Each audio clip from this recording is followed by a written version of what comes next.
Recorded Books presents Take the Hindmost, A History of Financial Speculation, by Edward Chancellor, narrated by Nigel Patterson. Preface. Devil Take the Hindmost. When I was young, people called me a gambler. As the scale of my operations increased, I became known as a speculator. Now I am called a banker, but I have been doing the same thing all the time. Sir Ernest Cassell, banker to Edward VII. Never before has the subject of speculation attracted as much attention as it does today.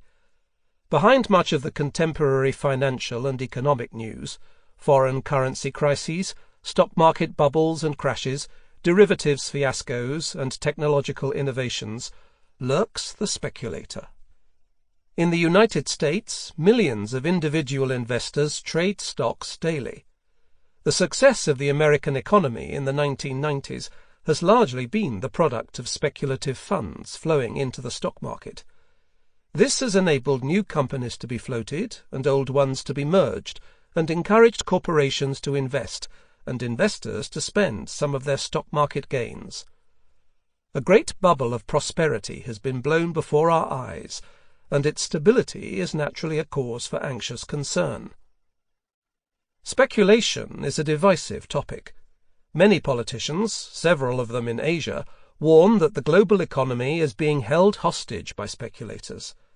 In their opinion, the speculator is a parasitical figure, driven by greed and fear, who creates and thrives on financial crises, an egoist and a slave to his passions, who in his euphoric and depressive moods reflects the limited intellectual outlook of the crowd. To them, the wealth of nations depends on caging this wild beast. Others, mainly Western economists, take a radically different line. They argue that speculation is fundamentally a benign force, essential to the proper functioning of the capitalist system. According to this view, the speculator acts as a conduit, enabling new information, whether it be the results of the latest inflation figures or the effects of a hurricane on coffee production, to be fed through into prices. Without the speculator, markets would be full of bottlenecks, and economic crises would be even more common. Furthermore, the inception of new technologies, such as the Internet, is heavily dependent on the activity of stock market speculators. Curb the speculator, argue the economists, and capitalism will lose its vitality. What's in a name? Despite the endless discussion that it generates, speculation remains an elusive concept. It acquired an economic meaning only in the late 18th century, and even then it was a curiously imprecise term. In a letter dated the 1st of May 1774, Horace Walpole described Sir George Colebrook, the MP and banker, as a martyr to what is called speculation, after Colebrook was bankrupted in a failed attempt to corner the market for alum, a substance used in the dyeing of textiles. 2 years later, Adam Smith, in The Wealth of Nations, referred to the sudden fortunes that are sometimes made by what is called the trade of speculation. Yet Smith's speculative merchant was not a financial operator, but an entrepreneur who exercises no one regular, established, or well-known branch of business. He is a corn merchant this year, or a tea merchant the year after. He enters into every trade when he foresees that it is likely to be more than commonly profitable, and he quits when he foresees that its profits are likely to return to the level of other trades. For Smith, the speculator is defined by his readiness to pursue short-term opportunities for profit. His investments are fluid, whereas those of the conventional businessman are more or less fixed. This distinction was retained by John Maynard Keynes, who described enterprise as the activity of forecasting the prospective yield of assets over their whole life, in contrast to speculation, which he called the activity of forecasting the psychology of the market. Speculation is conventionally defined as an attempt to profit from changes in market price. Thus, foregoing current income for a prospective capital gain is deemed speculative. Speculation is active, while investment is generally passive. According to the Austrian economist J.A. Schumpeter, the difference between a speculator and an investor can be defined by the presence or absence of the intention to trade, that is, realize profits from fluctuations in security prices. The line separating speculation from investment is so thin that it has been said both that speculation is the name given to a failed investment and that investment is the name given to a successful speculation. Fred Schwed, a Wall Street wit, declared that clarifying the difference between investment and speculation was like explaining to the troubled adolescent that love and passion are two different things. He perceives that they are different, but they don't quite seem different enough to clear up his problem. Schwed concluded the two could be separated on the grounds that the first aim of investment was the preservation of capital, while the primary aim of speculation was the enhancement of fortune. As he put it, speculation is an effort, probably unsuccessful, to turn a little money into a lot. Investment is an effort, which should be successful, to prevent a lot of money becoming a little. Similar problems of definition are encountered in distinguishing speculation from gambling. While a bad investment may be a speculation, a poorly executed speculation is often described as a gamble. The American financier Bernard Baruch was once dismissed from the presence of Pierpont Morgan for uttering the word gamble in relation to a business proposition. Later, Baruch recalled that there is no investment which doesn't involve some risk and is not something of a gamble. The psychologies of speculation and gambling are almost indistinguishable. Both are dangerously addictive habits which involve an appeal to fortune, are often accompanied by delusional behavior, and are dependent for success on the control of emotions. Speculation has come to mean different things to different people, yet it retains something of its original philosophical meaning, namely to reflect or theorize without a firm factual basis. According to a 17th-century definition, a speculator is one who indulges in occult observations or studies. The financial speculator still resembles the alchemist in that he is constantly constructing abstruse theories to turn paper into gold, normally with little success. Occasionally, investors consult astrological tables or spiritual mediums in order to enhance their performance. Even today in New York there exists an astrologers' fund whose manager promises naturally stellar returns. People resort to such measures when they are faced with uncertainty.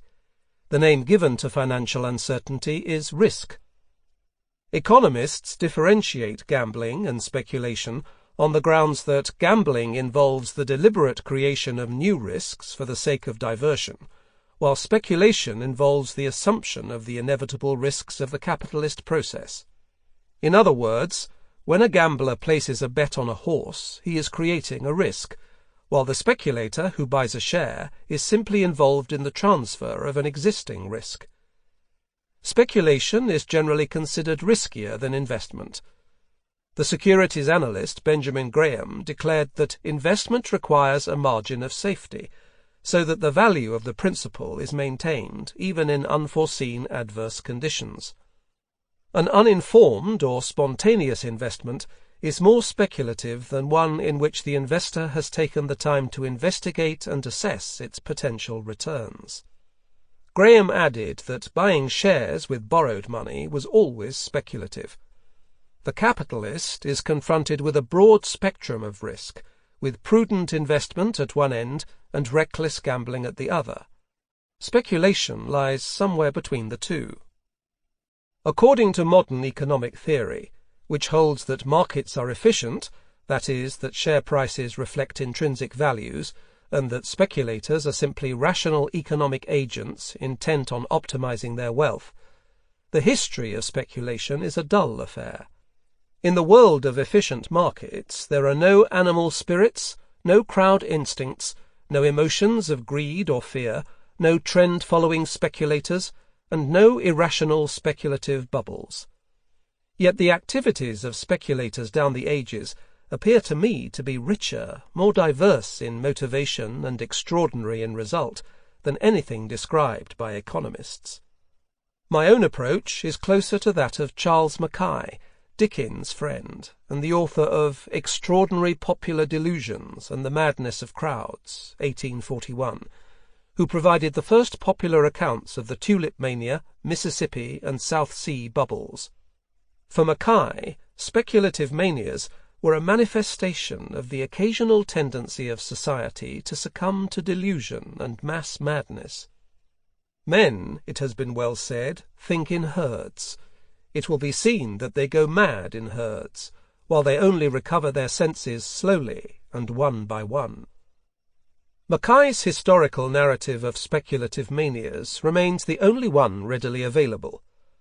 While I felt it was time to examine the subject anew, I have not attempted to produce a comprehensive history of speculation. Such a task was likely to yield an unwieldy and repetitious tome, whose final page would never be written. Instead, I concentrate on occurrences of speculation in the leading economic powers of the day, from the Dutch Republic in the 17th century to Japan in the 1980s, interspersed with the occasional look at speculation in the present day.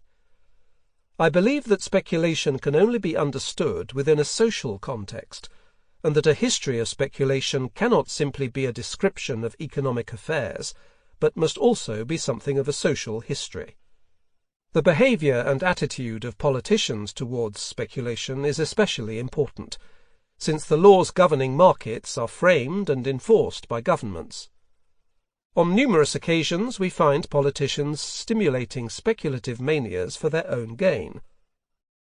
Above all, I hope to have retained some of Mackay's enthusiasm, so that the listener will come to agree with his observation that the subject of speculation is capable of inspiring as much interest as even a novelist can desire. Is it a dull or uninstructive picture to see a whole people shaking off the trammels of reason and running wild after a golden vision, refusing obstinately to believe that it is not real, till, like an ignis fatuus, they are plunged into a quagmire? Devil, Take the Hindmost.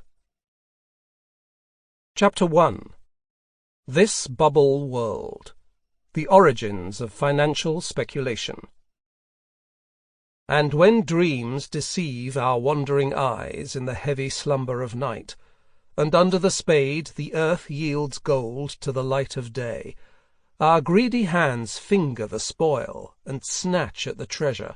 Sweat, too, runs down our face, and a deep fear grips our heart that maybe someone will shake out our laden bosom where he knows the gold is hid.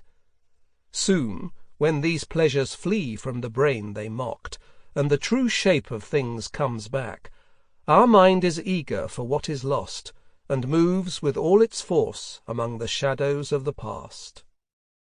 Satyricon of Petronius Arbiter, circa AD 50. The propensity to barter and exchange is an innate human characteristic. An inclination to divine the future is another deeply ingrained trait. Together they comprise the act of financial speculation. All life is speculation, declared the celebrated 19th-century American trader James R. Keene. The spirit of speculation is born with men. For the earliest known historical cases of speculation, we must turn to ancient Rome during the Republic of the 2nd century BC. By this date, the Roman financial system had developed many of the characteristics of modern capitalism. Markets flourished because Roman law allowed the free transfer of property. Money was lent out at interest, money changers dealt in foreign currencies, and payments across the Roman territories could be made by banker's draft. Capital concentrated in Rome, as it later did in Amsterdam, London, and New York.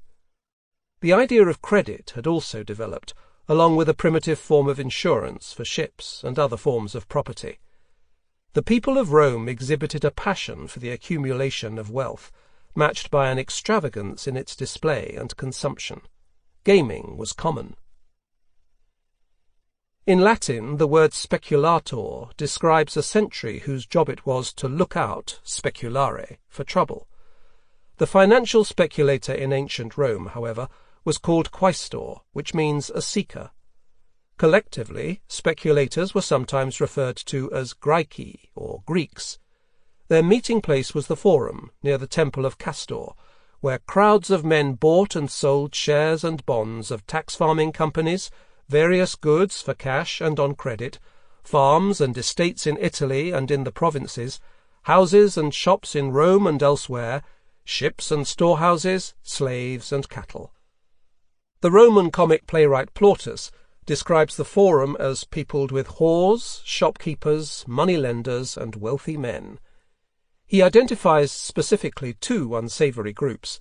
The first lot he describes as mere puffers, and the second as impudent, talkative, and malevolent fellows, who boldly, without reason, utter calumnies about one another. In this description we find the originals of the bulls and bears of later stock markets. The Roman state contracted out many of its functions, from tax collecting to temple building, to societies of capitalists, known as publicani. Like modern joint stock companies, the publicani were legal bodies independent of their members, whose ownership was divided into partes, or shares. They had executive managements, produced public accounts, tabulae, and held occasional meetings of shareholders. Many were considerable concerns, employing tens of thousands of slaves. Shares came in two sorts: larger executive shareholdings of the great capitalists, known as socii, and smaller shares called particuli. The manner of dealing in unregistered particuli shares was informal, resembling the modern over-the-counter stock markets. The publicani maintained a system of couriers throughout the Roman territories in order to gather information, enabling them to calculate how much to bid for contracts at auction and how much shares in going concerns were worth. No evidence remains of the prices for which partes sold, and there are no descriptions of stock market behaviour. We do know, however, that shares fluctuated in value.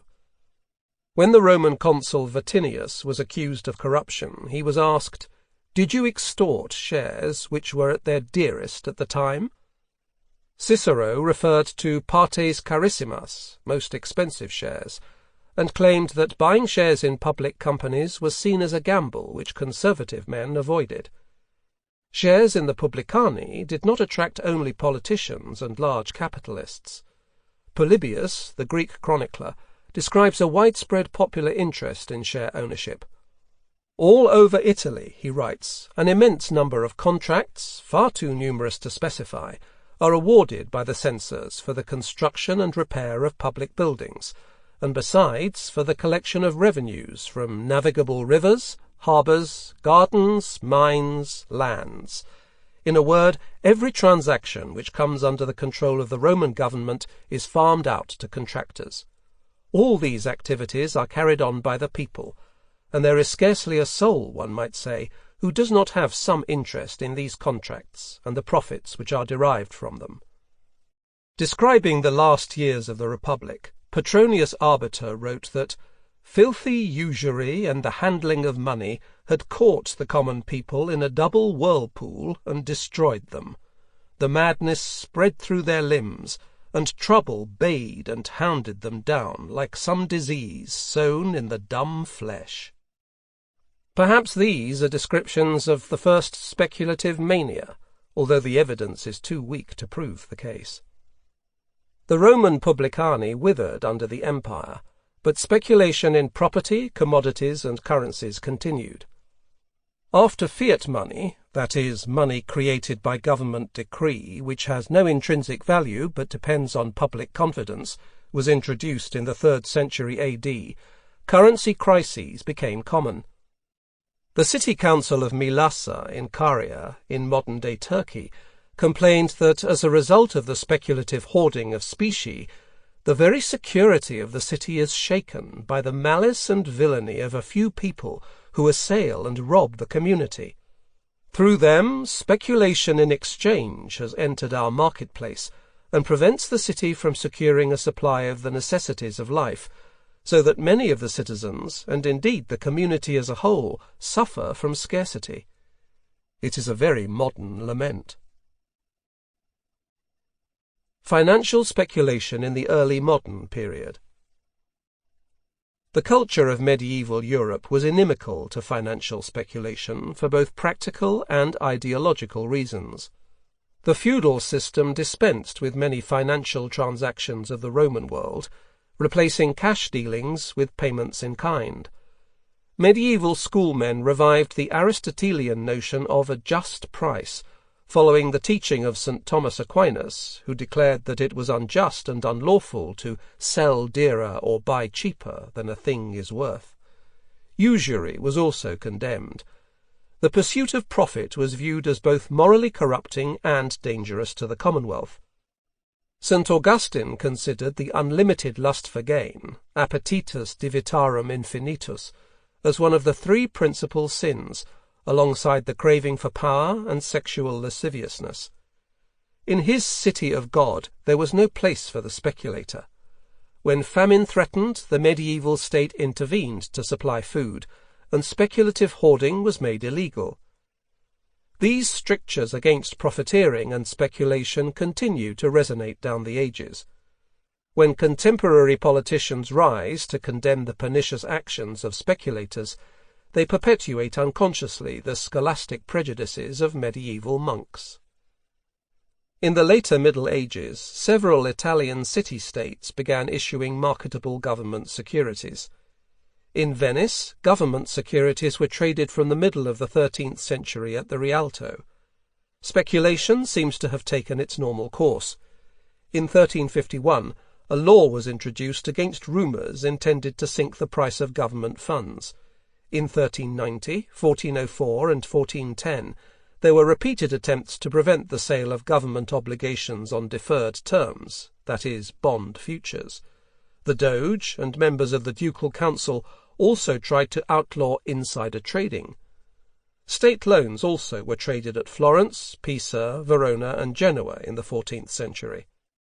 The Italian city-states farmed out the collection of taxes to monti, companies whose capital was divided into tradable shares, luoghi.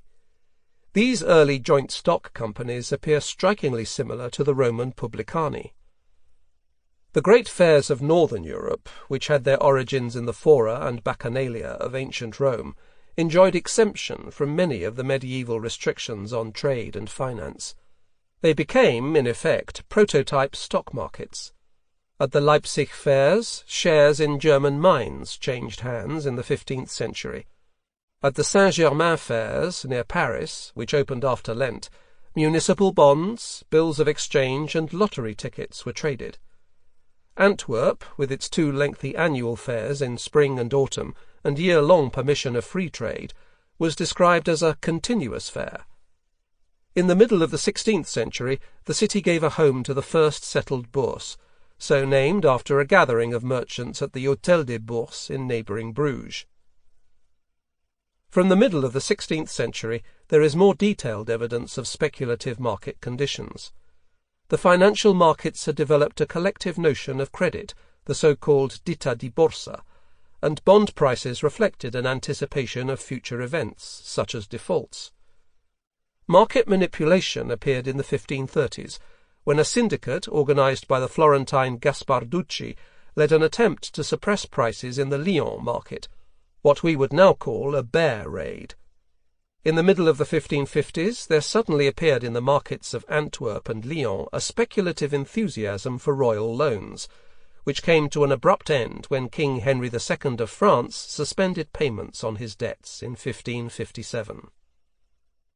On an individual level, we find an Antwerp commodity trader, Christoph Kurz, puzzling at the periodic tightness and ease, strettezza and larghezza, of money in the market. He believed that future prices were divinely ordained and discoverable through astrological observation.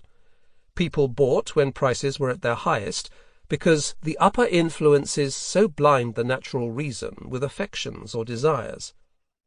Like a modern technical analyst, Kurz rose early in the morning, surrounded with work as a man in the ocean with water, For our astrologers aforetime have written much, but with little reason. Wherefore I trust not their doctrines, but seek mine own rules, and when I have them, I search in the histories whether it hath fallen out right or wrong. Later, Kurtz forsook the market, and enjoyed great professional success as a political astrologer, forecasting, among other things, the imminent extinction of the papacy. The development of the capital markets in France and Flanders was interrupted in the second half of the 16th century by the wars of religion and the revolt of the Netherlands, and a succession of state bankruptcies. After 1557, Lyon went into decay as a financial centre. The sack of Antwerp by Spanish troops in 1585 led to the permanent decline of its bourse. Amsterdam benefited at the expense of Antwerp, as thousands of Protestant and Jewish refugees fled the Spanish, bringing capital and trading skills to the Netherlands. The stimulus provided by these immigrants has led historians to refer to the Dutch economic miracle of the 1590s. By the early 17th century, the Dutch Republic was the most advanced and thriving economy in Europe. Its merchants encircled the globe, buying wood in Norway, sugar in the West Indies, tobacco in Maryland, investing in forges in Wales or estates in Sweden, farming the Russian Tsar's export monopolies, and supplying Spanish America with slaves. Although the Dutch did not invent the institutions and practices of financial capitalism, such as banking, double-entry bookkeeping, joint stock companies, bills of exchange, and stock markets, they brought together and established them on a secure basis in a mercantile economy organized around a highly evolved profit motive. In 1602, the United East India Company, the first joint stock company to receive an official government charter, was established with a monopoly on Eastern trade. 19 years later, the Dutch West India Company was founded to exploit commercial opportunities in the Americas. Europe's first central bank, the Amsterdam Wisselbank, an institution derived from the Casa San Giorgio in Genoa, was established in 1609. Highly conservative in its operations, the Wisselbank paid no interests on deposits, issued notes only against its gold holdings, and made no loans. Yet its existence allowed Dutch merchants across the globe to settle their accounts bills in a universally accepted currency. The Dutch city authorities raised funds through bond issues and lotteries, which attracted great popular interest. By the early 17th century, capital from across Europe was invested in a variety of Dutch financial assets, from property to annuities, municipal bonds, bills of exchange, and medium-term loans. Amsterdam was not simply a great entrepot, it was the financial capital of the world. All manner of financial products and services were traded on the Amsterdam Exchange. A new exchange was founded in 1610. Commodities, current exchange, shareholdings, maritime insurance. It was a money market, a finance market, and a stock market. Naturally, the exchange became a crucible for speculative activities. Futures contracts, agreements to deliver or take delivery of a commodity at a fixed price some date in the future, were common. Since the previous century, futures had been traded in a variety of commodities, including grain, herring, spices, whale oil, sugar, copper, saltpetre, and Italian silks. In the early 17th century, they became available in the actions shares of the East India Company. Speculators could also take out loans on shares at up to 4/5 of their market value, what Americans later called margin loans. Stock options, which gave the buyer the right, but unlike the futures contract not the obligation, to buy or sell shares at a fixed price during the contract period, were also traded on the exchange. Later in the century, de coton shares in the East India Company were introduced. Valued at 1/10 of the highly priced ordinary shares, they enabled less wealthy speculators to play the market. Futures, options, and de coton shares are all examples of what we call derivatives, namely financial contracts which derive their value from an underlying asset, such as a share. Together with stock loans, they created the opportunity for financial leverage, so that small rises in share prices brought larger percentage gains to speculators, with small price declines producing the opposite effect. Vega's Confusion. The first description of stock market activity in Western Europe is provided by Joseph Penso de la Vega in his Confusión de Confusiones, written in Spanish. Vega was a Marrano Jew, and published in Amsterdam in 1688. In a series of dialogues between a merchant and a shareholder, he describes the stock market as a madhouse, full of strange superstitions, peculiar practices, and compulsive attractions. Confusion provides a definitive picture of the speculative psychology. The game of speculation is an affair of fools, whose participants show a tendency to ritualistic playfulness. A member of the exchange opens his hand and another takes it, and thus sells a number of shares at a fixed price, which is confirmed by a second handshake. With a new handshake a further item is offered, and then follows a bid. The hands redden from the blows, I believe from the shame that even the most respected people do business in such an indecent manner as with blows. The handshakes are followed by shouting, the shouting by insults, the insults by impudence and more insults, shouting, pushes, and handshakes, until the business is finished.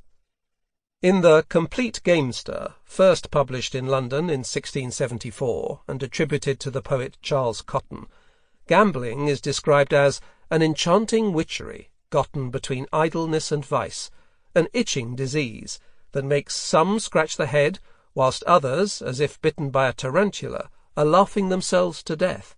Or lastly, it is a paralytic distemper, which, seizing the arm, the man cannot choose but shake the elbow. It renders a man incapable of prosecuting any serious action, and makes him always unsatisfied with his own condition. He is either lifted up to the top of mad joy with success, or plunged to the bottom of despair by misfortune. Always in extremes, always in a storm. And as he is transported as he wins, so losing is tossed upon billows of a high-swelling passion, till he hath lost sight of both sense and reason. The same mentality was found on the Amsterdam Bourse. Vega describes the obsessive-compulsive behaviour of a speculator invoking his luck. He wavers as how best to secure a profit, chews his nails, pulls his fingers, closes his eyes, takes 4 paces and 4 times talks to himself, raises his hand to his cheek as if he has a toothache, puts on a thoughtful countenance, sticks out a finger, rubs his brow, and all this accompanied by a mysterious coughing, as though he could force the hand of fortune. Some speculators are said to be of such a nervous condition, and their behaviour so restless and fixated, that even on their deathbed their last worries are the shares. Many exhibit signs of split personality.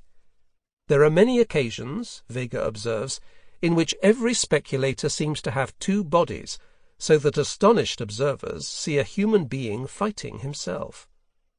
Like later stock markets, the Amsterdam Bourse in the 17th century was dominated by a perpetual conflict between bulls and bears. Vega contrasted the liefhebbers, lifters up, or bulls, who were scared of nothing, with the contramines, underminers, or bears, who were completely ruled by fear, trepidation, and nervousness. The contramines were said to organize themselves into Kabbalah, that is, bear pools, in order to drive prices down. Speculation for a fall was not new to the Amsterdam Exchange of Vega's day.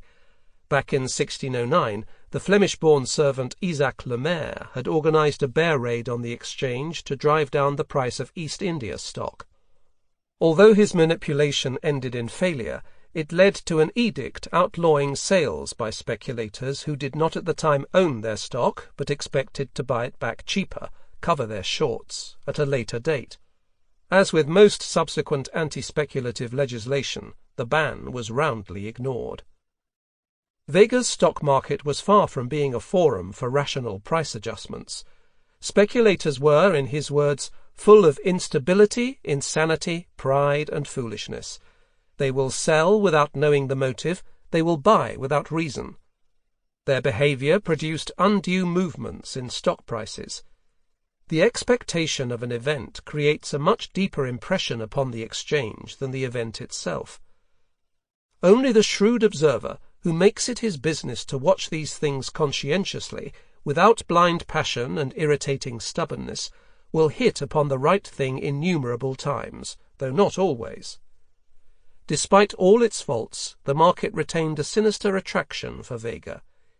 He who has once entered the charmed circle of the exchange is in eternal agitation and sits in a prison, the key of which lies in the ocean, and the bars of which are never opened. Vega's speculators exhibit many of the features associated with the full range of manic-depressive behavior. A manic-depressive experiences violent and uncontrollable mood swings. During his manic phase, he is energetic, grandiose, greedy, sexual, distractible, persuasive, exuding charm and exercising an infectious leadership over others, and above all optimistic. As his expectations grow increasingly unrealistic, the manic becomes careless, and this precipitates his downfall. His moods are cyclical, and during a depression he becomes timid, anxious, enervated, shy, indecisive, and lacking in self-confidence. Unable to see the broader picture, he becomes fixated on insignificant details. As the stock market itself is, like Hobbes's Leviathan, composed of the actions of individual speculators, these neurotic traits can be found in the mass psychology of bull and bear markets. During the bull or manic phase, activity is frenetic and expectations become unrealistic. On the other hand, when the mood of the market is depressed, activity, measured by stock market turnover, is lethargic, and universal pessimism replaces unrealistic optimism. According to Benjamin Graham, the author of The Intelligent Investor, Mr. Market lets his enthusiasms or his fears run away with him. Graham's disciple, the investor Warren Buffett, elaborates this description of Mr. Market's instability. At times he feels euphoric and can see only the favourable factors affecting the business. At other times he is depressed and can see nothing but trouble ahead for both the business and the world. The tendency of the market to produce excessive swings can be ignored for investment purposes, as Graham and Buffett advise, or it can form the basis for speculation, as was the successful practice of the 19th-century economist David Ricardo, who made money by observing that people in general exaggerated the importance of events. If, therefore, dealing as he dealt in stocks, there was reason for a small advance, he bought because he was certain the unreasonable advance would enable him to realize. So when stocks were falling, he sold, in the conviction that alarm and panic would produce a decline not warranted by circumstances. Tulipomania. Conditions in the Dutch Republic in the 1630s were propitious for an outburst of speculative euphoria. It was a period of rising commercial optimism, owing partly to the final extinction of the Spanish military threat, and partly to the booming Dutch textile trade, which profited from the turmoil in Central Europe at the beginning of the 30 Years' War. The Amsterdam Bourse had moved into a new building in 1631.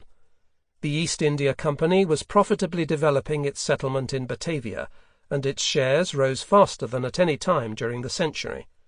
House prices were also climbing sharply, producing a boom in the construction of suburban mansions. The Dutch Republic lost some of its Calvinist austerity, as its people, who enjoyed the highest incomes in Europe, became a nation of consumers.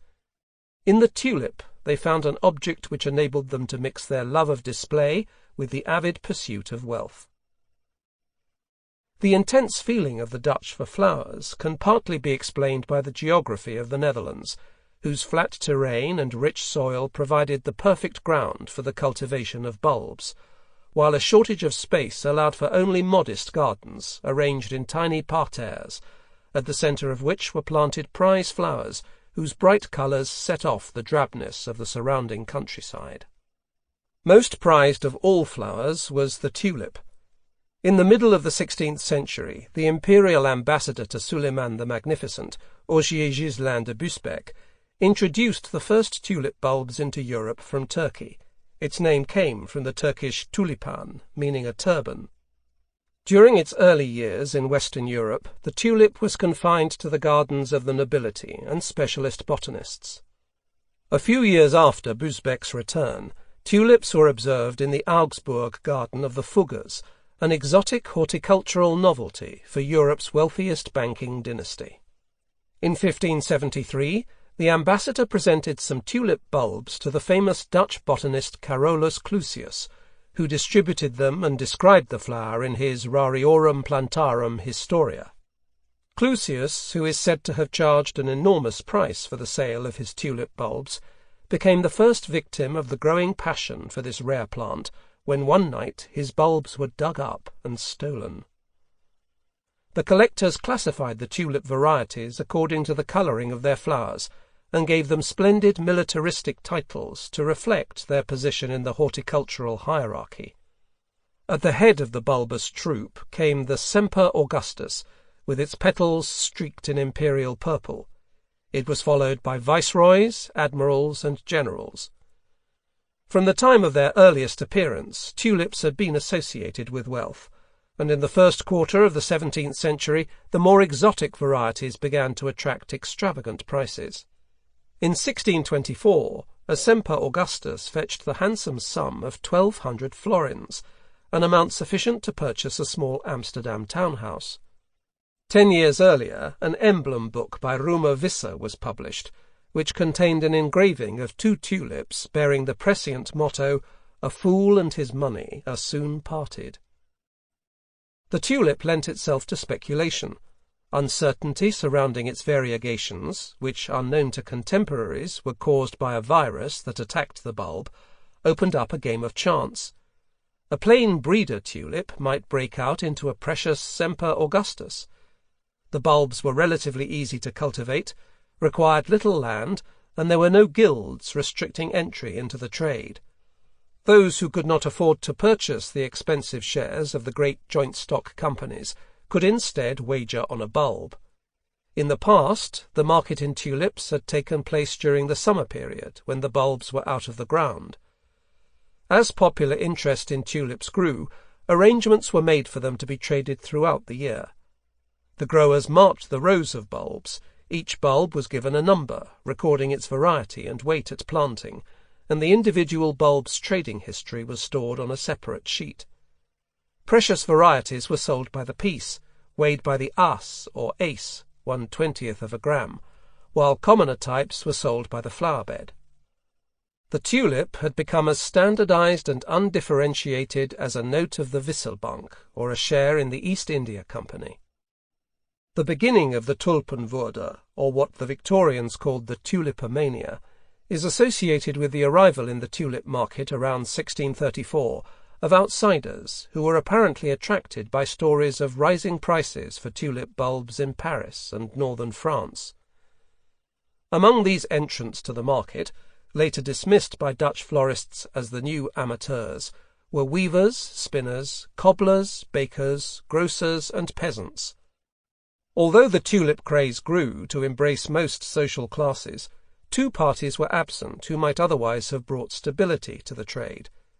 The wealthy amateur bulb collectors, who had long shown a readiness to pay vast sums for the rarer varieties, withdrew their custom as prices began to soar, while the great Amsterdam merchants continued investing their trading profits in townhouses, East India stock, or bills of exchange. For them, tulips remained merely an expression of wealth, not a means to that end. The nature of the tulip market changed as the traffic increased. Private negotiations between individuals gave way to informal meetings in the rooms of inns, called colleges, where traders and speculators could trade in convivial surroundings. A contemporary pamphlet containing 3 dialogues between a speculator Harhout, greedy goods, and his friend Varmont, Truemouth, introduces the business to the neophyte tulip speculator. "You must go to an inn," says Harhout. "I will name a few. I know of few or none where there are no companies or colleges. Being there, you must ask whether there are any florists. If you then come into their room, and because you are a newcomer, some will squeak like a duck, some will say, "A new whore in the brothel," and so on, but don't take any notice, that goes with it. Your name will be put down on a slate. Now the plates go round, that is, everyone who is present at this company has to give plates, beginning with the one at the top of the slate. He who holds the plate must ask for some goods. You may not put up on auction your own goods, but if you drop a hint in conversation and somebody is interested, you are almost sure to have it bid for or to get the plates on it. There were two methods of dealing: direct negotiation between two persons or general auction. The former method, called with the plates, described just now, involved both buyer and seller inscribing an agreed price for a bulb on wooden plates provided by the college. Auctions were referred to as in the naught, since the seller set a starting price by writing a figure in the middle of a slate circled with a 0. A commission of up to 3 guilders for wine money was paid by the buyer to the college, which was spent on tobacco, alcohol, light, and heating. Pleasure was mixed with profit. I have been on several journeys, related Harhut, when I brought home more money than I brought to the inn. And then I had eaten and drunk wine, beer, tobacco, cooked or roast fish, meat, even fowls and rabbits, and sweets to finish, and that from the morning till 3 or 4 at night, and I made a beautiful profit too. Speculators who took their profits, or were confident of receiving their dues, spent their gains on new coaches and horses. All grandeurs were imagined. No one knew how high he would rise in his estate. No actual delivery of tulips took place during the height of the boom in late 1636 and early 1637, as the bulbs remained snug in the ground. A market in tulip futures appeared, known as the windhandel, the wind trade. Sellers promised to deliver a bulb of a certain type and weight the following spring. Buyers took the right to delivery. In the meantime, cash settlement could be made for any difference in market price. Most transactions were expedited with personal credit notes, which also fell due in the spring when the bulbs would be dug up and delivered.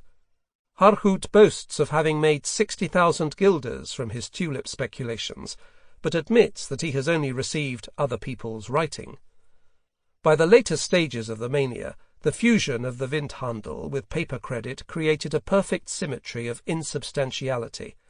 Most transactions were for tulip bulbs that could never be delivered because they didn't exist, and were paid for with credit notes that could never be honoured because the money wasn't there. The average annual wage in Holland was between 200 and 400 guilders. A small townhouse cost around 300 guilders, and the best flower paintings sold for no more than 1,000 guilders. Against these values we can measure the extravagance of tulip prices. According to the dialogues, a howdah bulb of 4 aces rose from 20 to 225 guilders. A generalissimo of 10 aces, which had sold for 95 guilders, fetched 900 guilders. A pound of plain yellow kronen, which sold for around 20 guilders, rose in a few weeks to over 1,200. That is, the price went from the equivalent of 1 month's pay to 5 years.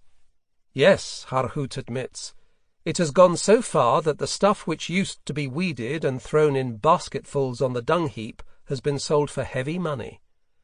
The Semper Augustus retained its position as the most prized bulb.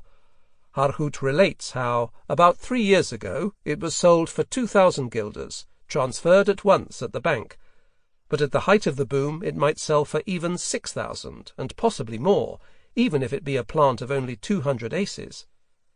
A viceroy that formerly sold for 3,000 guilders doubled in price.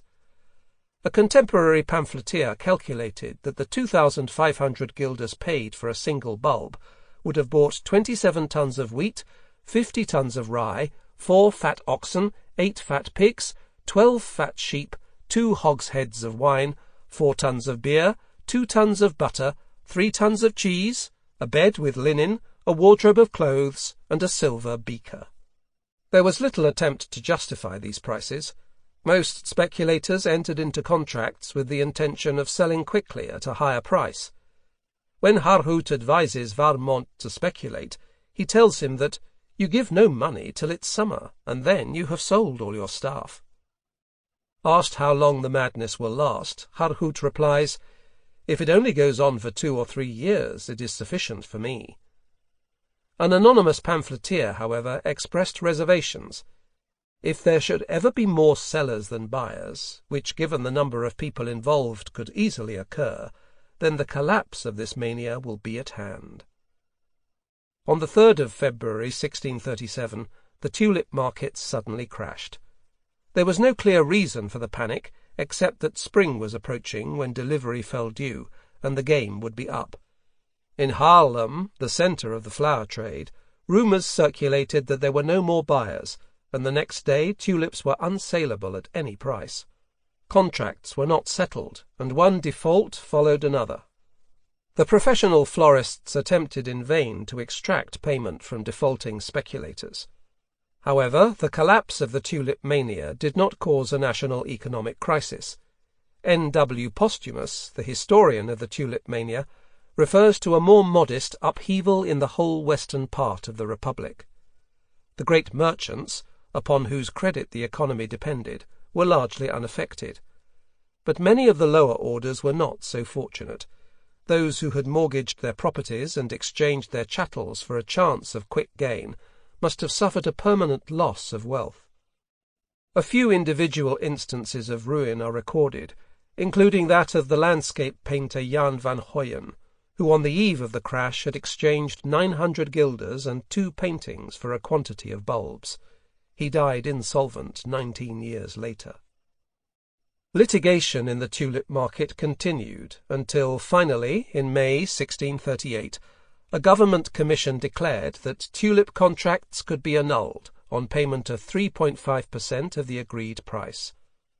By this date, amateur bulb collectors had returned to market to pick up rare bulbs at bargain prices, and within a few years the prices of precious tulips, including the Semper Augustus, regained the levels they had traded at prior to the mania. However, the prices for the plain breeder bulbs, known as the gemene goed, common goods, and voderai, rags, which had attracted the smaller speculators during the boom, never recovered. Blowing bubbles, the allegories and legends of speculation. In the aftermath of the crisis, tulipomania gave way to tulipophobia, a revulsion analogous to the public distaste for common stocks after the great crash of 1929. The professor of botany at Leiden, Evrard Forstius, was said to be so incensed by the flower that he could not see a tulip without attacking it viciously with his stick. By offering reward without effort, the speculative mania had violated the Calvinist work ethic. As Valmont asked in the Dialogues, "What need is there for merchants to have any style, or to risk their goods overseas, for the children to learn a trade, for peasants to sow and to work so hard on the soil, for the skipper to sail on the terrible and dangerous seas, for the soldier to risk his life for so little gain, if one can make profits of this sort?" Furthermore, by raising some to riches and reducing others to penury, speculation had unsettled relations between the various social classes. According to Harhoot, each speculator was a bigger master than the other. Just as the tulip was well adapted to serve as an object of financial speculation, it now came to represent luxury, wickedness, and superfluity alongside the traditional images of skulls, hourglasses, and books in the allegorical depictions of Dutch vanitas painters.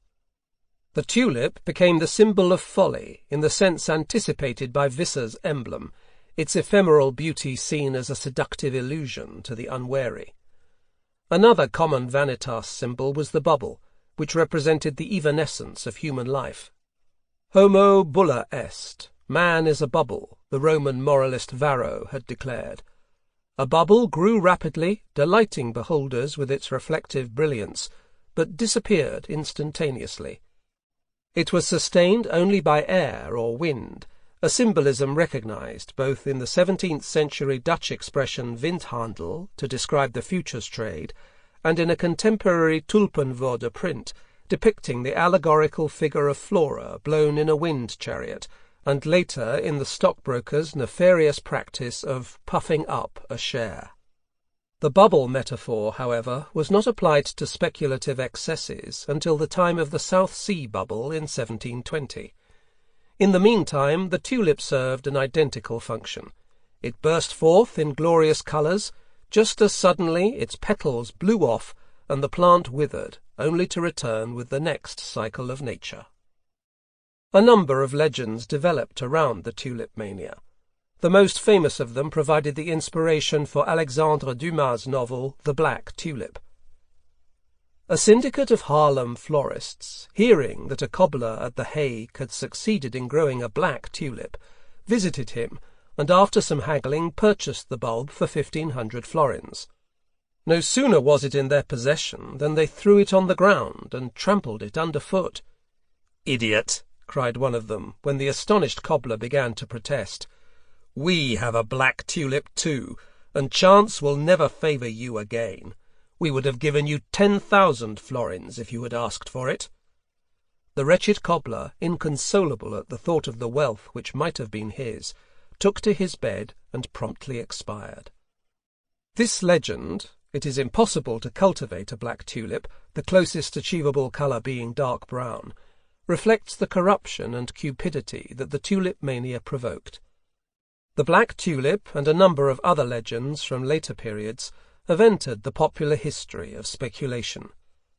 Out of the Mississippi bubble came stories of lackeys who rose to fortune so rapidly that when they picked up their new coaches they forgot themselves and mounted to their old accustomed postilion positions.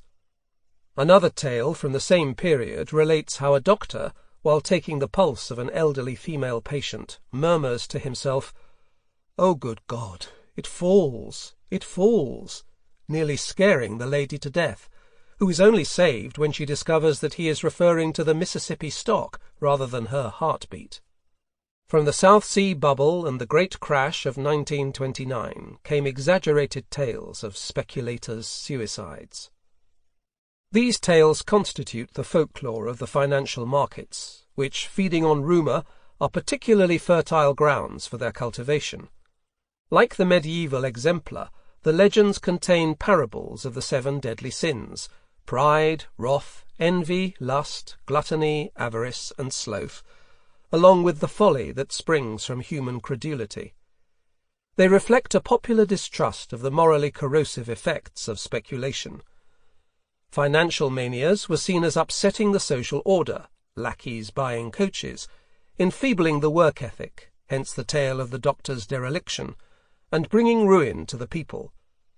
The bubble legends continue to serve an admonitory purpose, warning of the snare of speculation. The British journalist Christopher Fildes recently reminded readers of The Spectator, the 19th of July 1996, that people who purchased houses at the top of the market in the late 1980s have learned the hard way what a dangerous illusion a housing boom can be, and it seems rather soon to forget. Indeed, in any market, fallen favourites never quite come back. Even today, in Holland, there is no great demand for black tulips. For speculators down the ages, the message of the legends remains clear. Remember the black tulip. Remember the bodies lying beneath the skyscrapers, and beware. An affair of fools?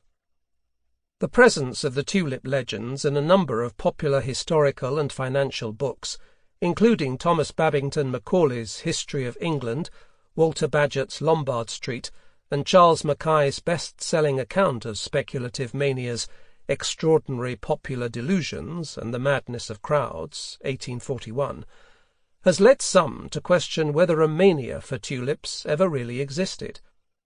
Peter Garber, an American economist, has claimed that the falsity of the tulip legends undermines the credibility of the mania.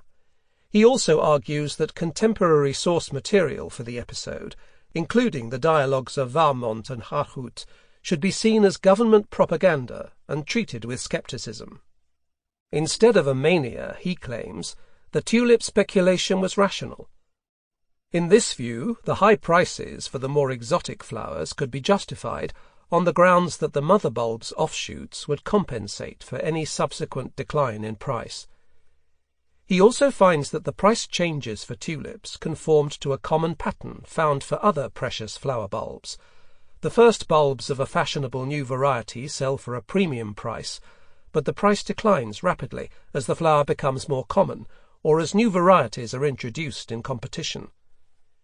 In 18th century Holland, hyacinths also enjoyed a brief period of popularity when their prices soared. According to this thesis, the so-called mania for tulips reflected no more than a blip in demand for a modish commodity, whose price was anyhow volatile. This bold attempt at historical revisionism does not withstand scrutiny. Garber's aim is to lend support to the efficient market school of economic thought, which suggests that bubbles or manias cannot exist since market prices, whether of stocks or tulips, always reflect their intrinsic value. Yet the dialogues give the impression of being a balanced and analytical account of the tulip market in the 1630s. Their method of narration, a discourse between two fictional characters, was a conventional device for recording events. Although they carry a moralizing anti-speculative message, they do not contain any of the tulip legends which are related with such relish by Charles Mackay and others. Even if one were to accept that the dialogues were issued for propaganda purposes, this presupposes a need for propaganda, namely a post-speculative crisis. Nor can the high prices for tulip bulbs have reflected the rational expectations of investors, since it was not known until the 20th century that the variegated tulip petals were the result of a virus which attacked the bulb. The bulbous offshoots of a Semper Augustus would neither flower nor produce further offshoots for several years, and there was no guarantee that they would exhibit the special qualities of the mother bulb, since they were just as likely to revert to the plain breeder variety. Tulips did not even produce an annual cash yield, or dividend, because there was no trade in cut flowers at the time. Furthermore, the pattern of sharp price rises and declines that Garber finds for other flower types, such as hyacinths, does not disprove the existence of a tulip bubble. On the contrary, one might argue that the existence of later bubbles suggests that the Dutch flower market, like the stock market, was particularly susceptible to outbursts of speculative euphoria. Even Garber concedes that the prices of the common breeder bulbs, which increased 20-fold during the last phase of the boom, rose to unexplainable heights. He ascribes this to an outbreak of bubonic plague at the time, which created an apocalyptic mentality and stimulated a brief spasm of speculation not justified by market fundamentals. We would go further and state that the purchase of any tulip bulb, whether variegated or plain, in the winter of 1636, could only be justified by the hope, not a rational expectation, that the bulb could be sold quickly at a higher price to some greater fool. In short, the term speculative mania aptly describes conditions of the Dutch tulip market in the mid-1630s. The trade in tulips was for many participants an alternative to speculation in company shares. In several ways, the tulip and stock markets resembled each other. The great variety of tulip bulbs calls to mind the multitude of shares found in later stock markets, with the highly priced variegated bulbs playing the role of blue chips, like the so-called Nifty 50 stocks of the early 1970s, and the common breeder bulbs resembling the penny stocks, which attract speculators of limited means. The windhandel in tulips was identical to the futures business at the Amsterdam Exchange, although Mackay's claims that tulips were traded on the exchange is not accurate, and the style of trading at the tulip colleges anticipated the share auctions in the New York stock market in the early 19th century. The course of the tulip mania was similar to that of many later stock market manias. Just as the tulip mania was initially stimulated by a price rise for precious bulbs which attracted new entrants into the market, So stock market booms are commonly triggered by a sharp climb in the share prices of a particular sector, whether railway stocks in the 1840s or motor cars in the 1920s, which entices outsiders to speculate. It is another common feature of bull markets that as a mania progresses, the quality of the stocks that attract speculation declines. A rising tide floats all ships, even the most unseaworthy. The Tulpenwerde was no different. Speculation in the Semper Augustus bulbs gave way to a manic trade in breeder bulbs. Several other features of tulip mania are common to later stock market booms. Rumours fueling the boom, the rapid growth of leverage through the use of futures and paper credit, conspicuous consumption among speculators, sharply rising prices followed by sudden panic without cause, and initial government passivity followed by belated intervention. The Austrian economist J. A. Schumpeter observed that speculative manias commonly occur at the inception of a new industry or technology, when people overestimate the potential gains and too much capital is attracted to new ventures. Perhaps the speculators of the 1630s, entranced by the novelty of the tulip, were anticipating the development of the Dutch flower industry, now the largest in the world. If so, as with many later speculators, their foresight was not to be rewarded financially. As James Buchan observes, the vision of speculators is vitiated by their delusive conception of time. The great stock market bull seeks to condense the future into a few days, to discount the long march of history, and capture the present value of all the future. More often than not, the future turns out to be less tractable than the speculator would wish. Perhaps the closest parallel to the tulip mania is provided by the Kuwaiti Souk al-Munakh bubble of the early 1980s, which similarly demonstrates the effects of an excessive issue of paper credit in a speculative market. In the Kuwaiti stock market, speculation in the shares of local Gulf companies, whose interests ranged from property to poultry farming, was conducted by means of personal credit in the form of post-dated checks, similar to the credit notes of tulip speculators. In the first 8 months of 1982, over 3,500 million shares changed hands, with a market value of $6 billion. Their book value was only $200 million. The outstanding value of deferred checks exceeded $90 billion, despite interest rates climbing to over 300%.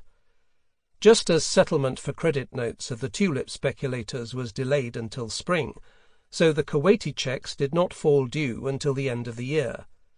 In the early spring of 1982, share prices commonly doubled by the hour, and no price was considered too high to pay for a share. In August, however, a female speculator asked for her check to be cashed early. The spell was broken, and the market crashed. The government was forced to step in to restore order at a cost of billions of dollars. Contracts made during the boom were annulled, and the market was closed down. The Carnival of Speculation. An engraving entitled Flora's Cap of Fools by the Dutch artist Pieter Nolpe, published shortly after the demise of the tulip mania, depicts tulip dealers haggling inside a giant fool's coxcomb. During the American bull market of the 1990s, the most popular online investment forum has been The Motley Fool. Its young founders wear coxcombs in public as they propose their foolery as a path to stock market riches, in place of the wisdom of Wall Street. This reappearance of the fool in the imagery of speculation is not fortuitous. Speculation grew out of the crowds and bustle of the Renaissance fairs and carnivals, and although by the 17th century the carnival was in decline, and fairs had been replaced by permanent stock exchanges, the carnival spirit lingered in the markets. Gambling was prevalent at carnivals and fairs. It was a typical carnival activity, both profane and anti-hierarchic. In the face of fortune, social distinction counts for nothing, and everyone becomes equal.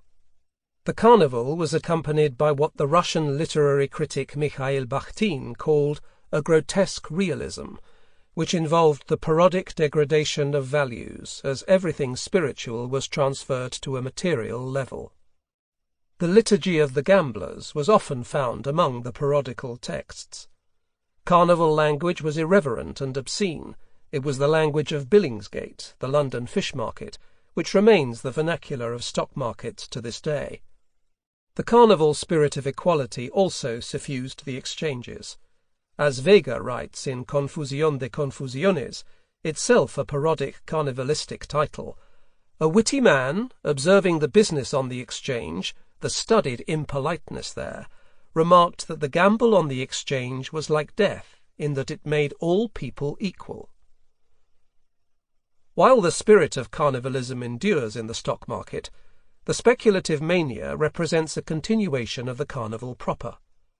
Both carnival and mania produced the world turned upside down.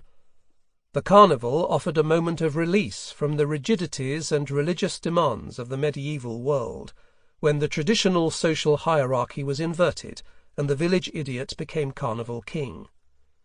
Although the modern market economy is far freer than its medieval antecedent, it has created new tensions. While the carnival deliberately undermined the authority of the church, the speculative mania reverses the nostrums of capitalism, such as devotion to a professional calling, honesty, thrift, and hard grind. Like the carnival, it provides only a temporary release, since when the mania collapses, these values are reinforced. The medieval carnival was a cyclical event, occurring in a special time, divorced from daily realities. The French historian Emmanuel Leroy-Ladurie refers to what he calls the orgasmic interim of the carnival. The time of the speculative mania is also both cyclical and abnormal. Afterwards, speculators recall it as unreal and dreamlike. For Bakhtin, the carnival is linked to moments of crisis, of breaking points in the cycle of nature or in the life of society and man. Moments of death and revival, of change and renewal, always lead to a festive perception of the world. This accords with Schumpeter's observation that speculative manias generally appear during periods of profound economic upheaval. The Dionysiac aspect of the carnival survives in the conspicuous consumption and revelry of speculators. Both carnival and speculative mania end in a similar fashion. Order is restored after the carnival by the symbolic burning of the carnival king in effigy. After the mania, the leading speculators, from John Law of the Mississippi Company in 1720 to Michael Milken, the junk bond king in 1990, are pilloried, stripped of their wealth, and imprisoned. Like the carnival king, they become scapegoats for the sins of the community, and are sacrificed so that normality can return. The spirit of speculation is anarchic, irreverent, and anti-hierarchic. It loves freedom, detests cant, and abhors restrictions. From the tulip colleges of the 17th century to the internet investment clubs of the late 20th century, speculation has established itself as the most demotic of economic activities. Although profoundly secular, speculation is not simply about greed. The essence of speculation remains a utopian yearning for freedom and equality, which counterbalances the drab rationalistic materialism of the modern economic system with its inevitable inequalities of wealth. Throughout its many manifestations, the speculative mania has always been, and remains to this day, the carnival of capitalism, a feast of fools. Chapter 2. Stock Jobbing in Change Alley, the projecting age of the 1690s. Nowhere does history indulge in repetitions so often or so uniformly as in Wall Street. When you read contemporary accounts of booms or panics, the one thing that strikes you most forcibly is how little either stock speculation or stock speculators today differ from yesterday. The game does not change, and neither does human nature. Edwin Lefebvre, Reminiscences of a Stock Operator, 1923.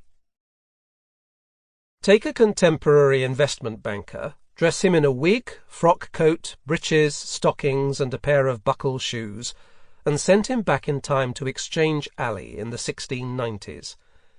It is a narrow street in the City of London, winding between Cornhill and Lombard Street, where meat, fish, fruit and vegetable vendors ply their wares. Their carts block our banker's progress, and the stench of rotten vegetables forces him to seek refuge in one of a number of coffee-houses, situated among the alley's barbers, booksellers and ale-houses. After ordering a cup of tea, he acquaints himself with his new surroundings. He sees walls plastered with posters offering rewards for the return of diamonds, and bills of exchange dropped in the vicinity, and gilt-framed notices advertising golden elixirs, popular pills, beautifying waters, drops and lozenges, all as infallible as the Pope. In one corner of the coffee-house, wine is being sold at auction by an inch of candle. When the candle burns out, the bidding ceases. In another, men are wagering on the outcome of the siege of some Flemish town. Just as the time-traveller is beginning to feel dazed and confused, a well-dressed man enters Jonathan's coffee-house. "How go the stocks?" he inquires of a Jewish gentleman, who, extracting himself from a huddle of drab-looking men in Puritan garb, goes to greet him. "What stocks have you to dispose of? What price for loftings or blue paper? How much an East India put?" The demoralized banker starts to cheer up, for he recognizes at least some of the language of interests, discounts, transfers, tallies, debentures, shares and projects, which fills his ears. He beckons the stock jobber to his side for an explanation.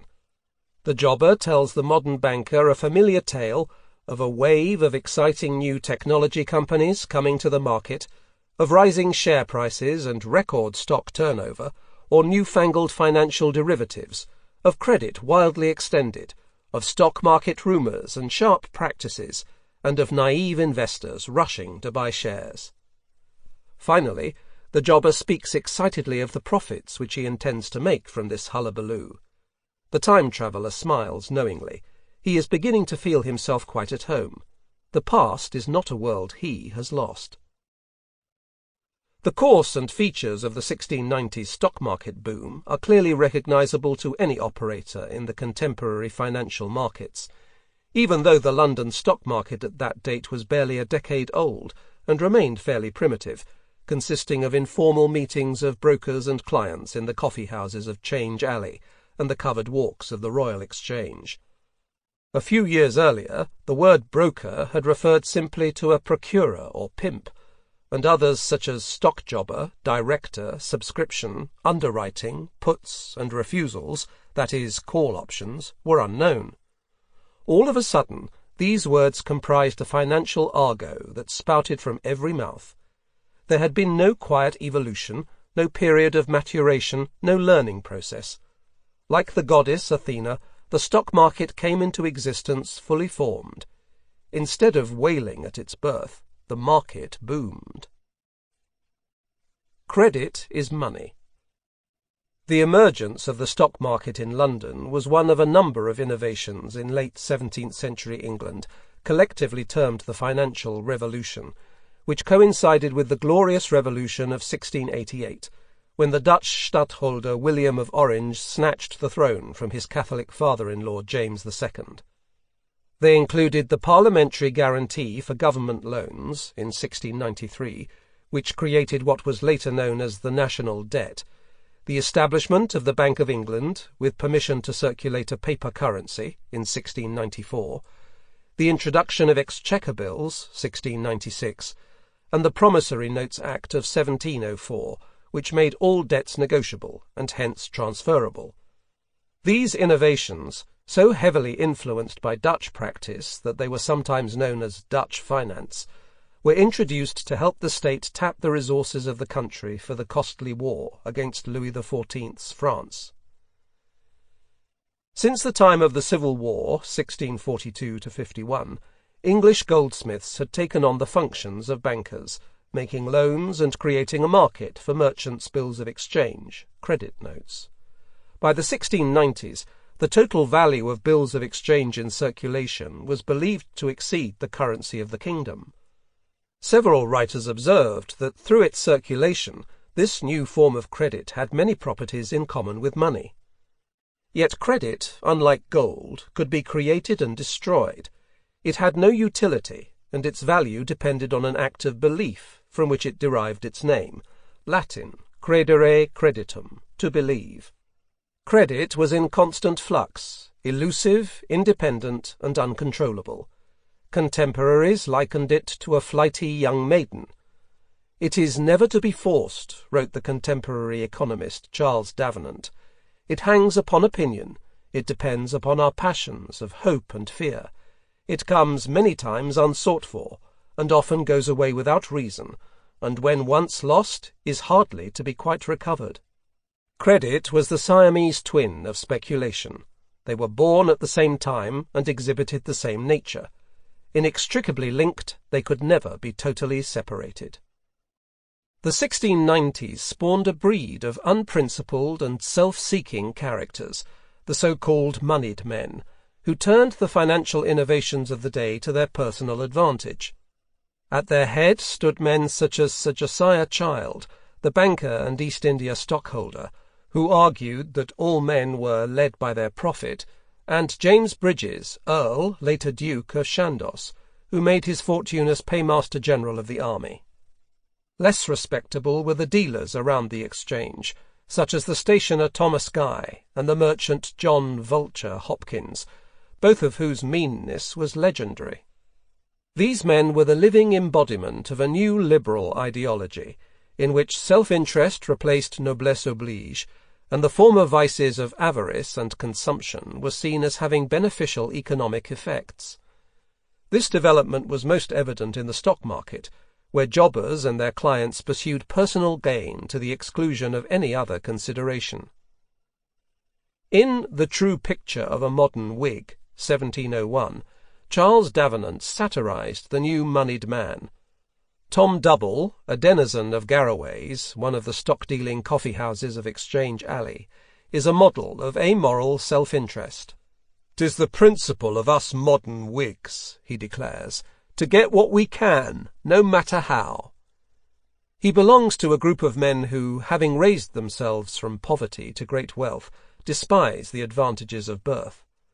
Double flaunts his good fortune with all the pride of the parvenu. "I have my country house, where I keep my whore as fine as an empress. I have my French cook and wax candles. I drink nothing but Hermitage, champagne, and Burgundy. Cow or wine has hardly admittance to my sideboard. My very footmen scorn French claret." With his carriages, fine wine, and mistress, Double is the yuppie of his age, a master of the universe, in the mould of the bond trader Sherman McCoy, Tom Wolfe's creation in The Bonfire of the Vanities. There is an affinity between the two periods. Like the 1980s, the 1690s were a decade when it rained gold and silver. Diving and floating in the early stock market.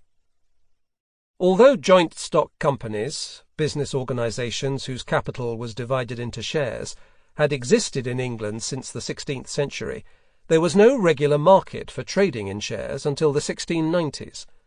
Formerly, the East India Company shares had been sold at auction along with the company's wares. The necessary conditions for a perfect market, liquidity and the free transferability of shares, did not exist before this date. Foreigners were forbidden from holding shares, and share transfers required the approval of a special committee which had the right to levy fines on outsiders for admission to the company. Ownership of shares in the chartered companies, the East India, Royal African, and Hudson's Bay, was concentrated among a few wealthy persons, and stock turnover was so low that no continuous series of stock prices can be found from an earlier date. Before this period, speculation was confined to the commodities traded at the Royal Exchange, where it did not attract the interest of the public.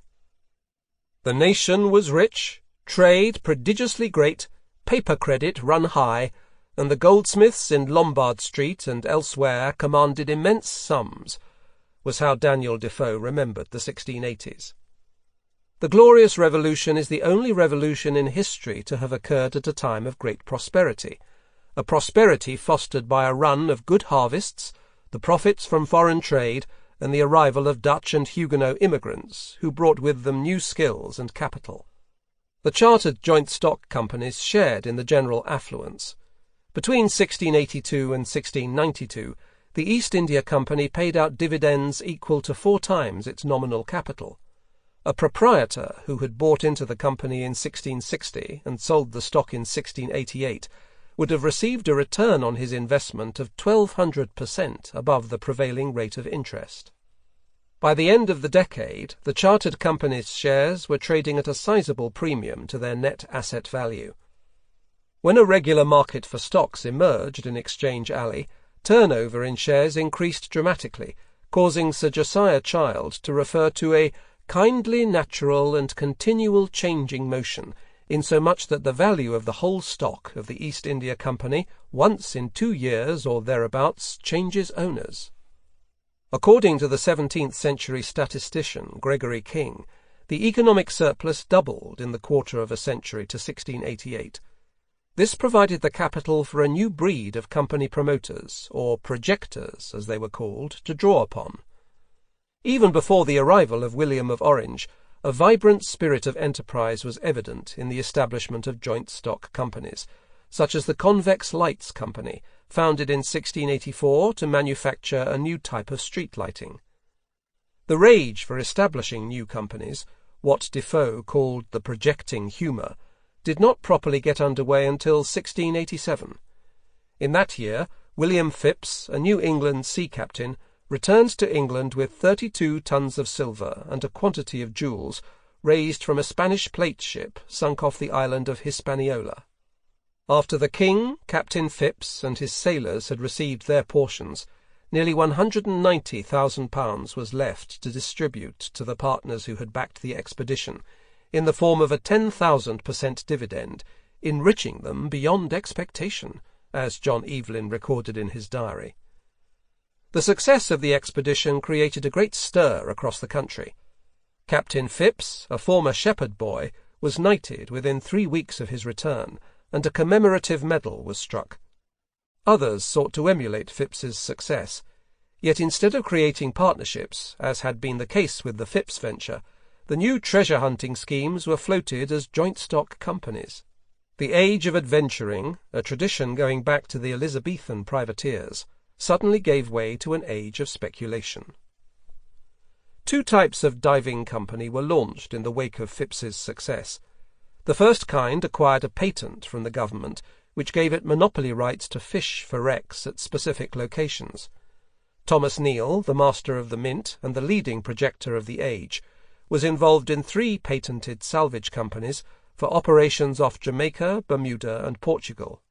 Captain John Poyntz of the Tobago Company applied for a patent for taking up wrecks out of the sea and fishing for pearls and ambergris in the West Indies. The other kind of diving company was established with a technological patent for one of the recently invented diving engines. As engine begat engine and project begat project, over a dozen new diving engine companies appeared. They included the Company for Raising Wrecks in England, secured on a patent for the diving bell of the Astronomer Royal Edmund Halley. The company appeared in the early stock lists as Diving Halley. Daniel Foe, as the author of Robinson Crusoe then styled himself, was employed as the secretary-treasurer to another diving bell company, established by a Cornishman named Joseph Williams. The diving company projectors set out to stimulate public interest in their shares.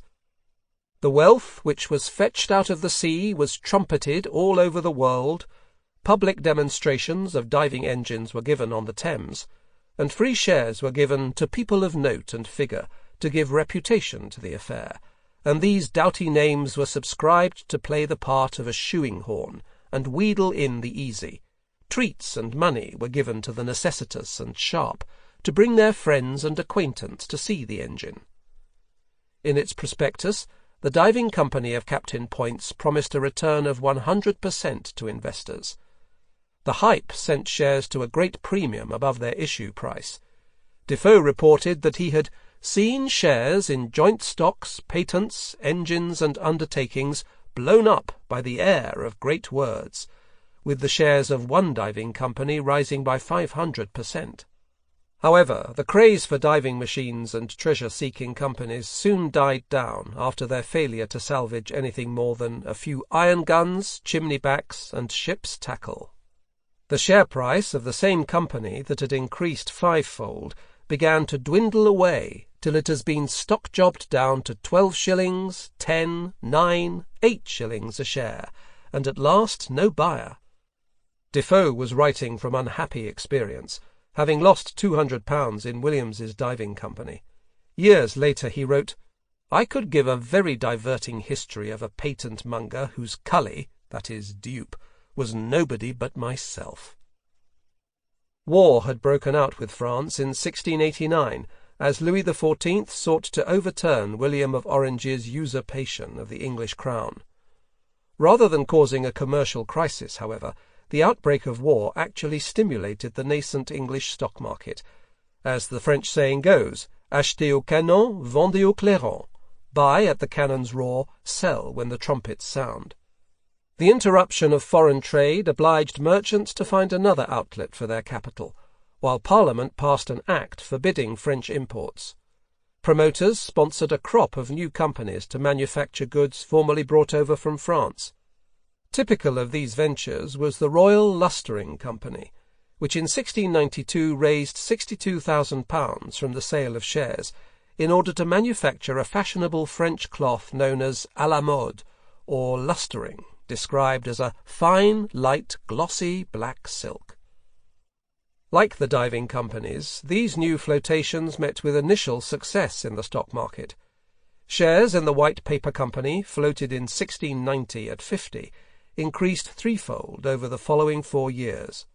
Those in Nicholas Dupin's Linen Company rose from 10 in 1690 to 45 3 years later.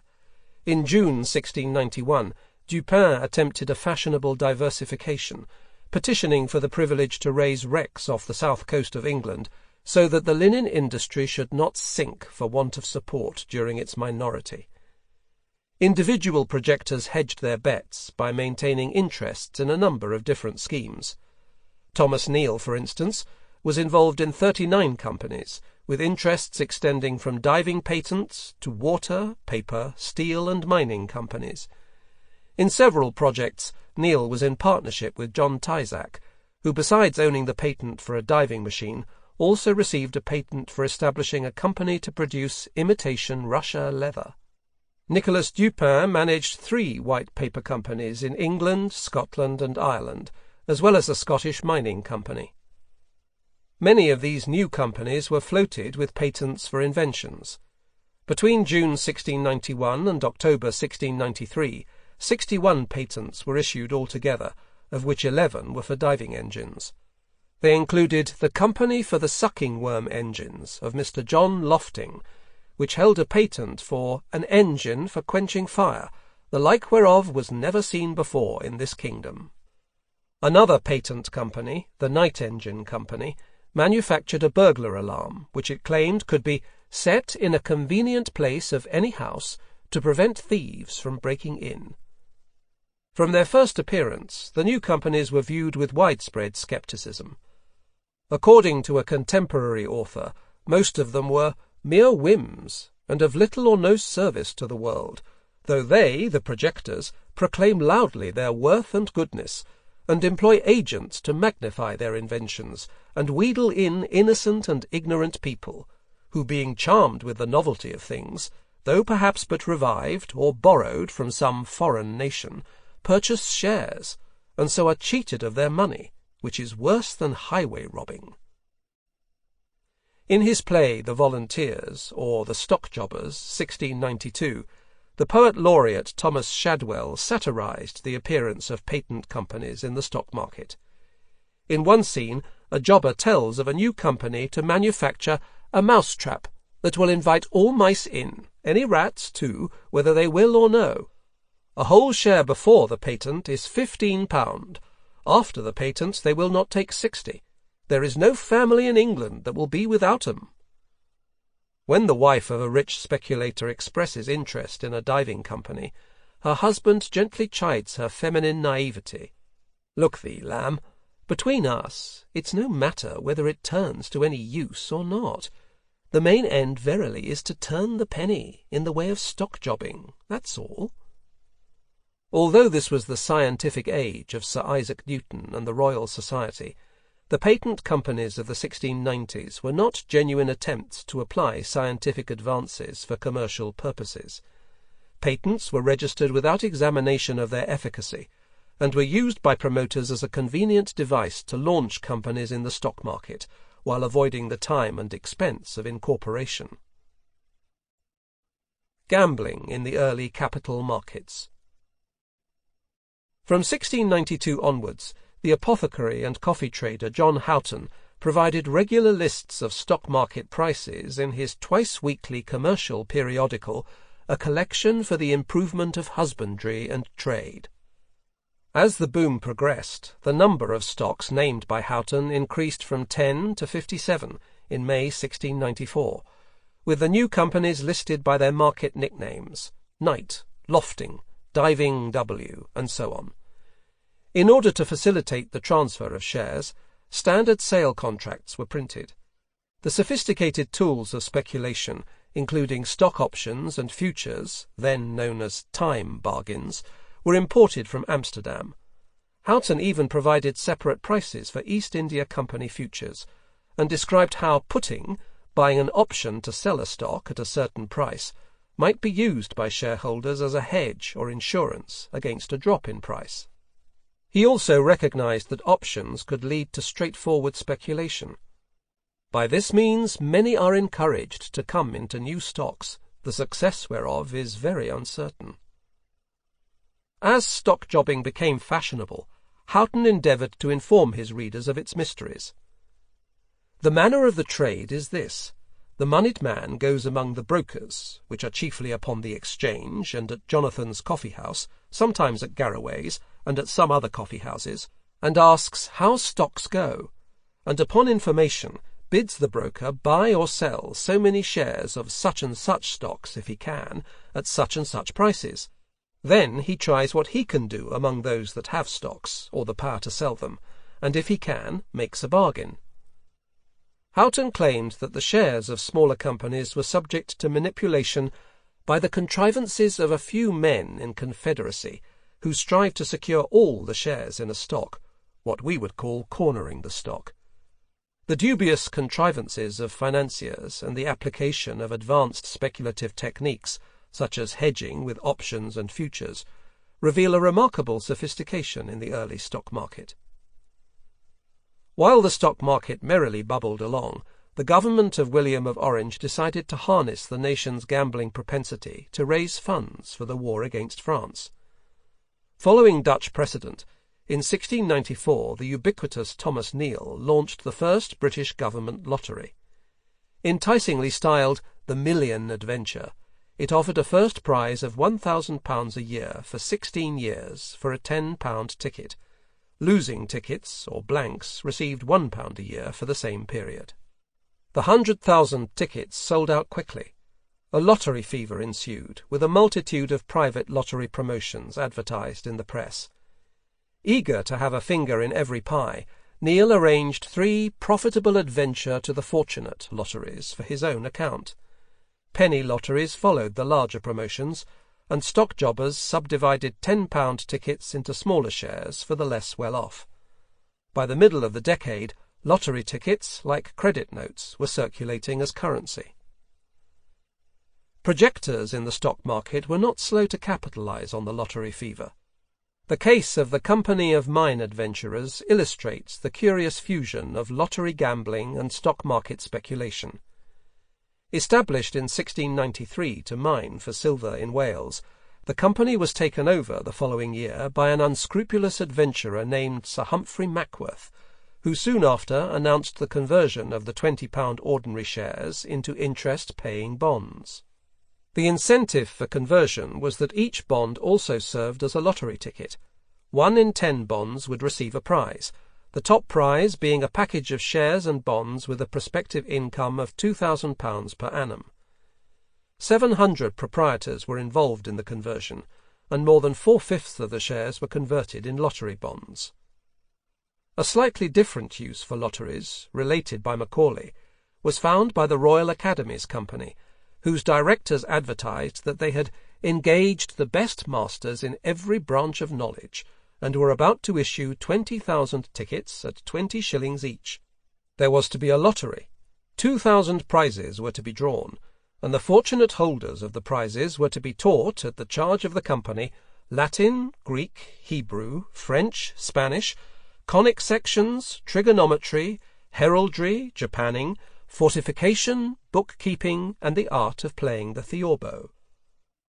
A recent historian of the financial revolution has found the late 17th century passion for gambling to be a contradictory trend, running against the financial developments of the age. It is contradictory only if one associates capitalism with the advance of rationalism in the modern world. The view of capitalism as a branch of the Enlightenment was put forward by the sociologist Max Weber, who argued in The Protestant Ethic and the Spirit of Capitalism that the development of the spirit of capitalism is best understood as part of the development of rationalism as a whole, and could be deduced from the fundamental position of rationalism on the basic problems of life.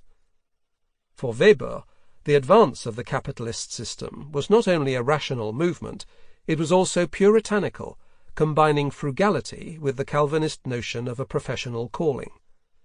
The system was antithetical to the unlimited greed for gain. Capitalism, he asserted, may be identical with the restraint, or at least a rational tempering, of this irrational impulse. The late 17th century did in fact produce several significant advances in the rationalistic quantification of risk. Alongside his work on the diving bell, Edmund Halley produced in 1693 the first mortality table, based on statistics provided by the Prussian city of Breslau.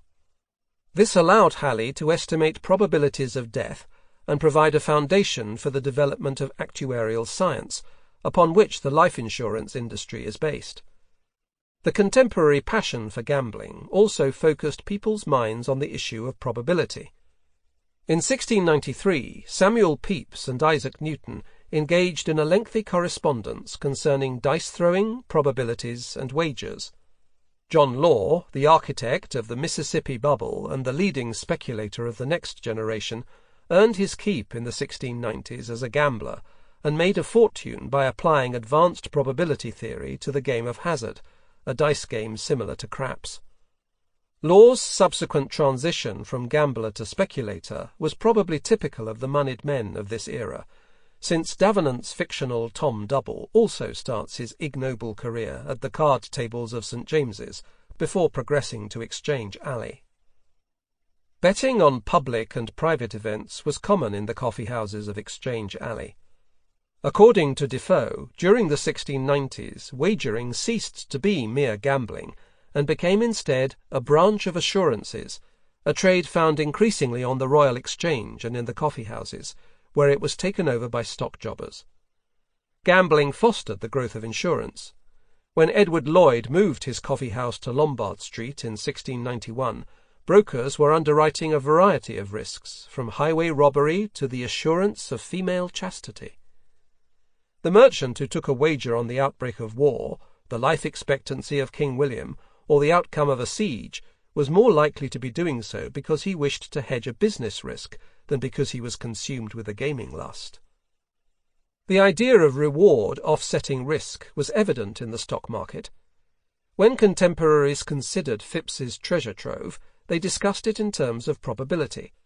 Defoe claimed the success of the expedition had been a lottery of 100,000 to 1 odds, while Aaron Hill stated that the odds against Phipps's backers had been over 1,000,000 to 1 against, but they succeeded even against all prospect of probability, and were enriched by accident. The constant analysis of risk and probability promoted by gambling and speculation may be seen as an extension of rationalism, although it has nothing to do with Weber's view of capitalism as an embodiment of Calvinist sobriety. Despite its contribution to advances in probability theory, gambling retained its particular irrational qualities. As Sir Richard Steele observed in the choice of a lottery number, caprice very often acts in place of reason, and forms to itself some groundless imaginary motive, where real and substantial ones are wanting. Later, Adam Smith used the example of purchasers of lottery tickets to illustrate the contempt of risk and presumptuous hope of success that he considered a universal tendency in mankind. This observation might have been equally well applied to speculators investing in the patent companies of the 1690s. A gambling psychology infused every aspect of the new financial world, with the stock jobbers dealing in shares, lottery tickets, and wagers at the centre of this gambling maelstrom. The stock market did not emerge to finance the sober Calvinist capitalist, nor did it appeal to puritanical notions of thrift. Rather, it took its cue from the fantastic lottery-like success of Phipps's adventure. In this context, the combination of stock market speculation and lottery gambling in a company such as the mine adventurers was an entirely natural development. There was no contradiction between gambling and financial innovation, because gaming was the essence of the stock market, or, as Defoe put it, stock jobbing is play. A box and dice may be less dangerous, the nature of them are alike, a hazard. Rather than being antithetical to capitalism, as Weber suggested, greed and the irrational gambling impulse actually helped to advance its institutions. Keynes's claim that the game of investment is intolerably boring and over-exacting to anyone who is entirely exempt from the gambling instinct, whilst he who has it must pay to this propensity the appropriate toll, is as valid for the 17th century as for the 20th. The successful establishment of the stock market and the joint stock company over other forms of capital organization lay in their incorporating within themselves elements of the gaming room. In the origins of financial capitalism, rationalism was very much a subsidiary element. Headdresses and hemlines. 17th-century investors were no less sophisticated than their counterparts in the modern world. The valuation of annuities and lottery tickets, both of which paid an income for a limited number of years but did not return the principal, involved the process of discounting future cash flows. What is nowadays called the time value of money is clearly comprehended in John Law's remark that anticipation is always at a discount. £100 to be paid now is of more value than £1,000 to be paid by £10 a year for 100 years. The concept of fundamental or intrinsic value was also understood by players in the early stock market, although misleading prospectuses, the manipulation of share prices, and the stock market boom made its discovery an even more difficult task than usual.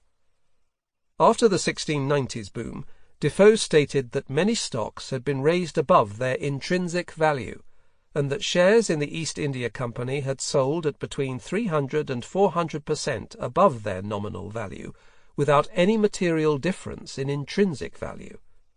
The contemporary land bank projectors, who wanted to replace a gold-backed currency with one supported by the value of land, even realized that the notion of intrinsic value was an oxymoron, since intrinsic suggested an inward quality, while value was always external.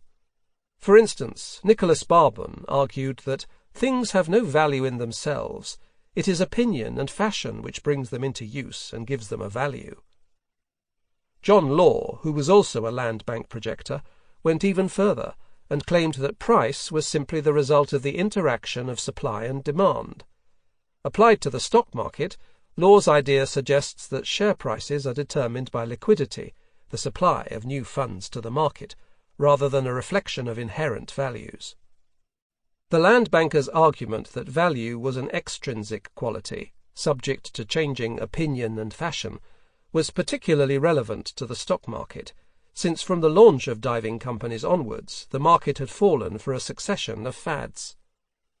The rise of the stock market in the early 1690s was accompanied by a fashion for increasingly extravagant ladies' headdresses, which climbed in height from the early 1690s until they peaked at over 7 feet in 1695, the year the stock market crashed. This prompted Sir Richard Steele to remark that stocks have risen and fallen in proportion to headdresses. an observation which anticipates the connection made between women's rising hemlines and the stock market in the 1920s, what has become known as the hemline theory of stock prices. There are several possible interpretations of Steele's comment. A daring and extravagant fashion might indicate that stock market profits were being spent on gaudy display, a sign of the conspicuous consumption which accompanies every speculative episode. On the other hand, one might see in the rising headdress of the moneyed man's mistress, or later in the rising hemline of the 1920s flapper, an indication of the moral laxity of speculative periods, when the spirit of self-interest is dominant and more sober virtues are despised. It appears more likely, however, that Steele was suggesting that market values, evanescent, ephemeral, and extravagant, were as much a reflection of passing fashion as female modes of attire. A fashionable style, like a speculative movement, is subject to a popular consensus and follows a trend, until it reaches a point of extravagance from which it can only retreat. A few years later, Steele articulated what is perhaps the earliest contrarian theory of investment, that is, one that goes against the prevailing view. Is it possible that a young man at present could pass his time better than in reading the history of stocks, and knowing by what secret springs they have such sudden ascents and falls in the same day? Could he be better conducted on his way to wealth, which is the great article of life, than in a treatise dated from Change Alley by an able proficient there? Nothing could be more useful than to be well instructed in his hope and fears, to be diffident when others exalt, and with a secret joy buy when others think it their interest to sell. Keynes argued that since the future could not be known with any degree of certainty, values in the stock market ultimately depended on a state of confidence, itself the outcome of the mass psychology of a large number of ignorant individuals. Observing the undulations of the market and the constant flux of credit more than 2 centuries earlier, Steele anticipated what has been called the castles in the air theory of value. In the pages of The Spectator, he describes entering the Palace of Vanity, whose dome bore so far the resemblance of a bubble, where vanity sat attended by ostentation, self-conceit, flattery, affectation, and fashion. When broken credit appears alongside folly, an allegory for speculative irrationality, there is consternation, and the visitor plainly discerned the building to hang a little up in the air without any real foundation. But as they begun to sink lower in their own minds, methought the palace sunk along with us, till they arrived at the due point of esteem which they ought to have for themselves. Then part of the building in which they stood touched the earth. In the new economic system brought into existence by the financial revolution, there was no longer a substantial economic reality. Values were the product of a skittish and trivial mass psychology, trade was dependent on a transient state of confidence, and companies floated on waves of speculative euphoria. Scandals and corruption. In the stock market of the 1690s, the line between commendable self-interest and arrant fraud was frequently crossed. Sham companies were launched for the enrichment of projectors, share prices were manipulated, and false rumours were circulated. In The Volunteers, Thomas Shadwell described the stock market as a world of sharpers and cheats, where men bubbled each other for profit. At this date, to bubble meant to perpetrate a fraud. Charles Davenant described the moneyed men as practising a variety of cheats, extortions, frauds, bribery, and corruption in their pursuit of wealth. The term stockjobbing, synonymous with speculation as well as the trade in shares, also described the act of blowing up shares above their true value while simultaneously running down a company's real prospects. In a world where credit notes and lottery tickets circulated as money, company shares became the currency of corruption. Gifts of stock were secretly made to figures of note, either to attract other investors or to silence their objections. As Shadwell's Colonel Hackwell boasts, "I have shares in some companies that cost me nothing, but were given to me to prevent my caveats." Shares were also used to purchase political influence. In the great bribery scandal of the East India Company, age-old political venality came into contact with the new forces of financial speculation. The scandal had its origin in the failure of the East India Company, in March 1693, to pay a special tax on the value of its stock. As a result, the company's charters were technically forfeited at a time when a rival syndicate was attempting to snatch the Eastern trade monopoly from the old company. Both groups engaged in extensive bribery, both at court and in Parliament, with a view to securing a new charter. The contest ended in victory for the established company after the expenditure of over £200,000 of Secret Service money. The application of options and shares in the bribery was relatively sophisticated. In one example, Sir Basil Firebrass, a Member of Parliament, contracted with the company an option to put, that is, sell, £60,000 of East India stock to the company at a premium of 50% to the prevailing market price, once the company had been granted a new charter. This deal brought him an eventual profit of £30,000. Many other parliamentarians received call options in the company, giving them the right to buy the stock at a fixed price. This allowed them to benefit from any gain in share price resulting from their ensuring the company's future. In 1695, the report of the parliamentary investigation into the scandal led to the expulsion of the Speaker of the Commons, the impeachment of the Lord President of the Council, and the imprisonment of the Governor of the East India Company. The scandal appeared to lend substance to John Pollexfen's celebrated contemporary remark that companies have bodies, but it is said they have no souls. If no souls, no consciences. It revealed how contagious the mores of the moneyed men had become, and showed how the stock market could become a dangerous snare for politicians whose self-interest was no less intense than that of the stock jobbers. All this foreshadowed the systematic corruption of politicians during later periods of speculation. As Defoe warned on the eve of the South Sea bubble, some 2 decades later, when statesmen turn jobbers, the state may be jobbed. The old lady takes her first step. On the 21st of June, 1694, the subscription lists opened for a venture incorporated as the Governor and Company of the Bank of England. This new establishment epitomized the financial marvels of the age. The bank was granted a royal charter and banking monopoly on condition that it lent £1,200,000 to the government. However, it was allowed to provide this loan in the form of its own banknotes of no intrinsic value, that is, they were not backed by gold, on which it nevertheless received an annual interest payment from the government of £100,000. Paper currency, the philosopher's stone of financial capitalism, had received the first tentative mark of government approval. The Bank of England's flotation was a great success. Its subscription books were filled in a few days, with investors ranging from the Earl of Portland, King William's favourite, to a medley of apothecaries, carriers, cloth-workers, embroiderers, farmers, mariners, and wharfingers. Bank of England shares jumped to a 20% premium. The stock market boom entered its final phase. A variety of land bank projects were brought forward, but none got off the ground.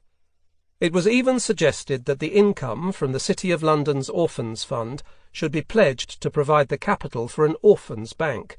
An anonymous pamphleteer protested that, even at the bottom of this charitable and pious project, self-interest and private profit lies securely entrenched. The last great flotation of the period originated far from Exchange Alley, in Edinburgh. The Scotsman William Paterson, one of the founders of the Bank of England, established the Darien Company with the intention of settling the Isthmus of Panama, which he envisaged as a potential world entrepot. The Darien Company's backers saw an opportunity to lay the foundations of a Scottish empire in competition with their Sassenach neighbour. Fuelled with nationalist sentiments, the Scots public showed great enthusiasm for the £300,000 subscription, which opened in late June 1695. According to the Secretary of State in Scotland, Sir John Dalrymple, the frenzy of the Scots nation to sign the solemn league and covenant never exceeded the rapidity with which they ran to subscribe to the Darien Company. Young women threw their little fortunes into the stock. Widows sold their jointures to command money for the same purpose. The launch of the Darien Company exhibited certain novel features. As only half the capital was allocated to be raised in Scotland, Paterson attempted to sell the remaining shares first in London, then in Amsterdam, and finally in Hamburg, where £200,000 of stock was offered for sale in what was the first international flotation. A more dubious feature of the public offering was the decision by the Darien Company's directors to issue banknotes as loans to shareholders against the security of their stock. Paterson's example inspired his fellow Scot, John Law, who a couple of decades later issued millions of banknotes against the deposit of Mississippi Company shares. While the Darien Company was being launched in a flurry of Scottish excitement, soon to be cruelly disappointed by the failure of the company, a financial crisis loomed south of the border. As with many later crises, its cause lay in a combination of monetary distress with speculative revulsion. Despite the many innovations of Dutch finance, the costs of the war with France had exceeded public revenue, and the government had turned to the age-old remedy of debasing the coinage. In accordance with Gresham's law, named after Elizabeth I's finance minister, who observed that bad money drives out good money, people began hoarding the undebased coins. In the summer of 1696, John Evelyn recorded in his diary a want of current money to carry on not only the smallest concerns, but for daily provisions in the common markets. Riots broke out in the north of England. Credit, that nervous creature, took flight from the city. Government tallies, short-term public debt, fell to a 40% discount, and a lottery loan for £1,400,000 raised less than £18,000. Shares were badly affected. The bellwether East India Company share price fell from 200 in 1692 to 37 in 1697. In the same period, shares in the Hudson's Bay Company and the Linen Company fell by 70 and 90% respectively. Most of the new companies, including all the diving and patent companies, simply disappeared. Of 140 English and Scottish companies operating in 1693, only 40 survived the crisis to 1697, a failure rate of 70%. Daniel Defoe, the projector's cully, attributed the crisis to the activities of the stock jobbers in Exchange Alley. Anyone might have foreseen that the strife and contention of our two rival East India Companies would produce some more than ordinary effect, and that the raising of stock of all sorts to a value so much above the intrinsic must have some fatal issue, and would fall somewhere at last so heavy as to be felt by the whole body of trade. This was the first time an economic crisis had been linked to speculation. The anonymous author of a pamphlet published in 1696 and entitled Angliae Tutamen, The Defence of England, hoped that a fair and clear discovery of many crafty cheats and villainous knaveries will be of vast advantage to the public. He held opportunistic projectors to be responsible for the collapse of many worthy undertakings. This opinion was shared by the official trade commissioners, whose report on the crisis was published in late 1696. The commissioners also attacked brokers who had confederated themselves together for the purpose of manipulating prices. In 1697, Parliament passed a law to refrain the number and ill practices of brokers and stock jobbers, restricting the total number of stock jobbers to 100, licensed by the aldermen of the City of London. When the regulation was renewed in 1708, brokers were required to pay an annual subscription for registration, and the number of Jewish brokers was held to a maximum of 12. Stock jobbers were also forbidden from dealing on their own account, or charging a commission greater than 1/8 of 1%.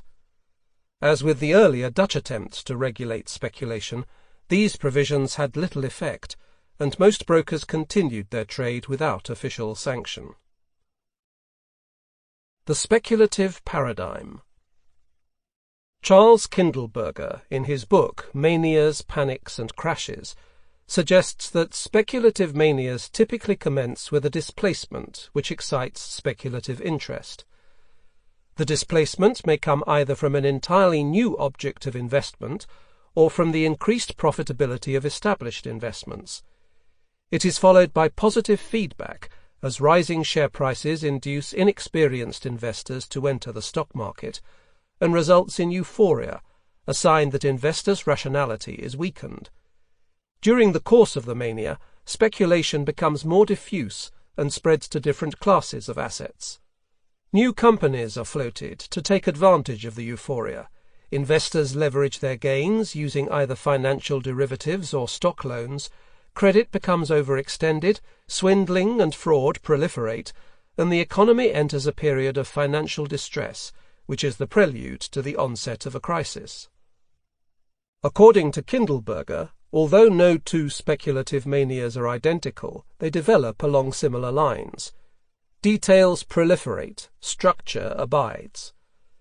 The same process was observed in the middle of the 19th century by John Stuart Mill in his Principles of Economics.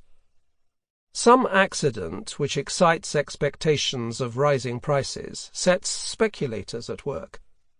In certain states of the public mind, such examples of rapid increase of fortune call forth numerous imitators, and speculation not only goes much beyond what is justified by the original grounds for expecting a rise of price, but extends itself to articles in which there never was any such ground. These, however, rise like the rest as soon as speculation sets in. At periods of this kind, a great extension of credit takes place. Although Britain remained a predominantly aristocratic and agrarian society in the late 17th century, the stock market boom of the 1690s appears to conform to this speculative paradigm. The projecting age opened with several potential displacements, including the success of Captain Phipps's expedition, which inspired the diving engine companies, the extraordinary profitability of the East India Company and the other great trading companies in the 1680s, the innovations of the financial revolution and the war, which released surplus capital for stock market investment. Positive feedback in the market was also in evidence. According to the poet Aaron Hill, after Phipps's return, the nation displayed a general bias towards enslaving judgment to success. Thereafter, rising share prices attracted new investors from all social classes. The author of Angliae Tutamen observed, "People have been drawn in and abused of all qualities, gentle and simple, wise and otherwise, and really some men of incomparable parts and great qualifications were caught, being allured with the hopes of gaining vast riches by this means."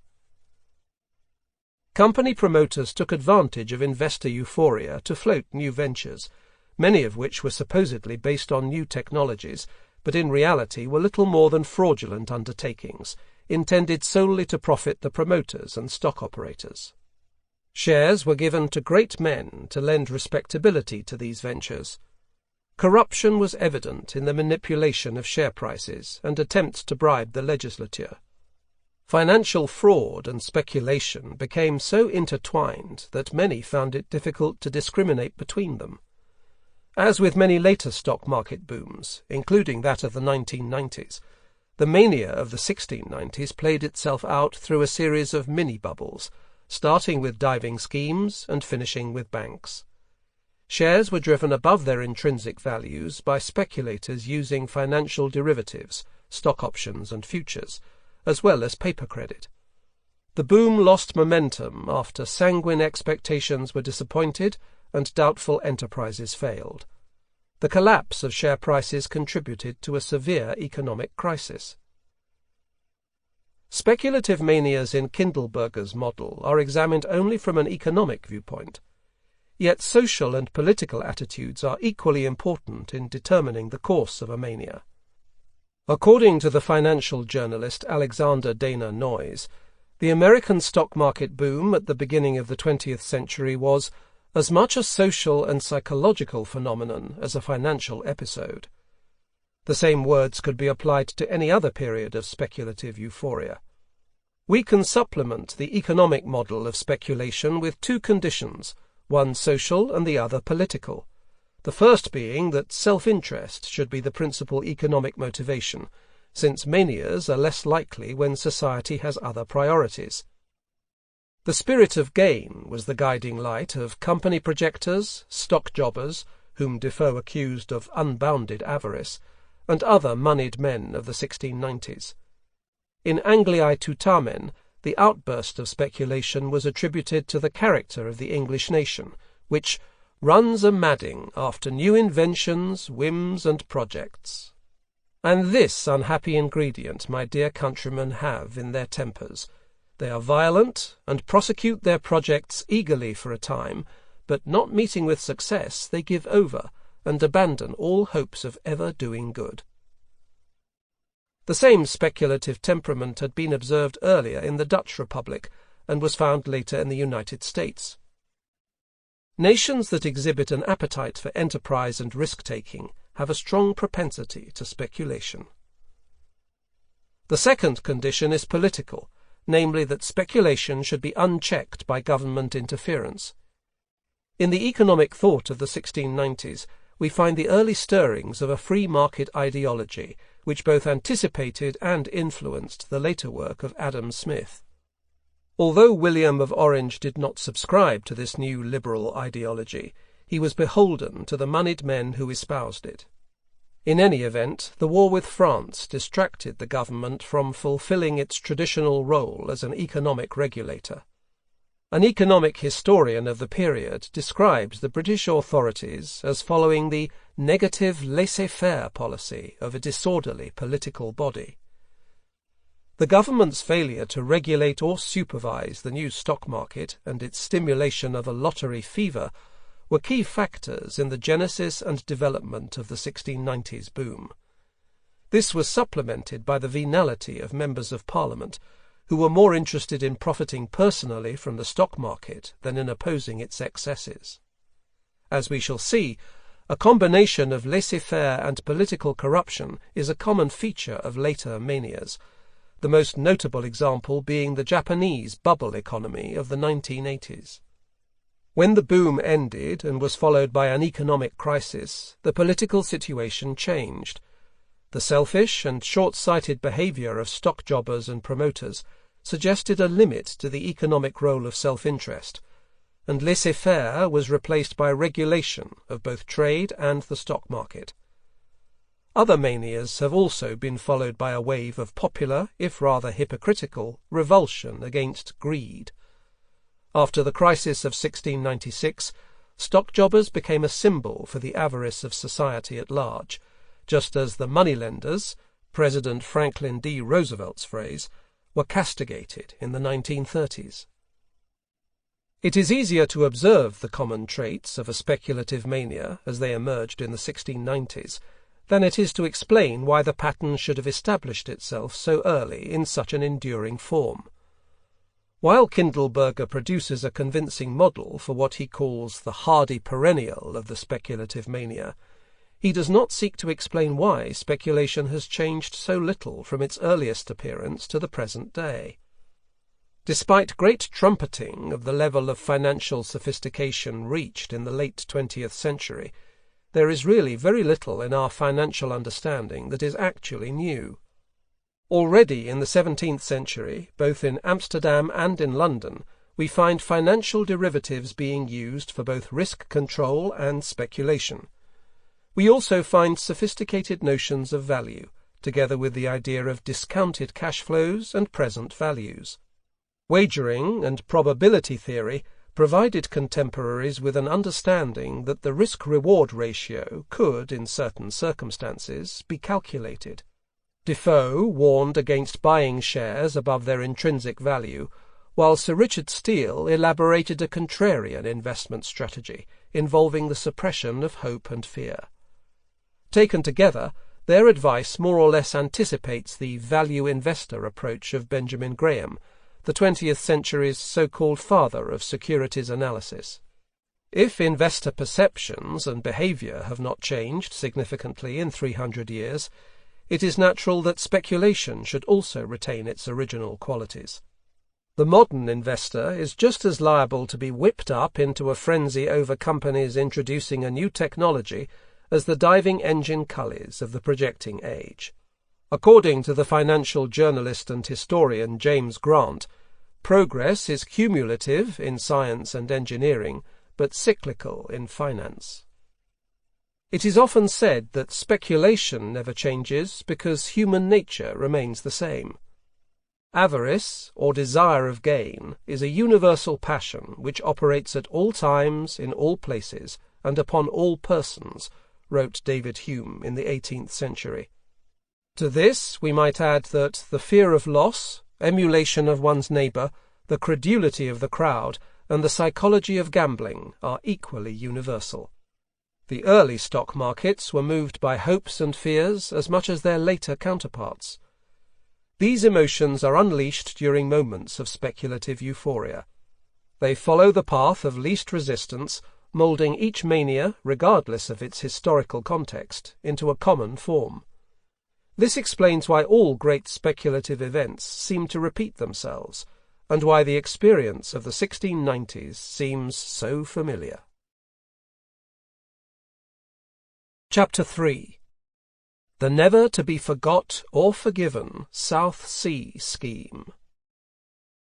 There must certainly be a vast fund of stupidity in human nature, else men would not be caught as they are 1,000 times over by the same snare, and while they yet remember their past misfortunes, go on to court and encourage the causes to which they were owing, and which will again produce them. Cato's Letters, January 1721. All Europe, as well as these kingdoms, are on the point of being delivered by the influence of British arms and councils. So far as prudence can foretell, the unanimity of this session of Parliament must establish, with the peace of all Europe, the glory and trade of these kingdoms on a lasting foundation. I think every man may see the end of our labours. All I have to ask of you is that you will agree to be a great and flourishing people. Thus ran the King's speech at the opening of Parliament on the 23rd of November 1719. This hopeful rhetoric appeared well justified. The invasion force of the Old Pretender, son of James II, had recently been crushed at Glenshiel in the Highlands, and the old Tory leadership was in exile in Paris, leaving George I and his Whig cronies to contemplate a future in which their power lay unchallenged. The accession of the Hanoverian dynasty in 1714 and the peace with France that followed had given great satisfaction to the moneyed men, who recommenced trading with new vigour. Interest rates were low, and the king's anticipation that his people would be great and flourishing seemed no idle boast. Only the author of Robinson Crusoe, published in 1719, failed to share in the widespread jubilation. In his Anatomy of Exchange Alley, Defoe warned of a general visitation where all distempers are swallowed up in the plague like a common calamity that makes enemies turn friends and drowns lesser grievance in the general deluge. But what did the rant of an undischarged bankrupt count for against the combined wisdom of the court, Parliament, and city? Within a year Defoe was vindicated. A calamity, popularly perceived as the biblical visitation anticipated by Defoe, had shaken the kingdom root and branch. The prosperity, so recently in evidence, had disappeared, to be replaced by bankruptcies and suicides. The ministry was in disarray, Parliament unruly, and riotous crowds thronged Westminster, jeering at ministers and baying for blood. The new dynasty was shaken. A member of Parliament claimed that, had the Old Pretender chosen to invade at this moment, he could have ridden to Westminster unopposed. Such a dramatic revolution in political and commercial fortunes had never before been witnessed in the country, despite its history of civil wars and usurpations. The cause of this great bouleversement was known to all. It was described by the two monosyllables which resounded from every lip. The nation was submerged under the waves of the South Sea. The First Bubbles. Since the 1690s, the momentum of the financial revolution had continued with a number of important innovations. In 1710 there had been a brief boom following the successful flotation of Sunfire, the first insurance company. A year later, the South Sea Company was established to take over £10 million of government debt, which it converted into its own shares. In exchange, the South Sea Company received an annual interest payment from the government and the monopoly of trade with the Spanish colonies in South America. A couple of years later, the company received exclusive rights to sell slaves in South America. Although its trading activities always showed a loss, the South Sea Company succeeded as a financial institution. In early 1719, it took over a further £1,700,000 of government debt in the form of annuities, which it converted into South Sea stock. By this date, the ideology of self-interest had recovered from the battering it had received after the crisis of the mid-1690s. It was most famously articulated in Bernard Mandeville's The Fable of the Bees, with its thesis that private vices, avarice, prodigality, pride, and luxury, produced public benefits. The lust for gain remained most rampant in the coffee-houses of Exchange Alley. In her play, A Bold Stroke for a Wife, 1718, Susanna Centlivre, the dramatist's spouse of the royal cook, portrayed the alley as a place where bulls contested with bears, brokers bit, that is, cheated, their customers, and false rumours were deliberately circulated. A few years earlier, in January 1714, the notorious Queen Anne is dead rumour had caused shares to slide, yet when the Queen actually died a few months later, the market took the news in its stride. The year 1719 was one of general prosperity and confidence. In France, the Scotsman John Law, perhaps the greatest financier of all time, was putting the finishing touches to his system. His Mississippi Company controlled French Louisiana, including half the territory of the United States, the French East India and China companies, the tobacco monopoly, the mint, the tax farms, the National Bank, La Banque Royale, and in August 1719 it took over the entire French national debt of 1,500 million livres. The system, which also involved substituting a paper currency for gold, was the most far-reaching economic experiment undertaken before the Russian Revolution. The son of an Edinburgh goldsmith, Law regarded money as a medium of exchange rather than a store of intrinsic value. His broad, indeed revolutionary conception of money included paper currency, bonds, credit notes, and company shares. Following the example of the Darien Company in the 1690s, Law's bank issued increasing amounts of paper currency to provide loans for the purchase of shares. As the Mississippi shares rose in value, more money was printed, producing an inflationary spiral, which pushed the share price from under 500 livres at the launch of the system to over 20,000 by late 1719. The effect of Law's machinations was to produce an unprecedented outburst of speculation in France, where new fortunes brought the word millionaire into usage. Investors converged on the Parisian stock market in the Rue Quincampoix from every corner of Europe. In Geneva, house prices began to rise after its citizens cashed in their Mississippi profits. In Hamburg, new insurance companies were floated, and in Austria, an Eastern trading company was proposed. Europe was experiencing the first international bull market. By autumn, the speculative fever had reached London, where new companies were appearing in Exchange Alley.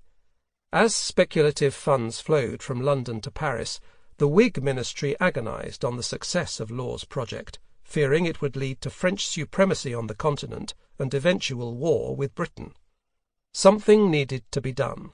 If France's greatest company was named after a river, they already had a company named after an ocean. The South Sea Company would serve as an English Mississippi. The South Sea Scheme. The scheme, in its essentials, was relatively modest in comparison to its French counterpart. The directors of the South Sea Company proposed to take over, or privatise, the British national debt, comprising various annuities, which it agreed to convert into its own shares. In return, the company would receive from the government an interest payment on the debt. There were numerous precedents for the scheme. What was different was the scale of the operation, since the annuities were capitalised by the government at over £30 million. Since the holders of government annuities could not be coerced into converting their assets into South Sea stock, the company had to make them an attractive offer. If it could inflate the value of its shares, which were already trading at a premium, it could offer a good price to the annuitants. The company was allowed to issue shares with a nominal value of £31.5 million. As the share's nominal value was £100, this implied a maximum issue of 315,000 new shares. Those shares authorised for issue but not involved in the conversion could be sold in the market, and the money raised used to pay the £7.5 million the company had agreed to give the government for the privilege of taking over its debt. Any proceeds that remained were considered a profit to the company. The success of the scheme, therefore, depended on inflating the value of South Sea stock prior to the conversion, so that fewer shares were actually exchanged for annuities. These arrangements were as confusing to most contemporaries as they appear to the modern listener. It is possible to clarify them by explaining how the conversion would work at different levels of the South Sea share price.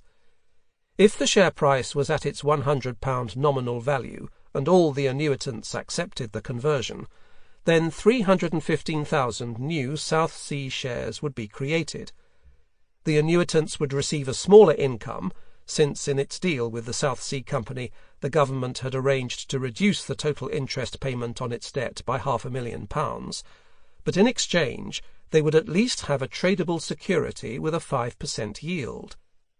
In this case, however, there would be no surplus for the company to pay the government its £7.5 million sweetener, nor would it have any shares remaining to sell for its own profit.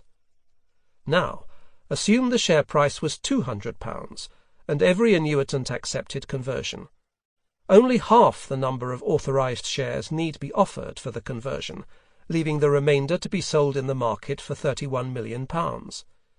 This would cover the cost of the payment to the government and leave a large cash surplus for the company's shareholders. The principle of the scheme was essentially quite simple. The higher the share price, the greater the profit for the company. What the company actually did was rather more complicated. It raised its share price and then offered the annuitants shares with a market value greater than the original terms of conversion, although the nominal value of the shares they received was actually smaller. This provided the annuitants with a quick capital profit if they accepted conversion. The details of the South Sea scheme are difficult to bear in mind, and for the sake of simplicity it is well to remember two facts. 1. The higher the South Sea share price, the fewer shares were exchanged for annuities, and the greater the profit to be divided between the company and the government. 2. The higher the value of the South Sea shares, the greater the market value of the shares received by the annuitants upon conversion. All parties, annuitants, government, existing and prospective shareholders, had an interest in an inflated share price. No sooner had the scheme been announced to Parliament by Sir John Ailerby, the Chancellor of the Exchequer, on the 21st of January 1720, than the price of the South Sea shares began to rise. By mid-February it had reached 187, up from 128 at the start of the year. In Mist's journal, Daniel Defoe reported that Exchange Alley was teeming with people from all over town. The South Sea had become the English Mississippi. "Where must this fall at last?" he asked with his customary prescience. "If new shares are created to make this purchase of annuities, which shares are vendible at double the intrinsic value, where must it fall when the price abates, and when what is bought for 200 may sell but at par?" The public's avidity for South Sea stock had appeared before the company had received permission from Parliament to go ahead with the conversion, and before it had announced the terms of the conversion to the annuitants. The carefree spirit which characterized the South Sea speculator is revealed in a frank letter that the poet Alexander Pope sent to his stockbroker, James Ekersall, on the 21st of February. I daily hear such reports of advantages to be gained by one project or another in the stocks, that my spirit is up with double zeal in the desire of our trying to enrich ourselves. I assure you, my own keeping a coach and six is not more in my head than the pleasure I shall take in seeing Mrs. Ekersall in her equipage. To be serious, I hope you have sold the lottery orders, that the want of ready money may be no longer an impediment to our buying in the stock, which was very unlucky at that time. I hear the South Sea fell since, and should be glad we were in. I also hear there is considerably to be got by subscribing to the new African stock. Pray let us do something or other, which you judge the fairest prospect. I am equal to what stock, so you do but like it. Let but fortune favour us, and the world will be sure to admire our prudence. If we fail, let's e'en keep the mishap to ourselves. But 'tis ignominious, in this age of hope and golden mountains, not to venture. I am very truly your ladies and sir your most obliged humble servant, A. Pope. A month later, with the South Sea stock at over 300, a debate took place in the House of Commons over the terms of the conversion. Several MPs, including Sir Robert Walpole, Sir Richard Steele, and Archibald Hutcheson, argued that the value of South Sea stock should be fixed in the terms for conversion. The Ministry opposed this measure for reasons that were not public knowledge. Several members of the Government and Court, including Chancellor Ailerby, Postmaster General James Craggs, Secretary to the Treasury Charles Stanhope, and the King's German mistresses, had been secretly provided with an allocation of shares in the South Sea Company by its directors. These shares were issued at a small premium to the prevailing market price, for which no deposit was required. As the shares did not in fact exist, the bribe functioned similarly to a modern executive stock options scheme. If the share price rose, the recipients could redeem the shares and take their profits. After receiving their fictitious shares or options, these influential persons had a keen interest in seeing the South Sea share price rise, regardless of the cost to the nation. The grasping Ailerby, who had also bought South Sea stock in the market, argued forcefully against Walpole and his confederates. On the 23rd of March 1720, the government's will prevailed, and the company was left free to set the terms of the conversion. The parliamentary debate on the conversion revealed a conundrum. All parties, government, company, annuitants, and existing shareholders, appeared to profit by the continuing rise in the South Sea stock. The circularity inherent in the scheme made a rational calculation of the shares' fair value difficult to compute. Some argued that the higher the shares rose, the more they were actually worth. This opinion was expressed by a correspondent in the Flying Post on the 9th of April, who claimed that the higher the price is which is given for the South Sea stock, the greater the benefit will the purchaser have thereby, and that at 300%, that is £300, it is intrinsically worth 448, and at 600 is worth 880. This plausible yet absurd calculation so enraged the financially minded Archibald Hutcheson, MP, that he published the first in a series of anti-South Sea pamphlets. Hutcheson maintained that people who bought surplus South Sea stock at its elevated price must be deprived of all common sense and understanding, since they would be giving their money away to the original stockholders and annuitants. Was there ever such a delusion from the beginning of the world to the 9th of April 1720 endeavoured to be imposed on the British nation? He asked. According to this way of computing, no person can purchase at too high a rate, since his profit will increase in proportion to the price he gives. Hutcheson saw clearly that the scheme was dependent on gulling both the annuitants, into converting their securities into too few shares, and the purchasers of the money subscriptions, that is, those who bought the surplus South Sea shares from the company. After reminding his readers that Parliament was only committed to a 5% interest payment, and that the trading prospects of the company were not good, he concluded, "Certain it is that the loss at last must rest somewhere." In his periodical The Theatre, Sir Richard Steele made a similar point, warning that if this affair is not put upon the basis of trade, and that in a visible way of profit, with consideration of contingencies, a loss it will be, and is nothing but a great appearance, a bulky phantom. The Secret and Public History of the South Sea. Within the South Sea Company itself there were no such qualms. The company was under the control of a cabal led by John Blunt, ably assisted by the company cashier, Robert Knight. Blunt was a founding director of the company, and the leading figure behind the conversion scheme. The son of a shoemaker, a Baptist by religion, and a scrivener by trade, Blunt was a deeply unattractive character, described in a recent history of the South Sea bubble as burly and overbearing, glib, ingenious, and determined to get on. An insider account of his operations during 1720 is provided by an anonymous tract entitled The Secret History of the South Sea Scheme. According to its author, Blunt had one primary aim.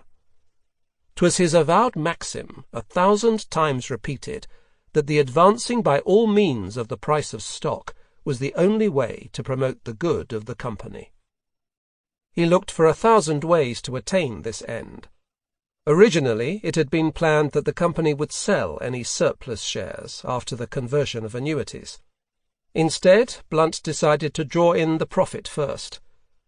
As soon as the South Sea Bill received royal assent on the 7th of April 1720, he offered a subscription of South Sea shares to the public. It was the first of the company's 4 money subscriptions during the year.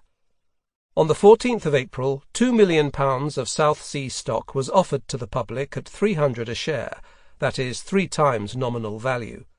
The public was enthusiastic, and the subscription sold out within an hour. The launch of the money subscription before the conversion of annuities caused confusion to anyone attempting to calculate the intrinsic value of the stock, as no one could know what profits would derive from the conversion. This was intentional. According to the secret history, Blunt's second maxim was, "The more confusion, the better. People must not know what they do, which will make them the more eager to come into our measures. The execution of the scheme is our business. The eyes of all Europe are upon us." In order to make the money subscription attractive, Blunt offered easy terms for subscribers, as John Law had done with the Mississippi Company's share issues. This imitation was deliberate. Only a 20% deposit was required, the remainder to be paid in 8 instalments over the following 16 months. Again following John Law's example, the South Sea Company started providing loans to shareholders against the deposit of South Sea stock.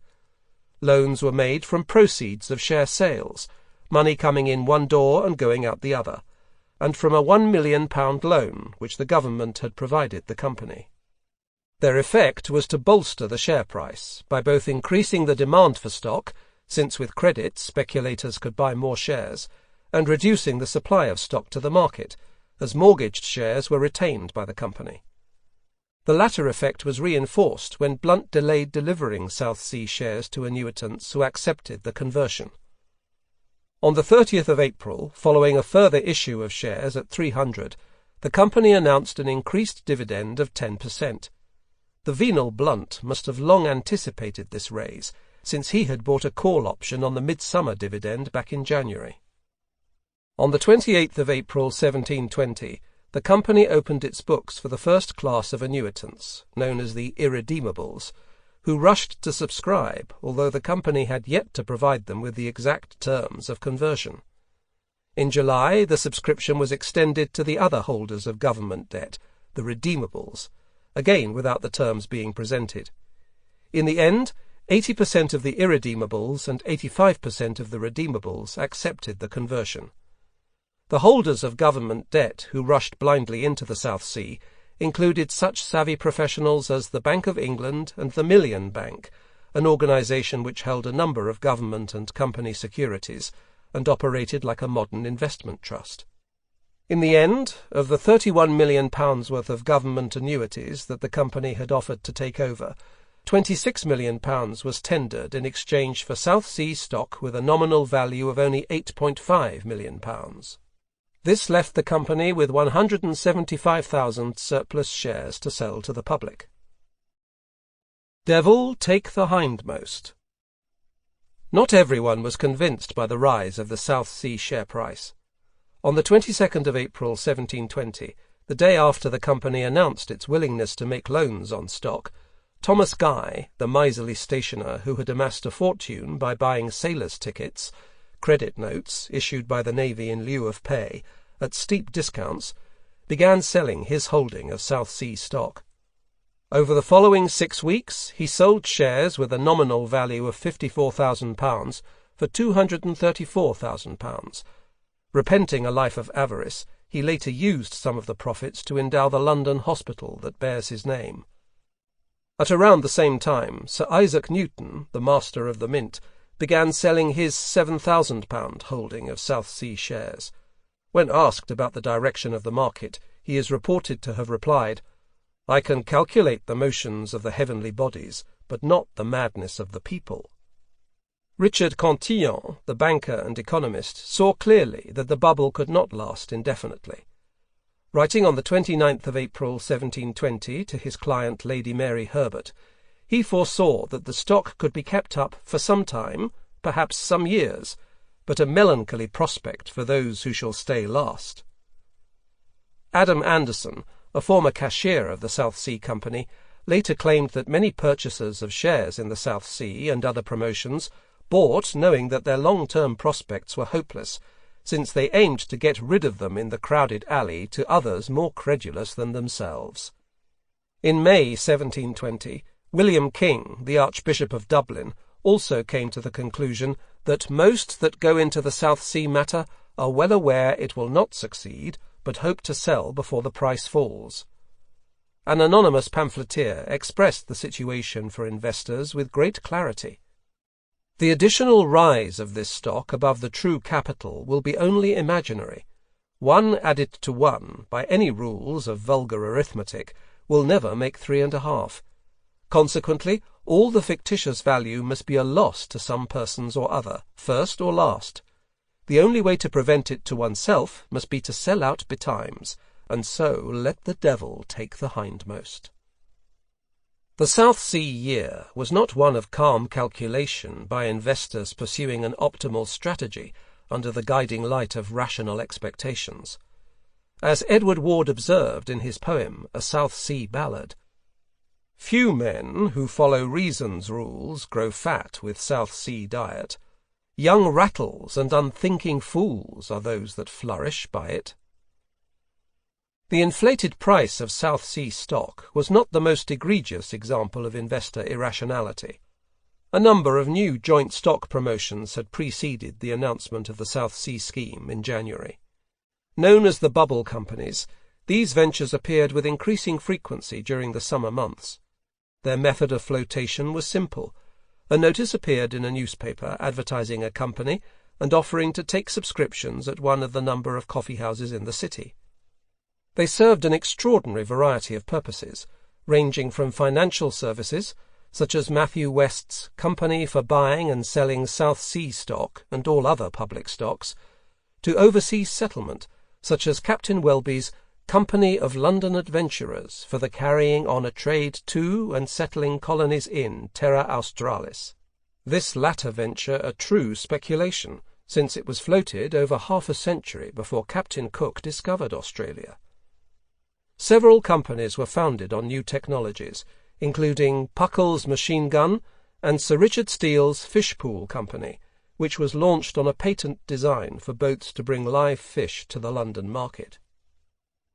For a while, the bubble companies flourished in the stock market. The two leading insurance bubbles, the Royal Exchange and the London Assurance, sold at their peak for 25 and 64 times paid-up capital respectively. Steele's fish pool went to a premium of £160 before any call had been made on the shares.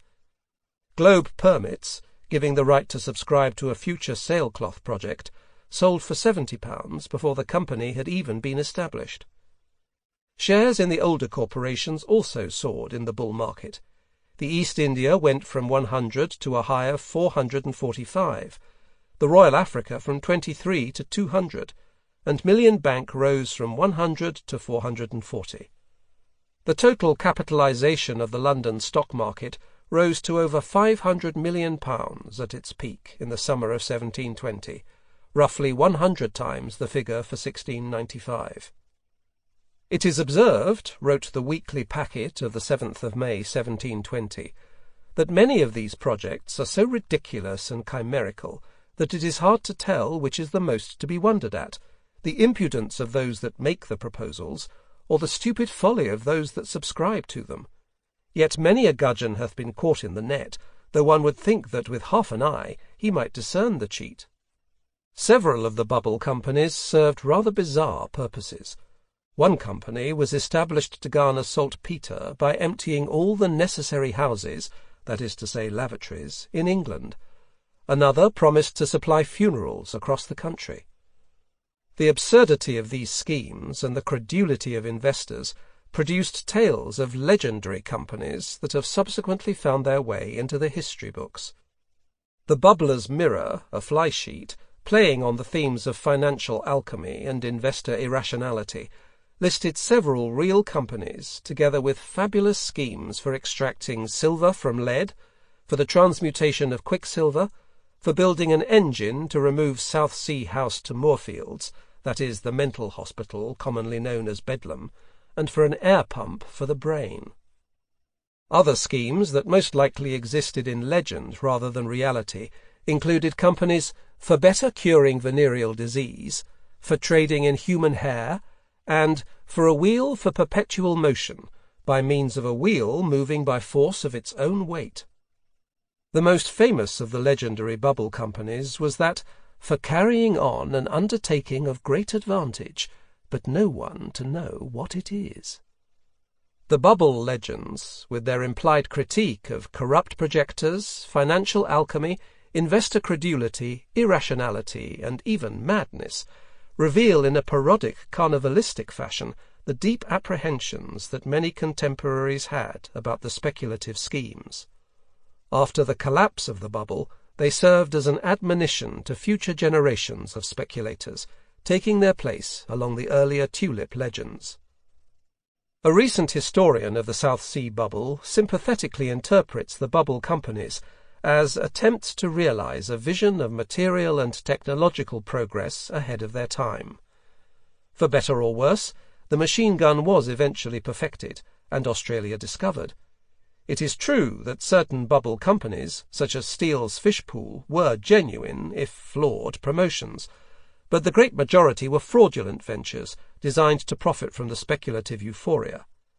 Their founders must have had little intention of creating legitimate enterprises. Only 4 of the 190 bubble companies founded in 1720 survived, although among them were 2 insurance companies, the Royal Exchange and London Assurance, which later flourished. Most bubble company projectors preyed on the credulity and cynicism of those who bought their shares. Speculators did not buy bubble company shares as long-term investments. They bought them with the intention of selling them on to greater fools.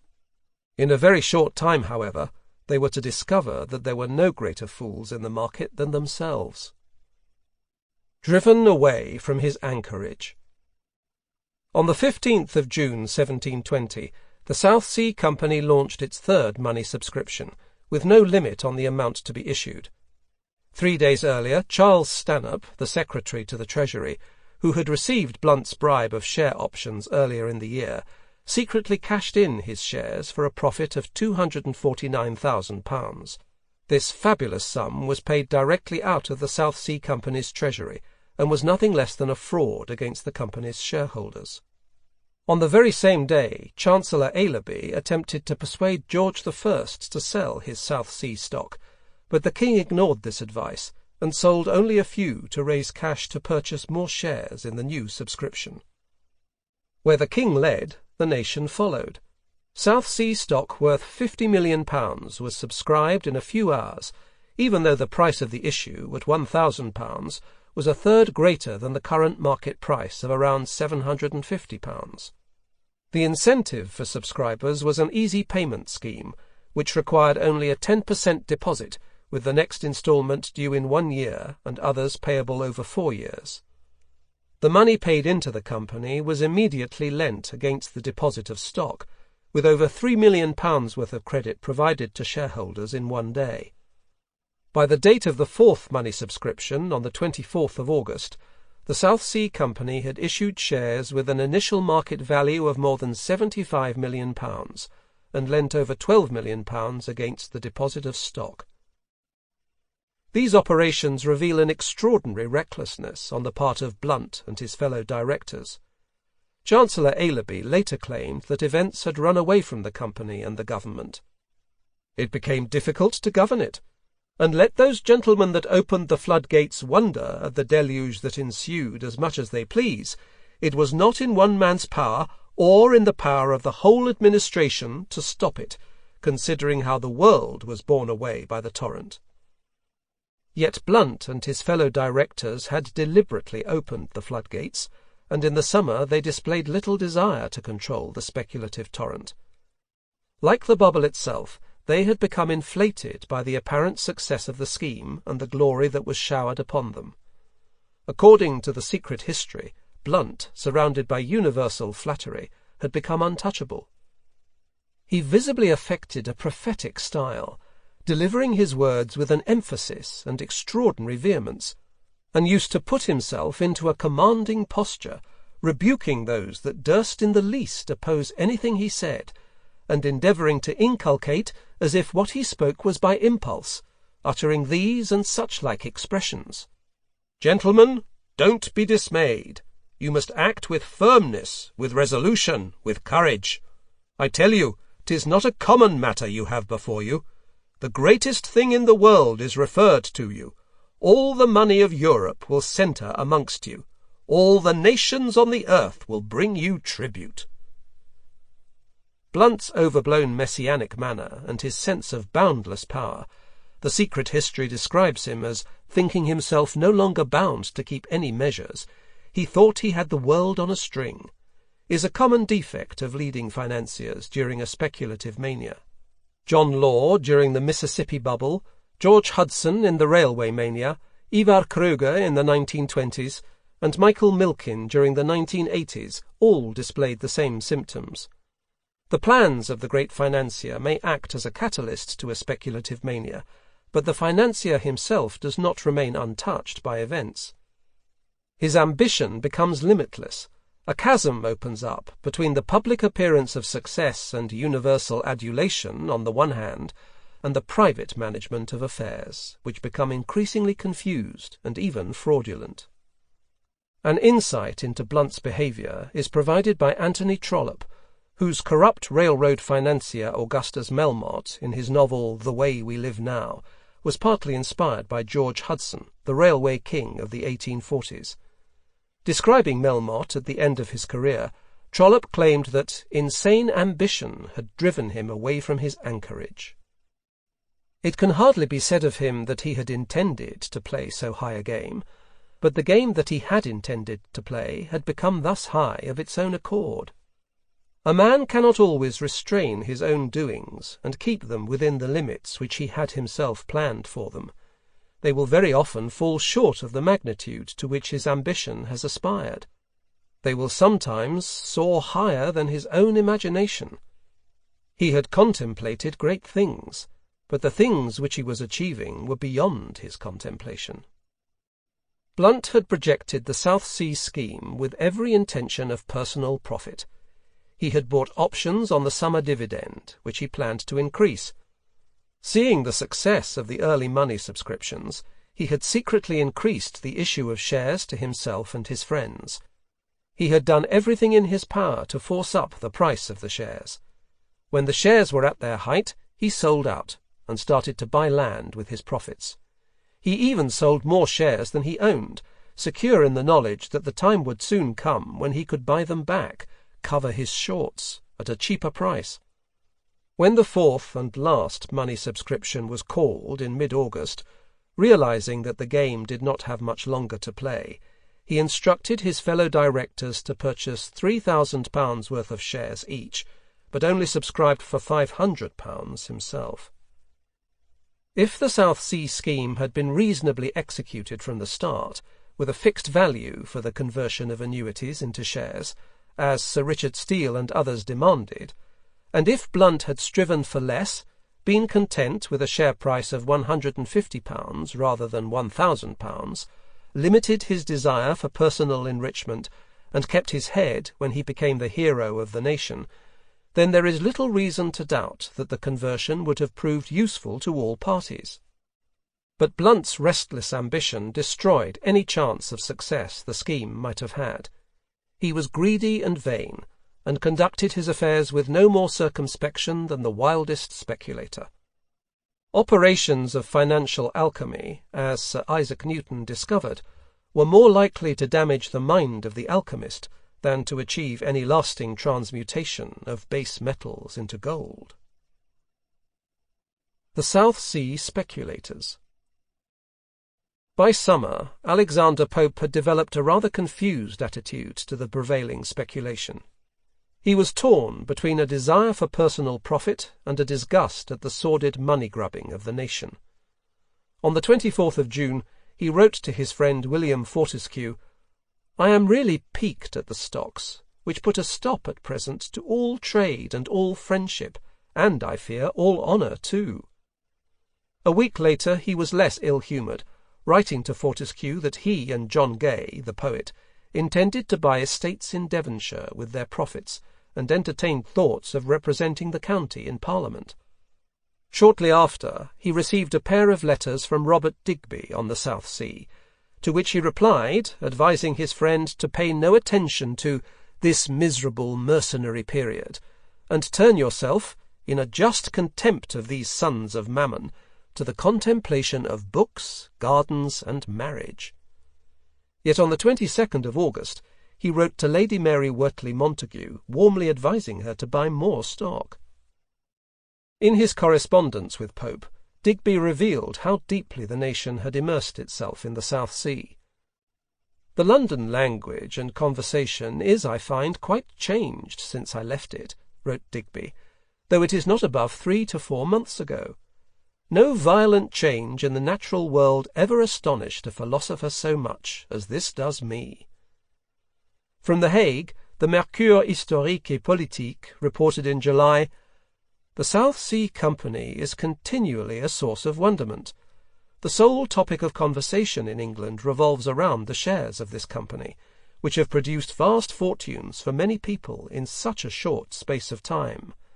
Moreover, it is to be noted that trade has completely slowed down, that more than 100 ships moored along the River Thames are for sale, and that the owners of capital prefer to speculate on shares than to work at their normal business." A few weeks earlier, Edward Harley, whose brother Robert, the former Tory minister, had established the South Sea Company back in 1711, observed that "the demon's stockjobbing is the genius of this place. This fills all hearts, tongues, and thoughts, and nothing is so like bedlam as the present humour which has seized all parties, Whigs, Tories, Jacobites, Papists, and all sects. No one is satisfied with even exorbitant gains, but everyone thirsts for more, and all this is founded upon a machine of paper credit supported only by imagination." The same month, Jonathan Swift, whose own investments were being handled by John Gay, wrote in a letter, "I have inquired of some that have come from London, what is the religion there? They tell me it is South Sea stock. What is the policy of England? The answer is the same. What is the trade? South Sea still. And what is the business? Nothing but South Sea." The South Sea speculators came from every social class. At their head stood King George I, who had probably received an allocation of fictitious shares at the start of the scheme. His eldest son, the Prince of Wales, also held South Sea shares and was governor of the Welsh Copper Company, known commonly as the Prince of Wales's bubble. He was followed by an assortment of jobbing dukes, marquises, earls, and barons. Over 100 peers and 300 members of Parliament bought shares in the third money subscription. The roads thronged with country gentlemen and rich farmers coming to London to buy stock. City financiers were involved heavily in the early subscriptions, and foreign speculators, especially the Dutch, were prominent in Exchange Alley. By the time of the fourth money subscription, however, the domestic and international financiers suspected that the affair did not have much further to run. Many of the Dutch speculators sold up and repatriated their capital to invest in the booming Amsterdam stock market. The London bankers, for their part, simply refrained from partaking in the last subscription. The departure of the more experienced market operators at or near the peak of a bubble is a common feature of speculative booms. Blunt was well aware of this problem. In his insatiable desire to keep the share price rising, he declared a preference for making loans on stock not to professionals, but to ladies and young gentlemen who come from the other end of town with a spirit of gaming. For such, according to him, were the most likely to advance the price of the stock. Ladies speculators. Women have played an important part in the history of speculation. Widows and orphans has long been the standard cry of those who seek to protect the innocent against the dangers of speculation. Charles Kindleberger has found a protective allusion to them dating back to Mesopotamia in the 3rd millennium BC. The widow investor is deemed to be financially naive and in need of protection against charlatans. Her antithesis is the female speculator who first emerged in France and Britain in the early 18th century. In France, John Law was the object of relentless attention from ladies eager to receive shares in the Mississippi Company. The regent's mother observed lewdly that if duchesses were prepared to kiss Law's hand, what parts of his body might not other ladies favour? Chief among the aristocratic female speculators was the remarkable former nun Alexandrine de Tencin, mistress of the French chief minister Abbé Dubois, and possibly lover of John Law, and later mother of the philosophe d'Alembert, who established her own bureau d'agiotage. Another Mississippian, as they were called, was Lady Mary Herbert, daughter of the Earl of Pembroke, who later bought South Sea stock against the advice of her banker, Richard Cantillon. The extent of female speculation in the South Sea is revealed by the presence of 35 ladies, out of the 88 names, on Lord Sunderland's list for the second money subscription. Lady Mary Wortley Montagu, the celebrated traveller who introduced the smallpox vaccine to England, purchased South Sea stock in 1720, intending to use her profits to pay off a French blackmailer called Raymond, to whom she had written some indiscreet letters. Many of the ladies at the Princess of Wales's court in Richmond were active speculators, including the Duchesses of Rutland and Marlborough. Female speculation was also strong at the other end of the social spectrum. At Billingsgate, the conversation of the market women was said to turn to a merry way of buying and selling South Sea over a refreshing cup of gin.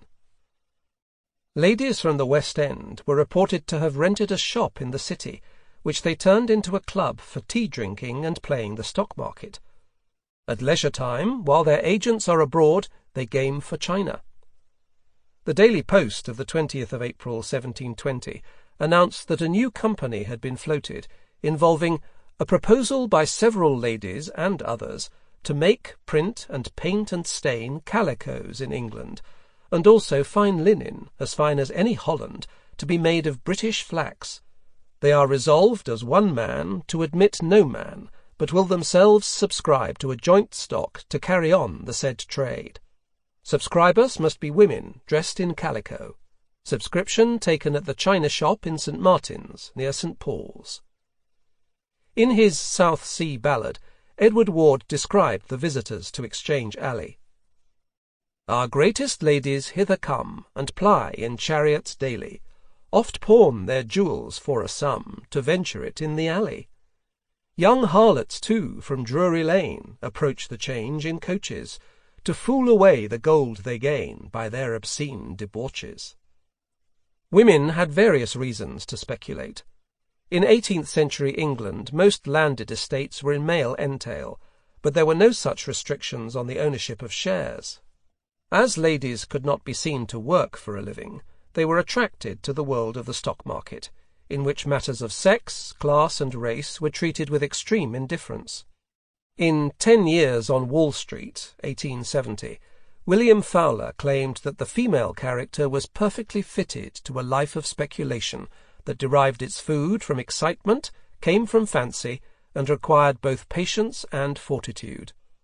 Although speculation may have suited the feminine temperament, there is no reason to believe that lady speculators fared any better or worse than their male counterparts.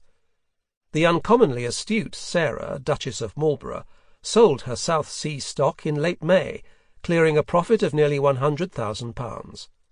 Others, such as Lady Mary Herbert and Lady Mary Wortley Montagu, were not so prescient. Successful speculation, however, could reverse the inequality between the sexes. In early August 1720, in a letter to Appleby's Journal, a lady speculator declared her intention of purchasing a South Sea husband. "I am resolved to be even with the money-hunting sex, and if I lay out my money, to be sure of my possession." All for the better, or the world turned upside down. When these extraordinary events are considered, and women of the town are become dealers in the stocks, valets de chambre, footmen, and porters, as well as merchants, tradesmen, and pickpockets, walk on the exchange, and ride in their coaches, at the same time some good-natured gentlemen have quitted them, projectors successfully bubble the public in all their schemes, sharpers leave their gaming tables in Covent Garden for more profitable business in Jonathan's coffee-house, and even poets commence stock-jobbers, it is high time to pronounce Exchange Alley truly a farce. Speculation penetrated the barriers between the social classes.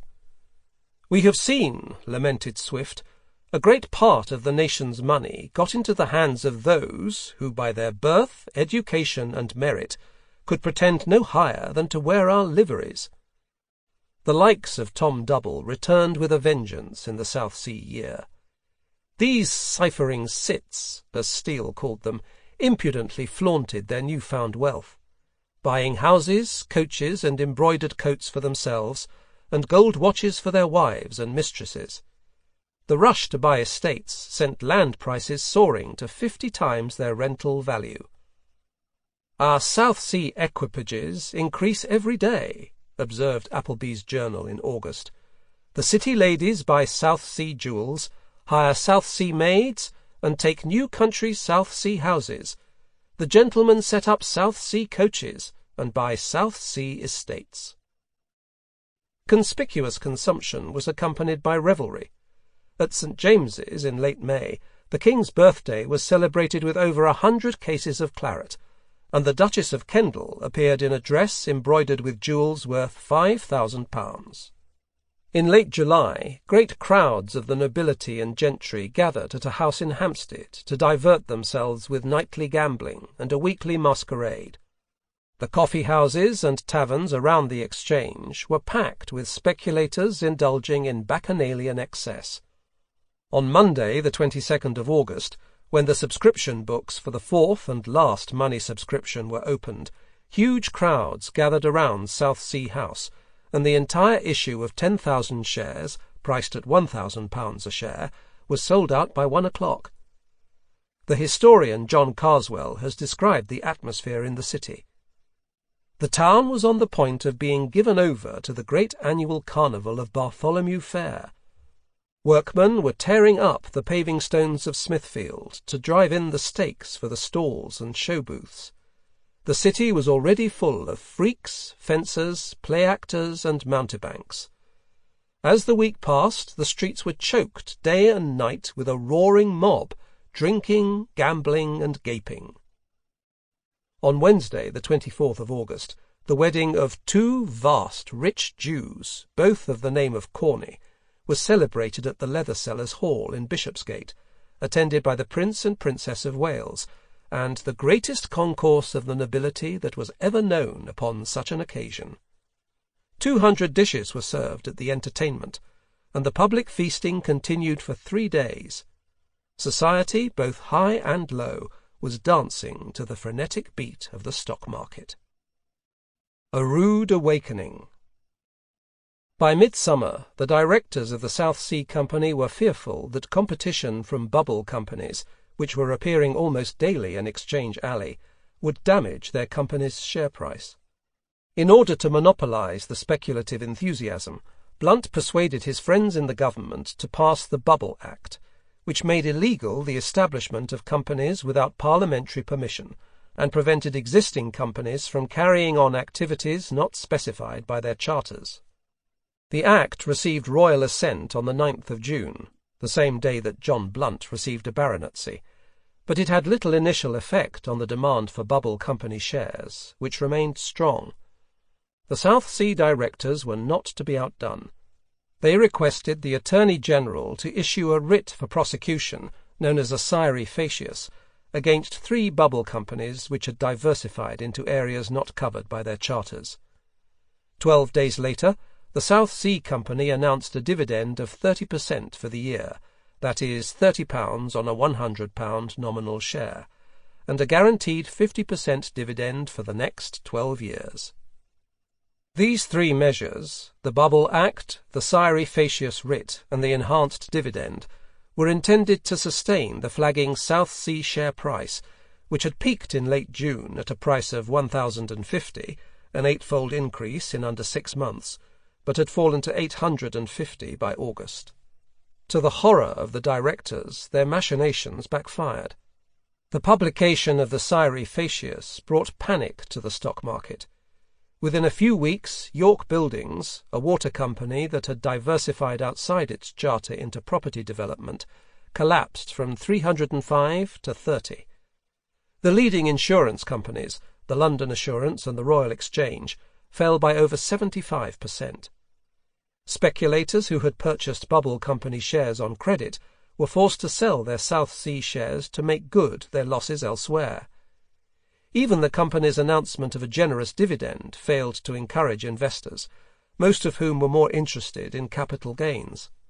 Besides, no one really believed that the company could afford to pay a 50% dividend. Other factors conspired to lower the South Sea share price. In June and July, foreigners began disposing of their South Sea shareholdings to reinvest their profits in the new bubble companies appearing in the Hamburg and Amsterdam stock markets. The canton of Bern, Switzerland, sold its South Sea stock and repatriated its profits. Speculation had also stretched domestic credit to its limits. Interest rates rose to over 20% in the summer, and neither the South Sea Company nor city bankers had any funds left to lend against South Sea stock. None of these factors proved decisive. In fact, no trigger for the collapse was needed.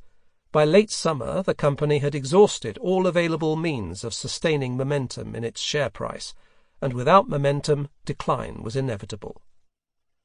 The month of September opened with the South Sea stock below 800.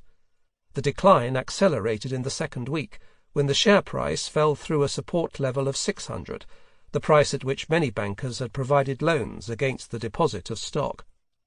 By the middle of the month, the South Sea directors gave up hope of staving off a collapse and started selling mortgaged stock with the intention of buying it back later at a lower price. A few days later, the Sword Blade Bank, which acted as banker to the South Sea Company and had made extensive loans against its stock, failed. By the end of September, the share price was below 200, a fall of around 75% in 4 weeks. At a meeting of the South Sea Company, a shareholder declared that with ruin so widespread, it had almost become unfashionable not to be bankrupt. On the 1st of October, Appleby's Journal reported that the sudden fall of our stocks, without visible reason, is the surprise of the world. The author went on to describe how the decline had occurred. The initial fall had brought a prodigious number of sellers to the market. One man selling alarms another and makes him sell, and thus the stock has run down insensibly, till all the people are put in a fright, and such has been the panic fear that it has brought great confusion along with it. In other words, the same feedback that had caused the bubble was working rapidly to deflate it. The violence of the collapse took most people by surprise. "I own I thought they would carry on their cheat somewhat longer," wrote James Milner, MP. "I said, indeed, that ruin must soon come upon us, but I own it came 2 months sooner than I expected." Alexander Pope, writing to Bishop Atterbury on the 23rd of September, had finally decided where he stood on the subject of the South Sea. Gone was the ebullient spectator of the new year, to be replaced by the autumnal moralist, intoning in classical style against the vices of the age. "The fate of the South Sea scheme has much sooner than I expected verified what you told me. Most people thought it would come, but no man prepared for it. No man considered it would come like a thief in the night, exactly as it happens in the case of death. Methinks God has punished the avaricious as he often punishes sinners, in their own way, in the very sin itself. The thirst for gain was their crime, and that thirst continued became their punishment and ruin. As for the few who have the good fortune to remain with half of what they imagined they had, among whom is your humble servant, I would have them sensible of their felicity.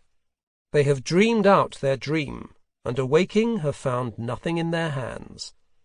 Indeed, the universal poverty, which is the consequence of universal avarice, and which will fall hardest upon the guiltless and the industrious part of mankind, is lamentable.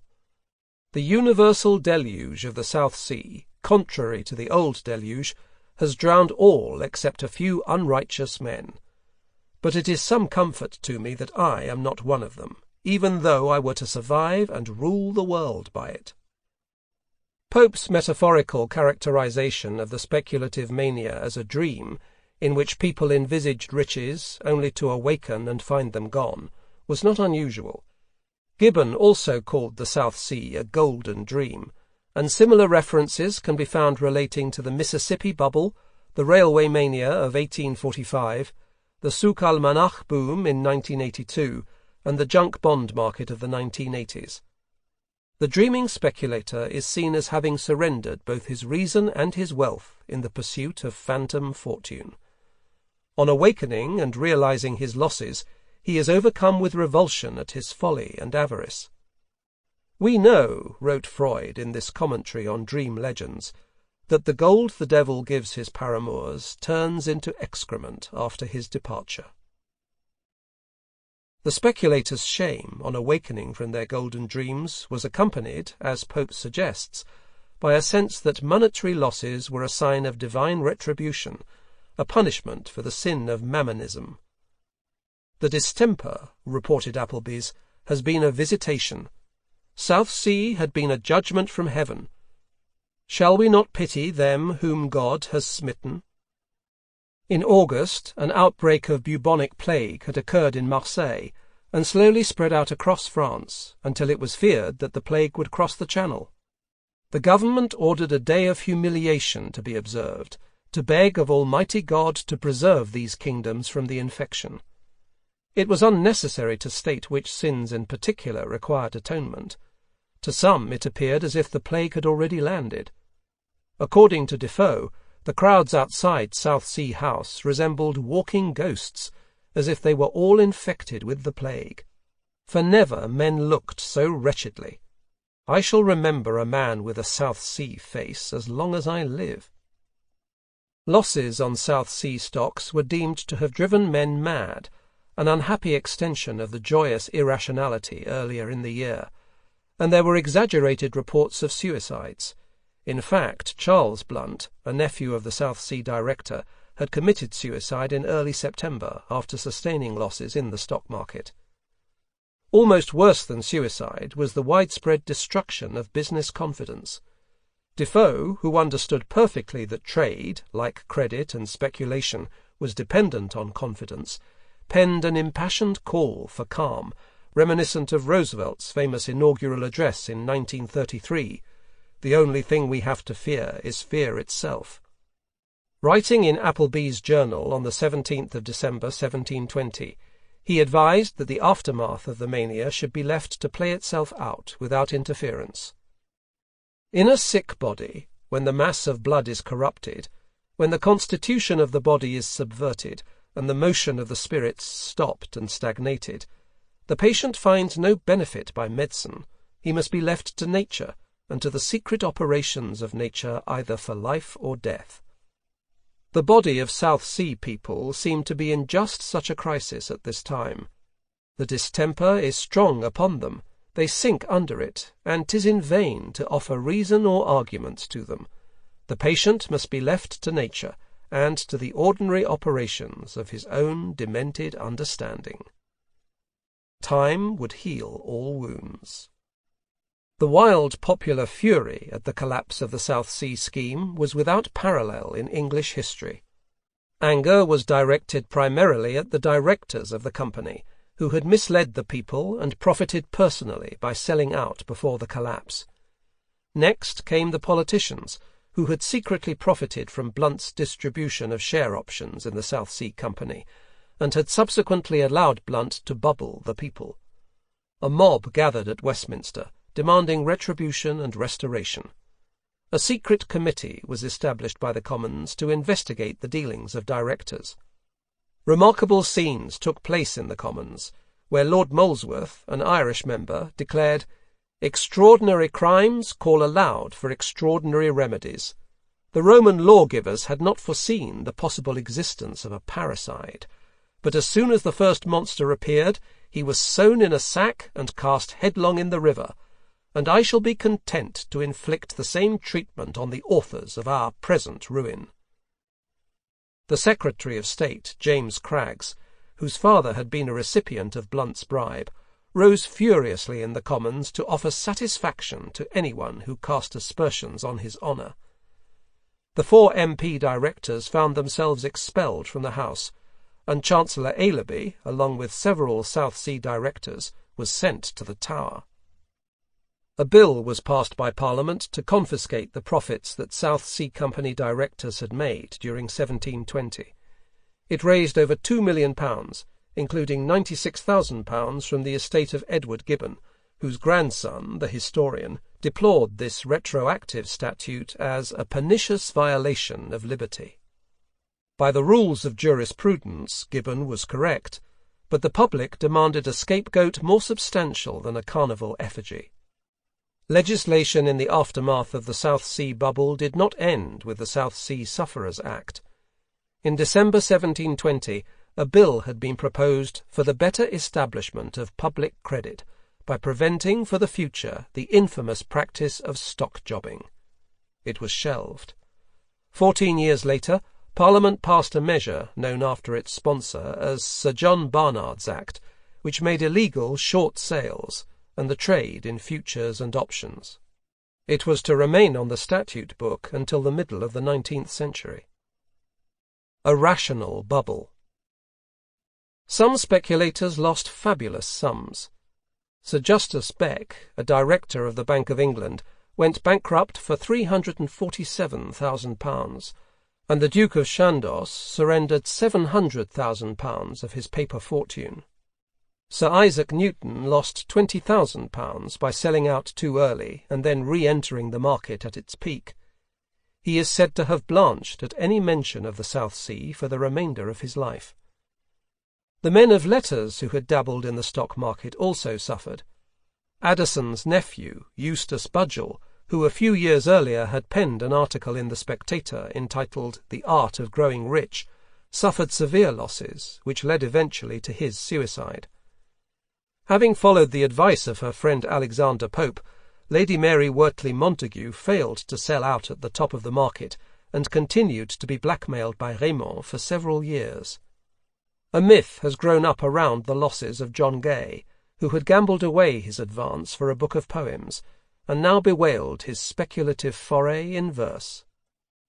Why did Change Alley waste thy precious hours among the fools who gaped for golden showers?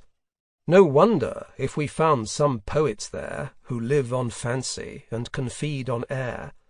No wonder they were caught by South Sea schemes, who ne'er enjoyed a guinea but in dreams.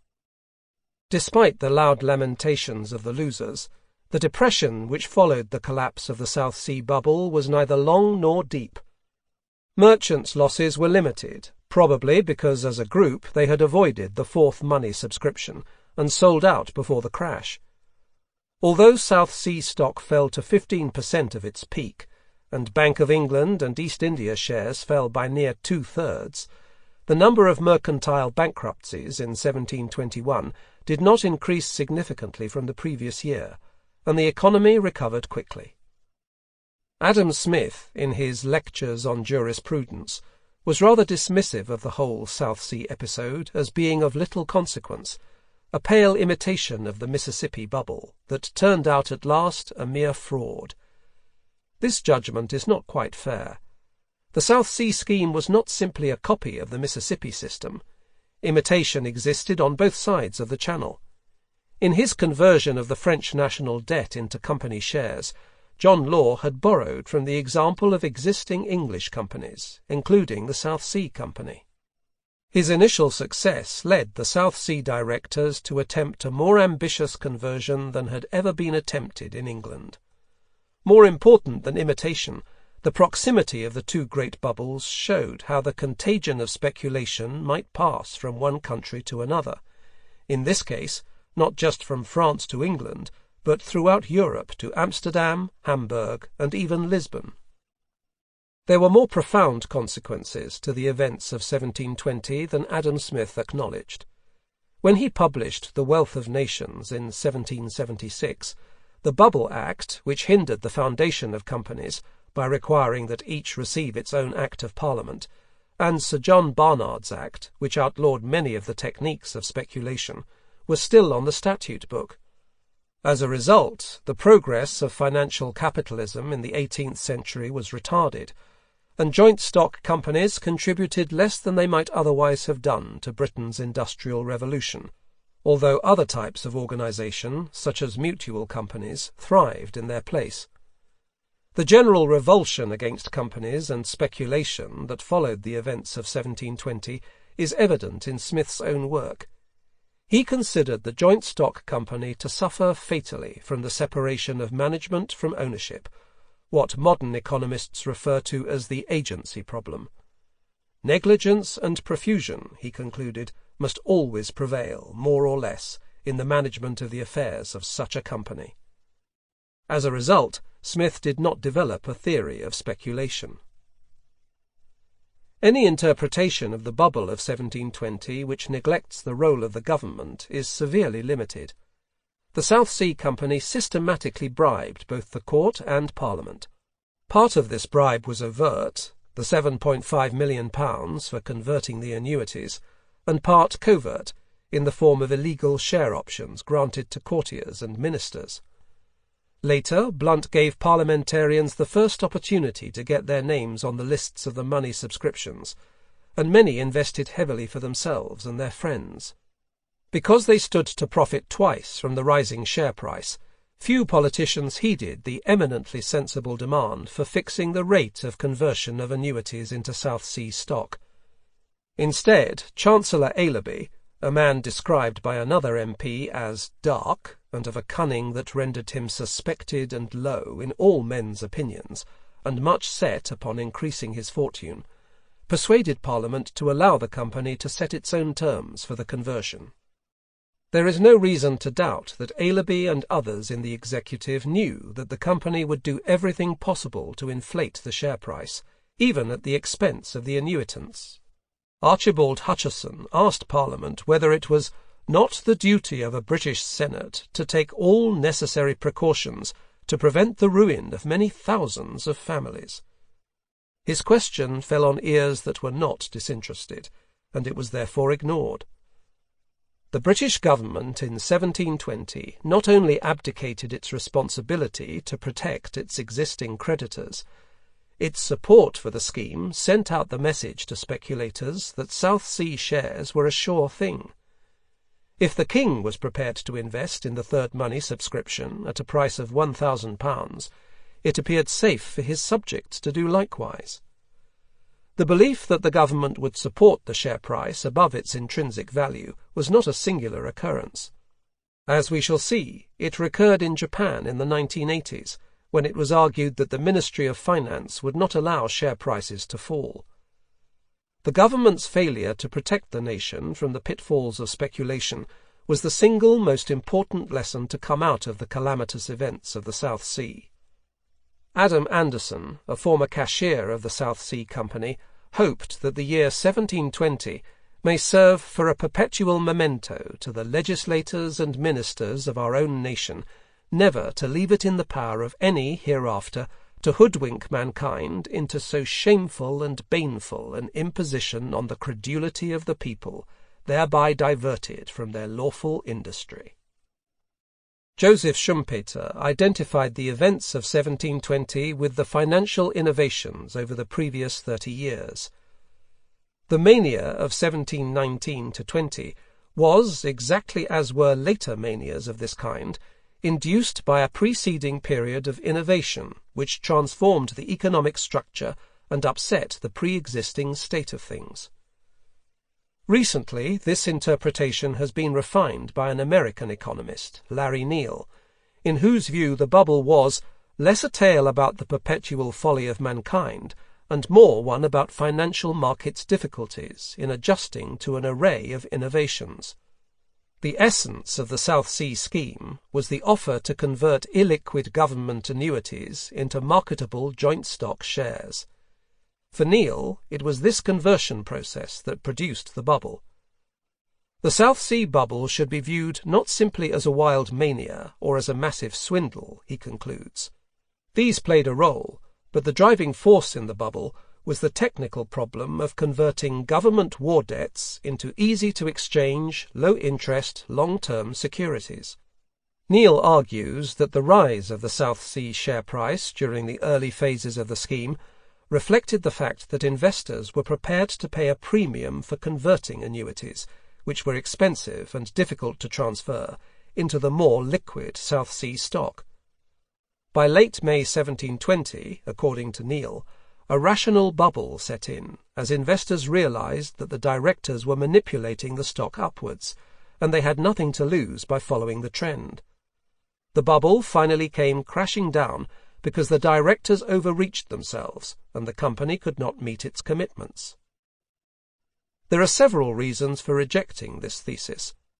The liquidity premium for the conversion of annuities into joint stock shares cannot have been that great, as investors who wanted marketable securities before 1720 were not obliged to hold annuities.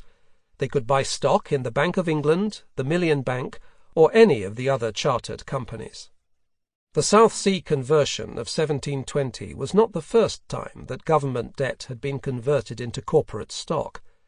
The Bank of England had engrafted government debt into its own shares in 1697, and the South Sea Company had done the same on two previous occasions, in 1711 and 1719. In the first two of the three South Sea conversions, the engraftment had actually led to a fall in the price of shares below their nominal level. Despite its grandiose title, the South Sea Company had no genuine prospects of a profitable trade with South America. The value of its shares was derived entirely from the income the company received from the government. It is therefore possible to calculate with an unusual degree of precision how much the South Sea shares were intrinsically worth, as is not the case with most companies whose future earnings are to a great extent indeterminate. In the spring of 1720, Archibald Hutcheson and Richard Steele argued that, given the fixed income the company received from the government, the fair value of South Sea stock was around £150. They concluded that any rise above this level would lead to a loss for both the annuitants and subscribers of South Sea stock. As the South Sea stock fell back to its fair value in the autumn of 1720, their opinion was vindicated. If investors chose not to heed the warnings of Hutcheson and Steele, and preferred to convince themselves that there was no limit to the potential price for South Sea stock, it was because they chose to act irrationally in pursuit of short-term gains. A vast amount of contemporary documentation relates to the irrationality of investors in the South Sea year. According to the Dutch banker Crellius, Exchange Alley in April 1720 resembled nothing so much as if all the lunatics had escaped out of the madhouse at once. Neal's account of the South Sea bubble, like Garber's version of the tulip mania, is intended to bolster the modern theory of efficient markets and rational investors. In its most extreme form, this theory denies the possibility of irrationality in speculative bubbles, and claims that investors are acting rationally even when they purchase shares above fair market value in the expectation that the price will continue to rise, at least in the short run. A rational investor is one who seeks to optimize his wealth by offsetting risk with reward and using all publicly available information. Was the investor who bought South Sea stock at £1,000 behaving rationally? The answer is no. First, there was sufficient public information to suggest that the share price was severely overvalued. Second, by entering the bubble at an advanced state, the investor faced a poor ratio of risk to reward. He was chasing a small potential gain and risking a larger and more certain loss. Third, the fundamentals, that is, the long-term prospects of the company, did not change significantly in the year. As its future income remained fixed, there was no reasonable cause for its share price to exhibit such extreme volatility. The theory of the rational bubble appears to be nothing more than an elaborate restatement of the greater fool investment strategy, whereby the speculator knowingly buys shares above their intrinsic value, hoping that a greater fool will pay more for them later. The exponents of the rational bubble appear to overlook the fact that the success of this strategy is dependent on liquidity, that is, the constant presence of both buyers and sellers in the market, and that, in a panic, buyers vanish at the very moment when rational bubble speculators are seeking to unload their shares. The greater fool method of investment has enjoyed great popularity in the 1990s American bull market, where it has been renamed momentum investing. Speculators look to buy shares that are rising faster than the market and sell quickly when the rise begins to peter out. The fate of the London banker John Martin in 1720 illustrates the dangers of this frivolous approach to investment. Early in the summer, he had gleefully argued that, when the rest of the world is mad, we must imitate them in some measure. But he failed to sell out before the crash, lost a fortune, and ended up complaining pathetically of being blinded by other people's advice. Chapter 4. Fool's Gold. The Emerging Markets of the 1820s. Her husband broke his heart in— How did you say her husband broke his heart, my dear? In pumping water out of the Peruvian mines, replied Miss Tox. Not being a pumper himself, of course, said Mrs. Chick, glancing at her brother. And it really did seem necessary to offer the explanation, for Miss Tox had spoken of him as if he had died at the handle. But having invested money in the speculation, which failed. Charles Dickens, Dombey and Son, 1846. In late 1821, His Highness Gregor, Cacique of Poyet, a small territory on the border of present-day Nicaragua, arrived in London. His intention was to sell land rights, military commissions, and titles of nobility to British subjects, and to encourage emigration to his country.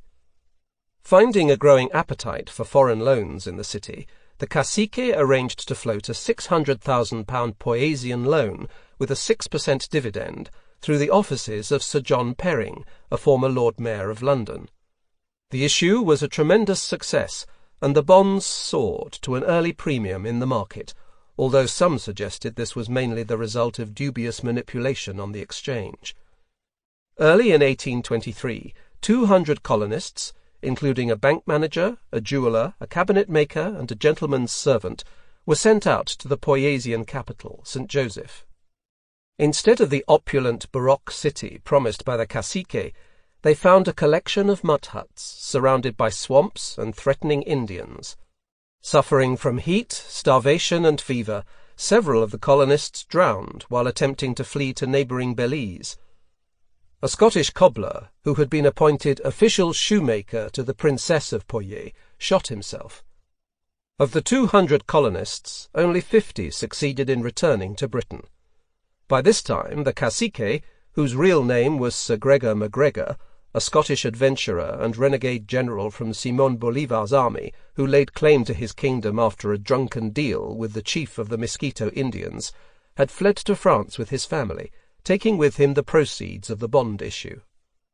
Hope springs eternal in the financial markets, and half a century later, Poyasian land grants and debt certificates were still to be found in the bulging wallets of the alleymen of the stock exchange, along with the bonds and shares of busted companies. To this day, the Poyais loan remains the only loan for a fictitious country to be floated on the London Stock Exchange. Speculation and government loans. British government bonds, known as consols, named after the consolidation of government loans in the 1750s, replaced shares as the primary object of speculation after the events of 1720. As the speculative spirit abhors government regulations, various ways were found to get round the restrictions on futures and options enshrined in Sir John Barnard's Act of 1734. Settlement for a distant account day became an alternative to an illegal futures transaction. Quarterly settlement became regular in the 1730s, replaced by 6-week account periods in the 1780s. Bull operators could sell on settlement days, when they were due to pay for their stock, and repurchase almost simultaneously for the new account period, a process known as backwardation. Loans for speculators in government stock were also commonly available. Often the law was simply ignored. On the stock exchange, dealing in options continued unabated. Although options contracts were unenforceable at law, the broker's pledge, "My word is my bond," was deemed sufficient. In 1821, a broker complained that the options trade was now so frequent as to constitute the greater part of the business done in the house. But a committee of the Stock Exchange backed away from banning the business after several brokers threatened to establish a rival exchange. During the Napoleonic Wars, the British government issued over £400 million of bonds. Fortunes were made speculating in these issues. The broker David Ricardo amassed over £500,000 before retiring early to pursue a second career as an economist and Member of Parliament. Ricardo is credited with formulating the golden rules of speculation: cut short your losses and let your profits run on. The decline of British government borrowing after peace with France forced investors to look abroad for opportunities. The French reparation loan of 1817, arranged by Baring Brothers, produced a quick capital gain for British investors and whetted their appetite for more foreign loans. The next year, Nathan Rothschild launched a £5 million loan for Prussia, the first foreign bond denominated in sterling, and an antecedent of the modern Eurobond market. Soon after, Rothschild was asked by a Commons committee whether the growing passion for foreign stocks was a sign of investment or speculation. "Half and half," he replied, but when a price rise took place, all purchases became speculative. Among the foreign loans offered to the British public, a more romantic object appeared: the South American bond. For several years, various provinces of South America had been fighting for independence under the inspirational leadership of Simón Bolívar. British support for the liberation movement was strong, stemming from ancient prejudices against Spain, the old Catholic enemy, and a more modern liberal enthusiasm for independence. After the expulsion of the Spaniards, rapid economic progress was anticipated for the continent. "We may indulge the brightest hopes of these southern republics," proclaimed the New Times. "They have entered upon a career of endless improvement, and will soon attain the knowledge and freedom and civilization of the happiest states of Europe. British technology and arts would assist this process of modernization. The proposition was enticing, and with a declining supply of consoles available, the investing public became ensnared in the first emerging market boom. In March 1822, Bolivar's envoy for the new Republic of Colombia arranged a £2 million loan with the city merchants Herring, Graham and Powell's. A prospectus was issued, alluding to Colombia's unbounded resources and plentiful mines. Intricate bond certificates were engraved by London's leading printer, and their interest payments were set at over 7%, double the return on consols. Other Latin American states were quick to exploit the opportunity. 2 months later, a subscription for a Chilean loan was launched, which entitled the bearer to purchase 5 £100 bonds for only 10% down. These loans met with immediate success. By the middle of October, the value of the Chilean bonds had risen over a quarter, a profit of more than 150% to the purchasers of scrip, short for subscription. This was the name given to partly paid shares or bonds. The demand for a Peruvian loan was so great that a near riot broke out at the Royal Exchange. If the very respectable Mr. Lemuel Gulliver were to appear on stage again, remarked the New Times, and to issue proposals for a loan to the Republic of Laputa, he would run hazard of being suffocated by the pressure of subscribers to set down their names. The paper proved remarkably prescient, as shortly after the Poyet loan came to the market. Euphoria for foreign loans was not confined to South America. The public's enthusiasm for the Greek struggle against Turkey was even stronger. In late February 1824, a banquet was hosted by the Lord Mayor of London at the Guildhall to launch a Greek loan. A shady city character, named Herman Hendricks, was appointed agent for the rebel Greek government. The heavily oversubscribed loan, £800,000 at 6%, was issued amid great excitement, and the proceeds were sent to a committee of English Philhellenes in Greece, of which Lord Byron was a member. A few months earlier, a prospectus had circulated in the city to raise funds for the Order of St. John of Jerusalem in order to expel the Turks from the island of Rhodes. However, this curious attempt to launch a medieval crusade with modern finance attracted insufficient interest from investors, and the loan was withdrawn. As well as appealing to liberal sentiments, the foreign loans were designed to be attractive to investors. Their interest payments were set so high that the South American bonds had to be contracted in Paris to avoid British usury laws, which limited interest charges to a maximum of 5%, an early example of offshore finance being used to evade government regulations. The market yield of the bonds was even higher, since they were issued at steep discounts to their nominal value. Moreover, only small initial deposits were required, with further payments stretched over a lengthy period.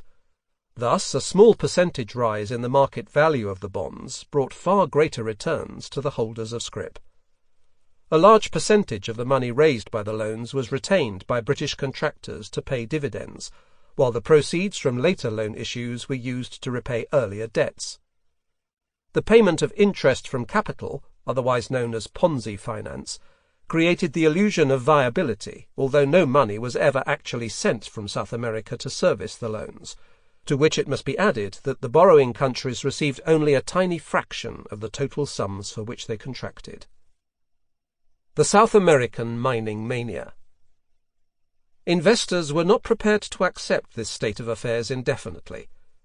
They expected the South American states to find the money to service the loans once their economies had recovered from the turmoil of the independence wars.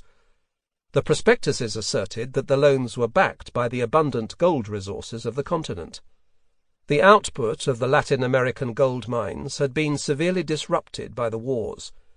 In early 1822, J.D. Powell's, one of the Colombian loan contractors, established a joint stock mining company to restore gold production. In no time, new South American mining companies replaced foreign loans as the favoured object of speculation. British capital and modern mining techniques, it was hoped, would exploit the mineral resources of South America with greater efficiency than the backward Spanish had ever attained. "Will not the probability be," inquired a jingoistic shareholder in a letter to John Bull, "that these things may be much better performed by Englishmen, who so well understand the use of machinery, than by Spaniards, who are comparatively ignorant of its application?" Posed to the inhabitants of the world's greatest industrial power, the question required no answer. The promoters of the South American mining companies larded their prospectuses with fabulous tales. One prospectus declared that lumps of pure gold weighing from 2 to 50 pounds were totally neglected, and that the company's mines would yield considerably more than the quantity necessary for the supply of the whole world. The prospectus of the Rio Plata Mining Association claimed that within the area of the company's concession grains of gold appear in sight when the rain washes away the dust which covers the surface. After a very heavy rain, a woman stepping forth from her hut a few yards from the door found a piece of gold weighing 20 ounces. These instances happen so frequently that it would require much time to detail them. The claim that the mines would produce more gold than Europe required was taken seriously.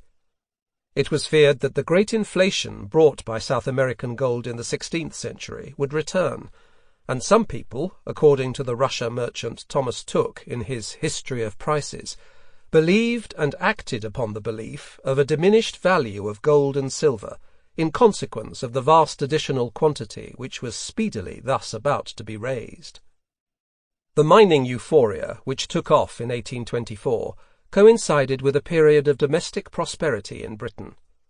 The trade and manufactures of the country, reflected Tooke, had never been in a more regular, sound, and satisfactory state than in the interval from 1821 to 1824. The national sense of well-being was so great, according to the Annual Register, that even the country gentleman, the most querulous of all classes, could no longer complain. Speculation flared up in the commodity markets. First, the price of cotton and silk rose, which encouraged outsiders to enter the market. Then other commodities, including indigo, rice, gum, nutmegs, coffee, and pepper, followed suit. By the end of the year, according to Tooke, the example of early successful speculation had become infectious. Demand for commodities was rising because the inventories of manufacturers and merchants had remained low after the severe post-war depression of 1817, and now needed replenishing as prosperity returned.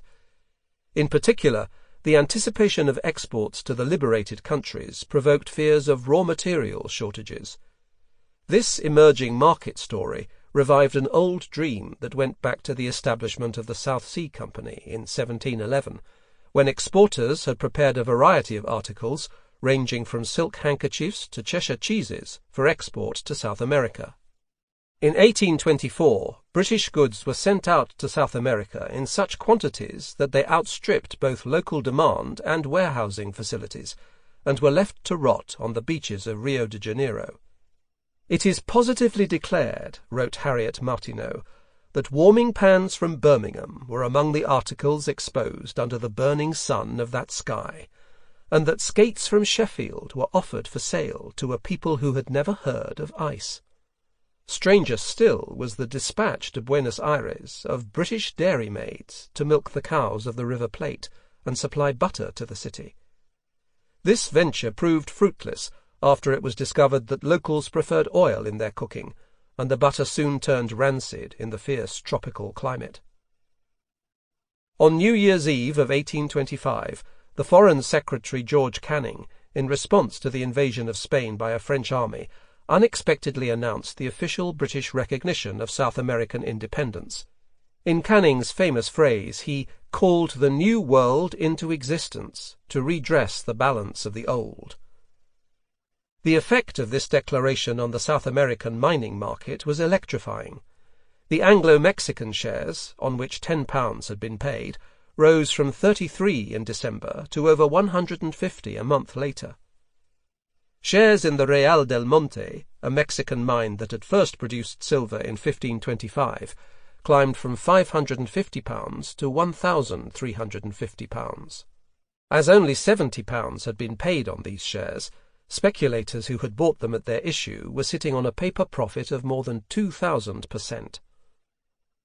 The excitement in the stock market was too much for one young man, who, reversing his previously negative stance on mining shares, turned bullish. Benjamin Disraeli, still only a teenager in 1824, combined youthful impetuosity with a deep and restless ambition. Born the son of a distinguished literary critic of Jewish birth, his grandfather had been one of the select group of Jew brokers, the young Disraeli was profoundly conscious that lack of riches excluded him from influence. He had been placed by his father in a solicitor's office in Gray's Inn, but the prospect of a legal career appalled him. "To succeed as an advocate," he wrote, "I must be a great lawyer, and to be a great lawyer I must give up my chance of being a great man." Financial speculation offered a speedier and less demoralizing route to wealth and power. "It immediately struck me," he wrote, recalling the fervid atmosphere of late 1824, "that if fortunes were ever to be made, this was the moment, and I accordingly paid great attention to American affairs." Disraeli was commissioned by J.D. Powell's, the mining company promoter, to write in support of the South American mining companies. He set about the task with great gusto, and soon produced a 100-page pamphlet in which he reiterated the familiar arguments of the mining bull. South America was on the verge of a great increase in wealth. Gold extracted from the mines would revive the South American continent, and Britain, with its investments and manufactured exports, would be the main beneficiary of this economic revolution. Although Disraeli falsely portrayed himself in the pamphlet as one whose opinions are unbiased by self-interest and uncontrolled by party influence, he did at least follow his own advice. Financed with a loan of over £2,000 from Robert Messer, the son of a wealthy stockbroker, Disraeli began buying mining shares in November 1824. His speculations continued into the following year. On April Fool's Day, 1825, he wrote to his publisher and fellow speculator John Murray that an immense and permanent rise is to be looked to in the mining market. The same month he boasted to Messer, "All the information which is now received from America passes through my hands. I have perused secret reports which have not even been seen by many of the directors themselves. I have read every book upon the subject and conversed with some secret agents of the companies in which I am interested, and I have come to the conviction that the £100 shares in the Mexican mining companies will, in a very few years, be worth upwards of £1,000 apiece." Exhausted by speculation and pamphlet writing, his head spinning with ambition, he told Messer, "I feel actually dizzy. It is truly work for life. On the Mexican mines I rest my sheet anchor." Dizzy indeed. Domestic ventures. For those unable or unwilling to gamble on the South American mines, new domestic joint stock companies appeared of a number not seen since the days of the South Sea. In March 1824, Nathan Rothschild founded the Alliance Fire and Insurance Company, allegedly after his cousin had been refused a position at an established company because of his faith. Following the successful flotation of the alliance, which later prospered, less substantial companies were floated, several of which appealed to contemporary urban fashions. The Metropolitan Bath Company was established to pipe seawater from the coast to London, offering the benefits of seawater bathing to those who could not afford the expense of the resorts. Another venture, the London Umbrella Company, promised to free the public from the inconvenience of carrying an umbrella when the weather was fine, and of being without one when it is wet, by establishing a number of stations in the City and West End from which umbrellas could be rented for a small charge. Several of the new companies purported a philanthropic concern for their future customers. The Metropolitan Fish Company promised to supply fish at low cost to the poor of the capital, who until then could only afford to feed on sprats and herrings. The London Pawnbroking Company claimed it would assist the poor by undercutting usurious pawnbrokers and employ capital profitably without the slightest risk of loss. The London Cemetery Association for the Security of the Dead was established to end the activities of body snatchers and assure perfect security for the repose of the dead, effectively remedying various other evils long complained of and yielding a very handsome return for the investment.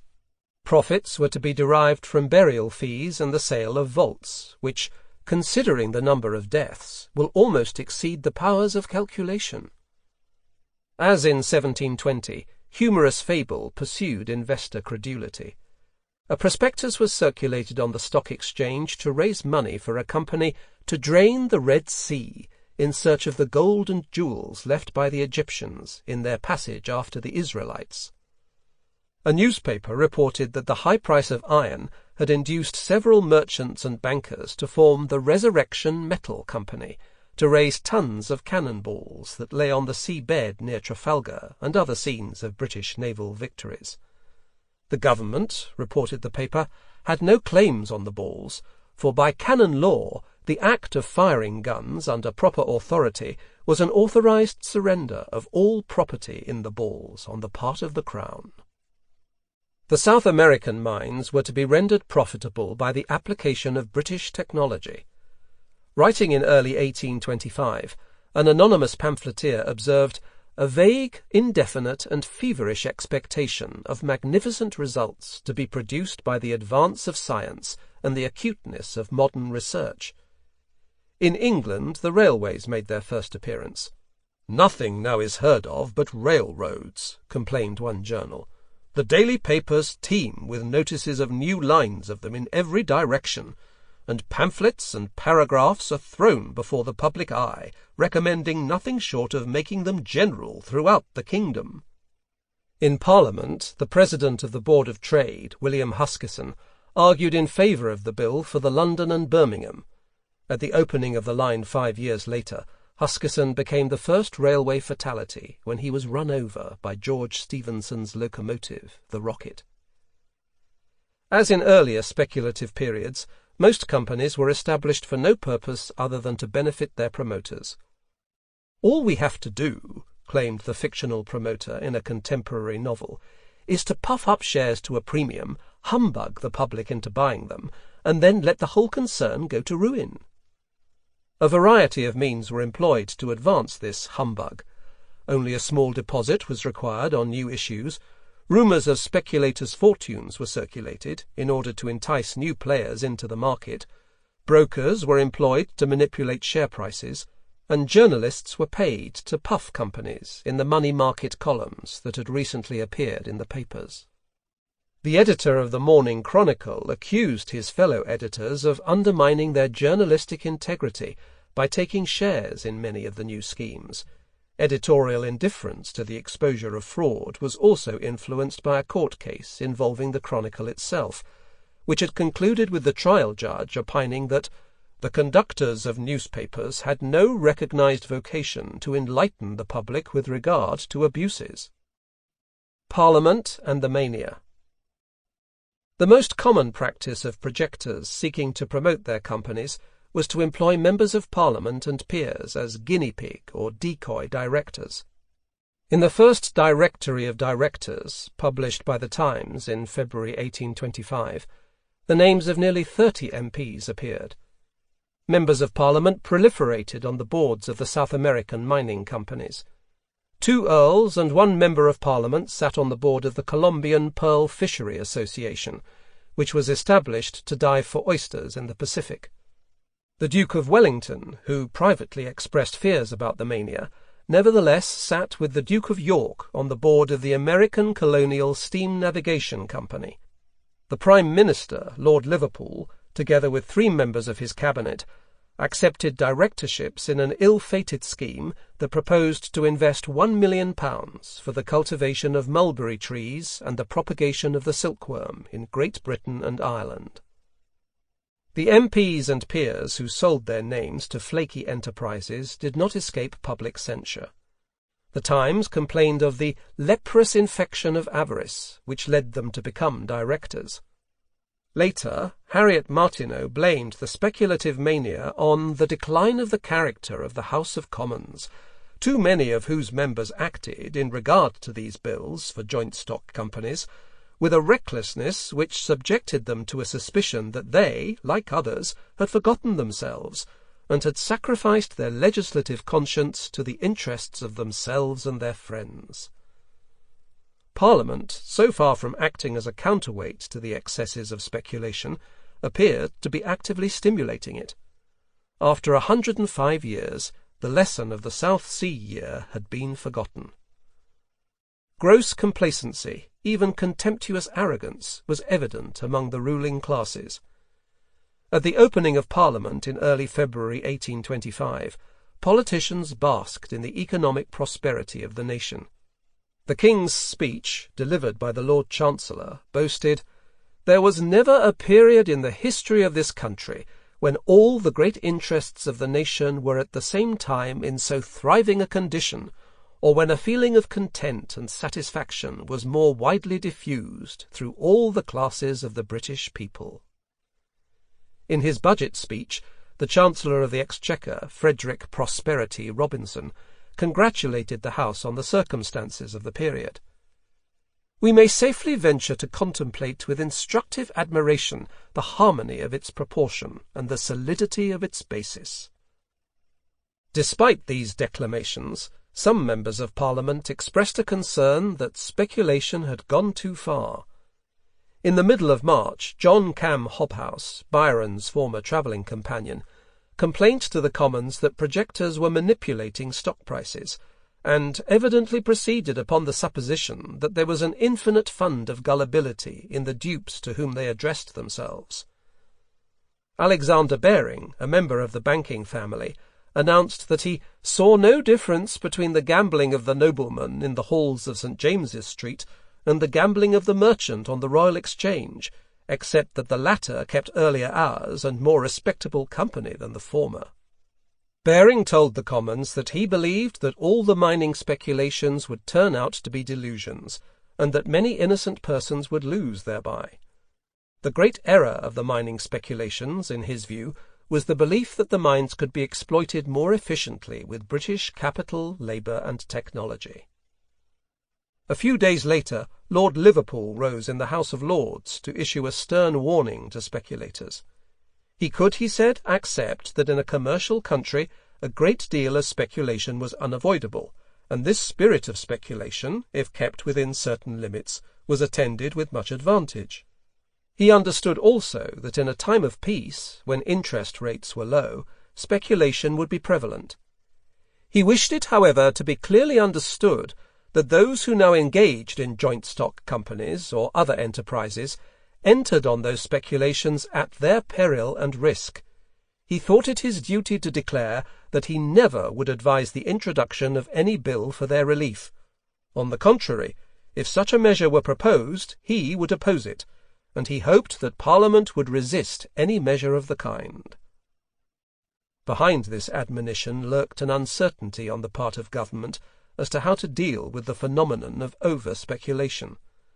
The Cabinet was strongly, if not dogmatically, influenced by the emergent free trade movement, and free trade was linked inextricably with the free movement of capital, which was seen both as a civil right and as the begetter of Britain's manufacturing and trading supremacy.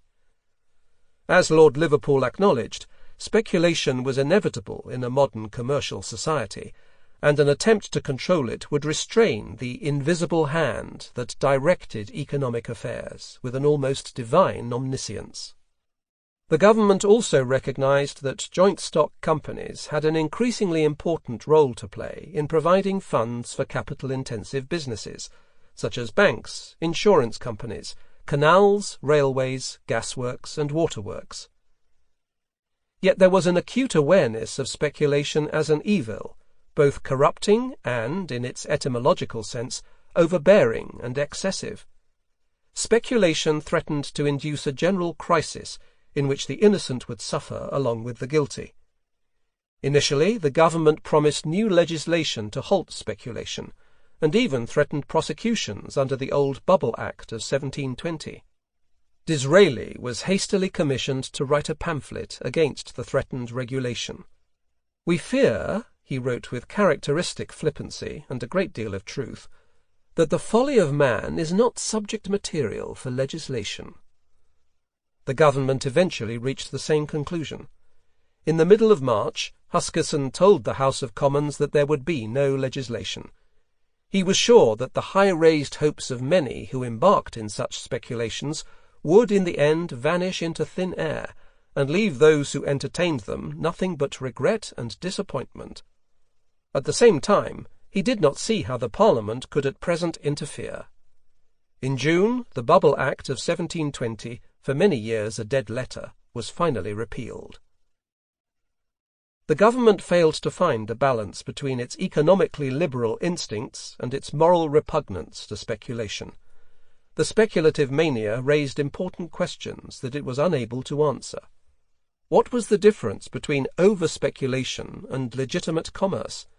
How could the former be controlled without hindering the latter? The dilemma was expressed succinctly by Alexander Baring. "The evil of speculation was certainly one which deserved to be checked, though he hardly knew how the check could be applied. The remedy would be worse than the disease, if, in putting a stop to this evil, they put a stop to the spirit of enterprise.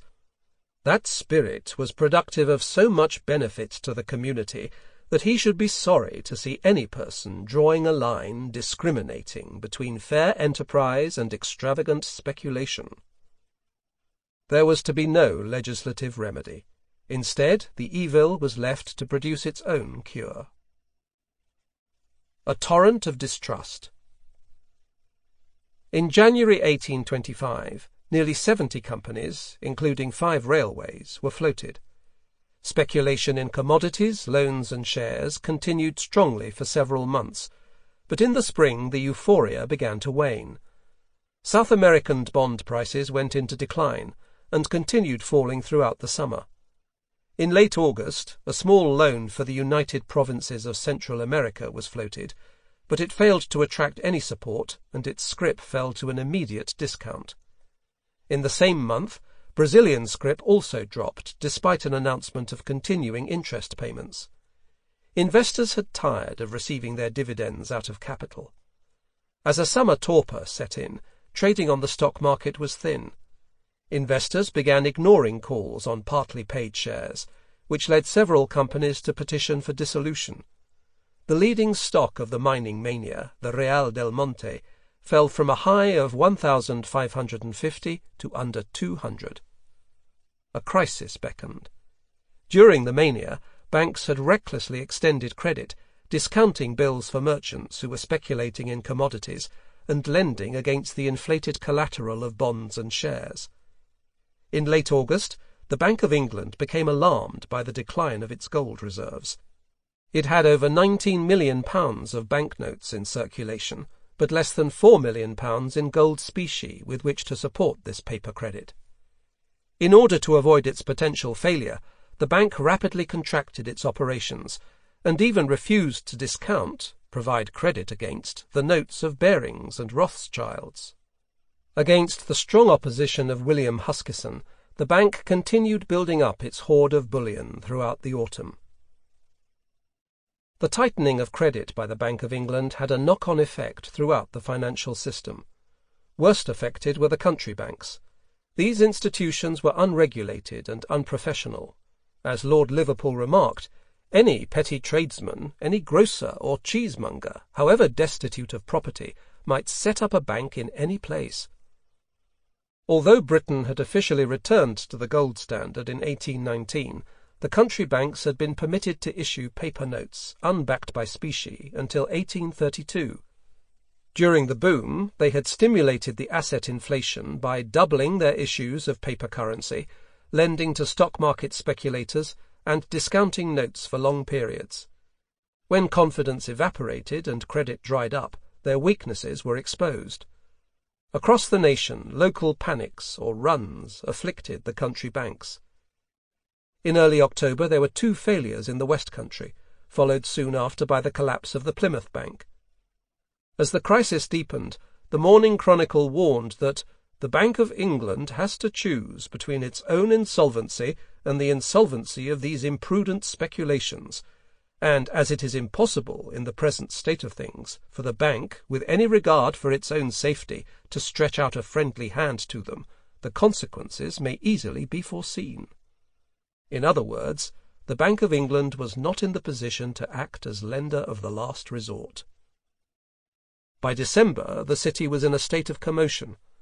Early that month, a run appeared on the London Bank of Poland Company. The Bank of England agreed to an emergency loan to stave off its collapse, but the failure of Wentworth and Company, a leading Yorkshire bank, heightened the tension. On the 14th of December, Poles stopped payment, dragging down over 40 of its correspondent country banks. On the same day, city merchants gathered at the Mansion House in an attempt to boost public confidence, declaring that they had the firmest confidence in the stability of the public credit of the country. The private opinion of a Bank of England director was more frank. "Never were such times. If this state of things continues, we must ask not who is gone, but who stands. For unless something is done to relieve the pressure and to restore confidence, few can resist so overwhelming a torrent of distrust." On the stock market, share prices fell by up to 80%, while some stocks went unquoted. Troops were called to Threadneedle Street after a mob gathered at the doors of a faltering Bank of England, whose gold reserves had dwindled to under £1 million. In the midst of unprecedented prosperity, economic activity ground to a halt. Although the shops were overflowing with goods and food was abundant, credit had taken flight. Only gold remained acceptable, and in spite of the South American fables, there was not enough of it to go round. The country, Huskisson remarked, was only 48 hours away from barter. All confidence was lost, Alexander Baring later told the Commons. Scarcely one man could be found to trust his neighbour, every one endeavouring to husband his own resources for himself. Such a state of panic had hardly ever before existed amongst us. It was imperative that the Bank of England resume its discounting operations. In emergency session, the Cabinet decided to permit the Bank of England to circulate notes of small denomination. It was previously forbidden from issuing notes with a value of less than £5. A box of unissued £1 notes was discovered in the bank's vaults and hastily distributed. The Mint was set to work coining sovereigns at the rate of 150,000 a day. Nathan Rothschild brought over from France 300,000 gold sovereigns, which he paid into the bank. These emergency measures saved the day. By Christmas Eve, despite the failure of around 70 banks, the Bank of England was no longer threatened with failure, and was able to resume discounting the bills of the more creditworthy banks and merchants. The stock market panic was over, but the period of economic crisis was just beginning. Among the casualties of the crisis was Sir Walter Scott, whose publisher, Constable, and manager, James Ballantyne, were brought down by the failure of their London bank, which had engaged in commodities speculation. Linked by partnership, Scott became legally responsible for £46,000 worth of Ballantyne's debts. At the age of 55, the author decided to face his creditors. "I will be their vassal for life, and dig into the mine of my imagination to find diamonds, to make good my engagements, not to enrich myself." This mine provided richer lodes than those in South America, and Scott eventually discharged his debts. In February 1826, the banking firm of B.A. Goldschmidt and Company, which a few years earlier had earned over £250,000 contracting a Mexican loan, failed. Its principal partner, L.A. Goldschmidt, died shortly afterwards of a broken blood vessel in his head, induced by anxiety. The same month, the London merchants requested an issue of exchequer notes to be provided against the collateral of their inventories, as had occurred during the financial crisis of 1793. Lord Liverpool, however, remained deaf to these pleas, and reminded Parliament of his earlier warnings to speculators. He invoked the principle of moral hazard which dictates that the rash and foolhardy should suffer, since any relief would only stimulate the revival of speculation and provoke another crisis in the future. As Huskisson explained in the Commons, if parties might always expect to obtain asylum in government, it was as much calculated to encourage speculation as the Poor Laws were to encourage vagrancy and to discourage honest industry. Suffering for the evil of speculation was deemed purgative. The inordinate appetite for gain, if left to itself, could not fail to work its own cure through its own certain disappointment, declared Canning, the Foreign Secretary. It is most unfair, he added defensively, to infer from any hesitation on the part of the government to adopt any particular remedy under such circumstances, that there exists, therefore, on their part, an insensibility to the extent or nature of the existing evil. Unfortunately, the existing evil, as Canning so delicately called the economic crisis, was not visited upon sinful speculators alone. Throughout the greater part of 1826, the country remained in severe depression. Bankruptcies for the first half of the year tripled. Manufacturers curtailed their output, and worker unrest fanned out across the country. In Norwich, weavers rioted throughout the early part of the year. The unemployment situation became so bad that a colonial secretary suggested an inquiry into the expediency of encouraging emigration from the United Kingdom. He was supported by a group of unemployed Scottish weavers who entreated the government to cast them into exile. South American Blues.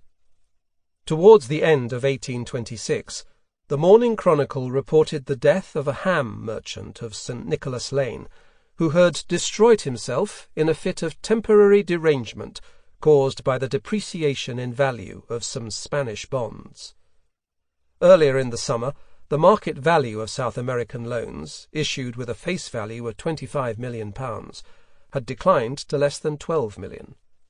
These bonds had initially paid dividends from reserves set aside at the time of their issue, but these reserves had run out, and every South American state defaulted on its debt, with the sole exception of Brazil. It was not only the bondholders who lost out, the South American people also suffered.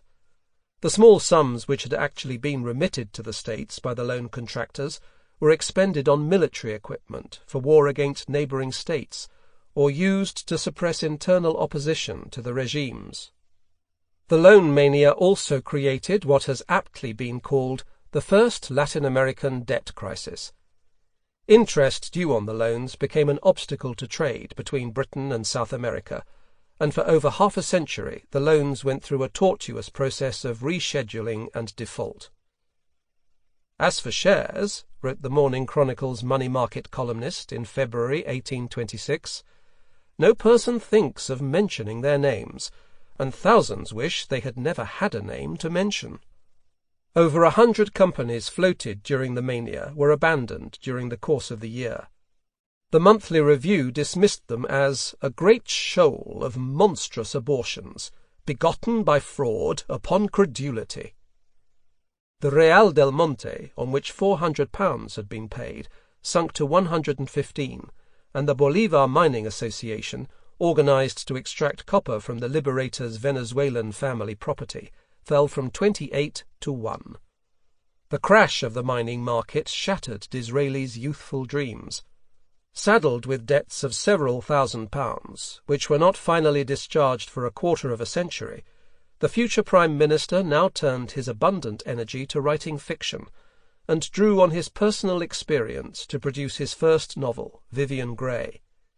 Exhausted by events, he subsequently suffered a nervous breakdown and was sent abroad to recover. The collapse of the mining stocks was largely the result of an account of the South American mines published in early 1826 by Captain F. B. Head, chief engineer of the Rio Plata Mining Association. Head had travelled more than 3,000 miles across the South American continent, earning himself the nickname Galloping Head. His company's prospectus had claimed that gold was so abundant in its concessionary area that it need only be washed from the mud. The reality, according to Head, was rather different. The company's mining concessions were either disputed or worked bare by slave labour, which British miners could not emulate. In extremely inhospitable mining conditions, British technology turned out to be useless, nor was the Spanish legacy so easily dispensed with. Captain Head found the South American people to be perfectly destitute of the idea of a contract, of punctuality, or of the value of time. The universal failure of the mining companies, wrote Head, proceeded from one cause, our ignorance of the country which was to be the field of speculation. The same was true of the South American loans, most especially of the Poyet loan. Creditors displayed a total ignorance of the incapacity of the disorganized, unstable, and poverty-stricken Latin American countries to service their loans. The lack of knowledge about the mining companies was so general that it was said the less known of the place where a mine was to be sunk, the higher the premium its shares reached. Instead of acting on sound information, speculators were driven by fantasy.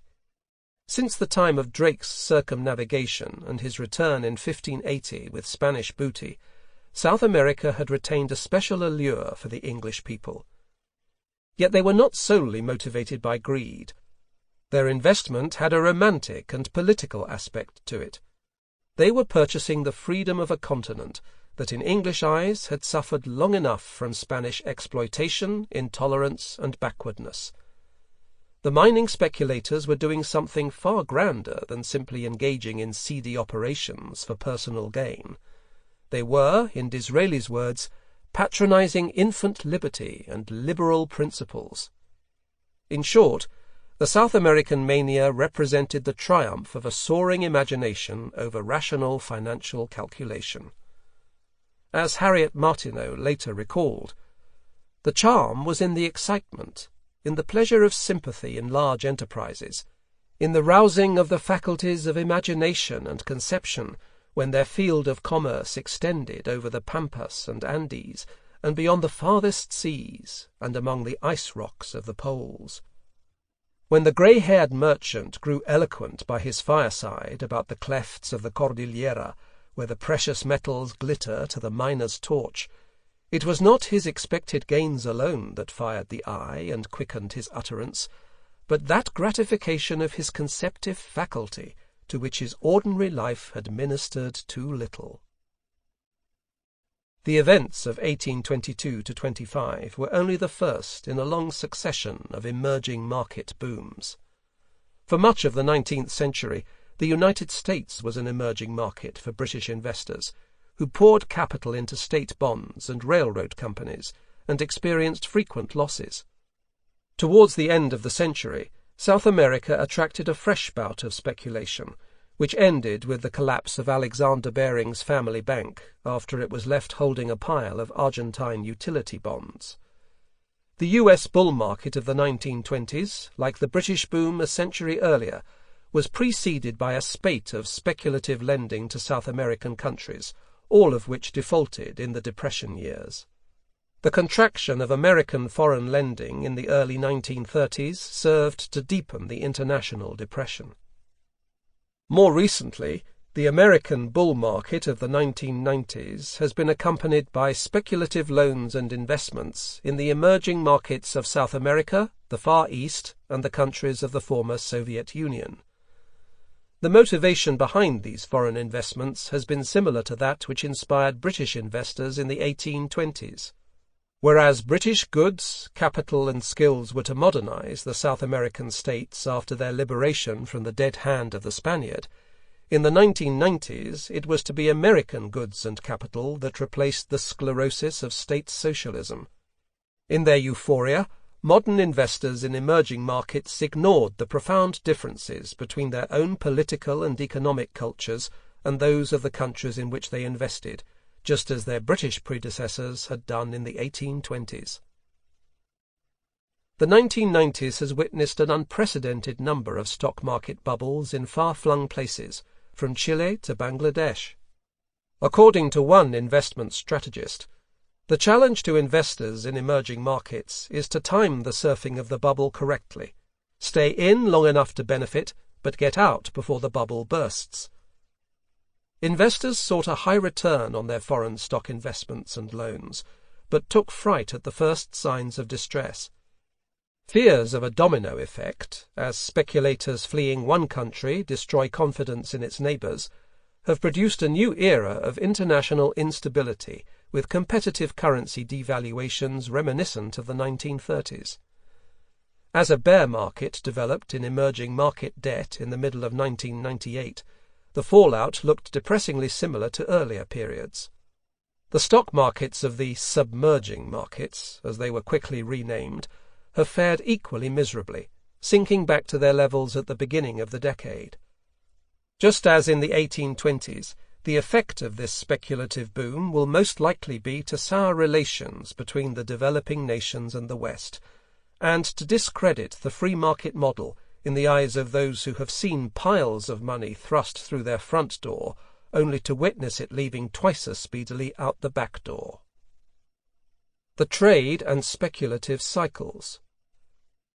Emerging market speculation tends to appear at a juncture in the economic cycle when declining yields on domestic bonds combine with an excess of capital to make foreign investments particularly attractive.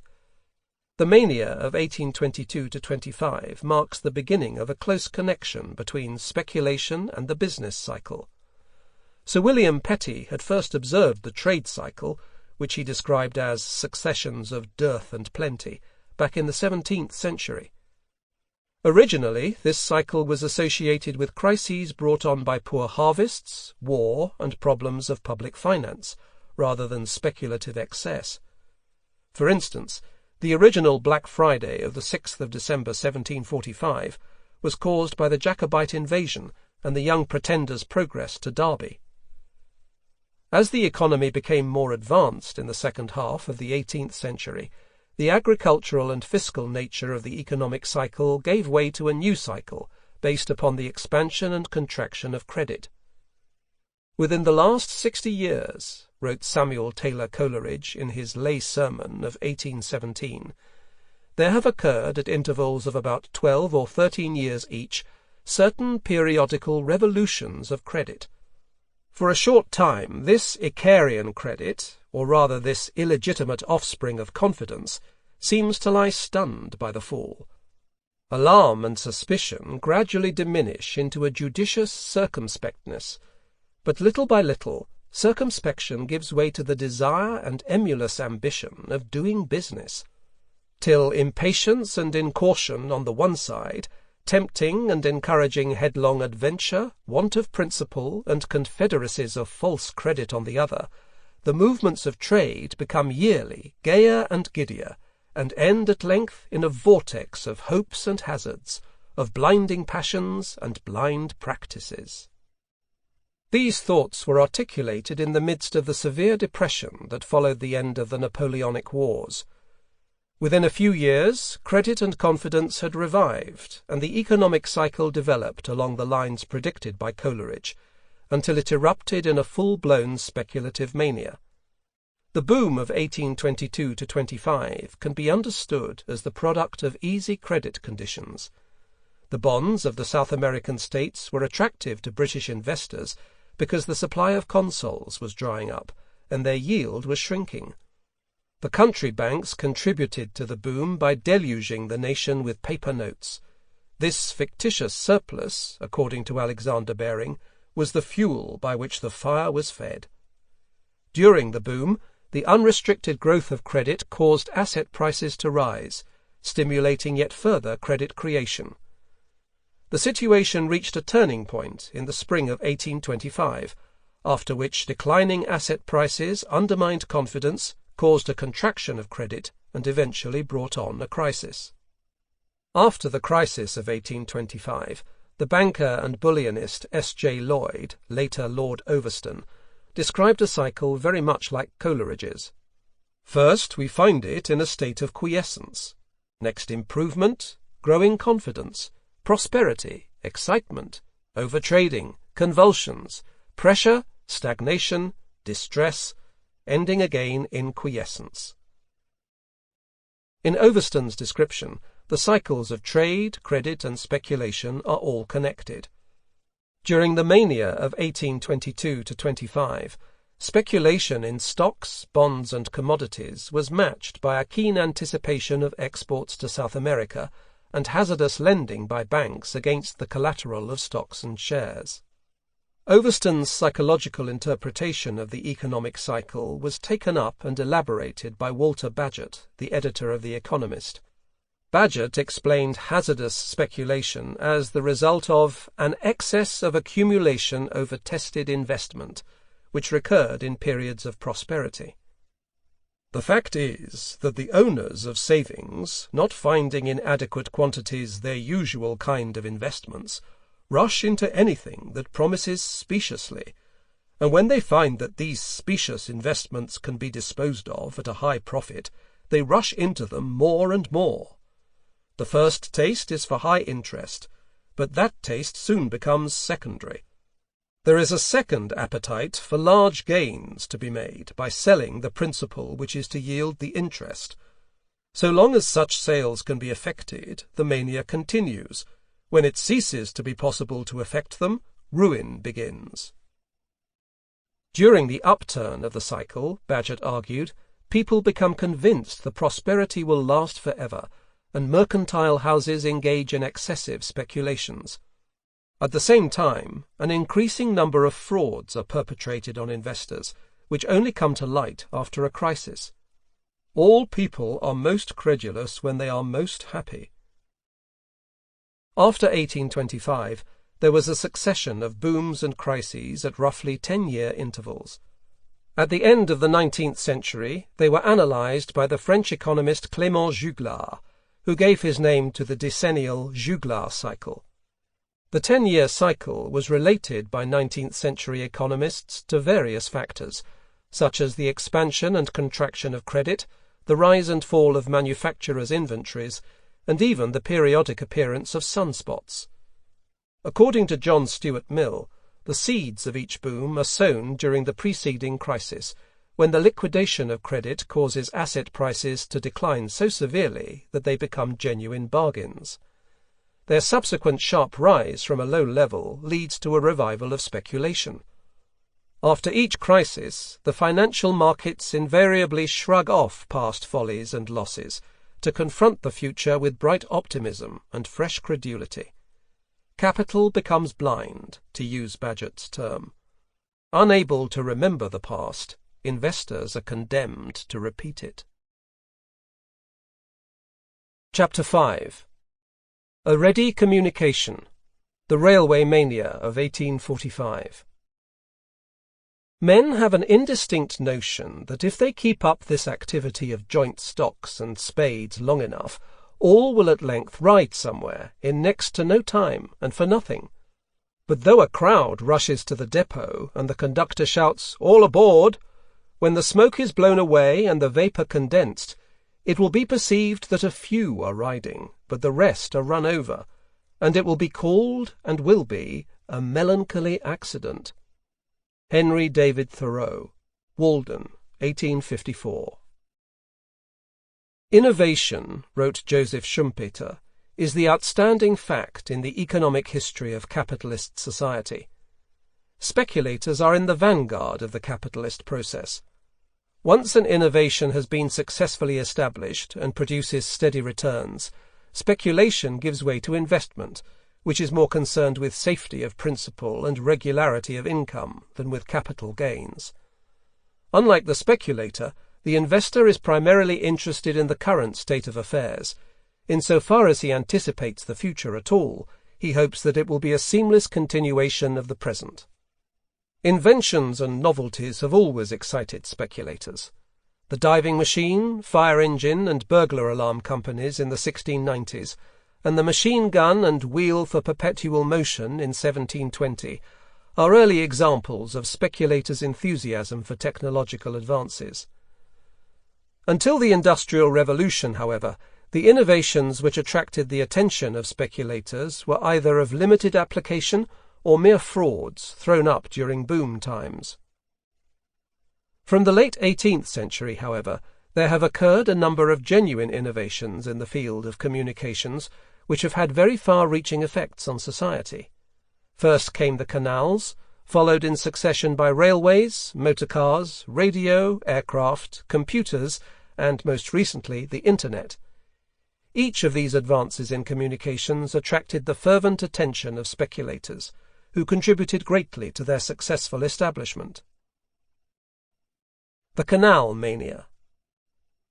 The canal age in Britain commenced with the completion in 1767 of the Duke of Bridgewater's Canal, which ran some 30 miles from the coal mines on the Duke's estate at Worsley, north of Manchester, to Runcorn in the southwest, where the new textile factories were situated. Over the following 2 decades, more than 1,000 miles of canals were constructed. The first canals produced tremendous returns on capital, paid large dividends, and enjoyed soaring share prices. They also generated great popular excitement, as the benefits they provided, in the form of cheaper transport costs for coal, manufactures, and agricultural produce, appeared to have the potential of transforming the old world. In the early 1790s, popular speculation in canals appeared for the first time. During this period, over 50 parliamentary acts for new canals were passed, more than double the number of the preceding 50 years. Meetings of subscribers were held in fields, inns, and even churches.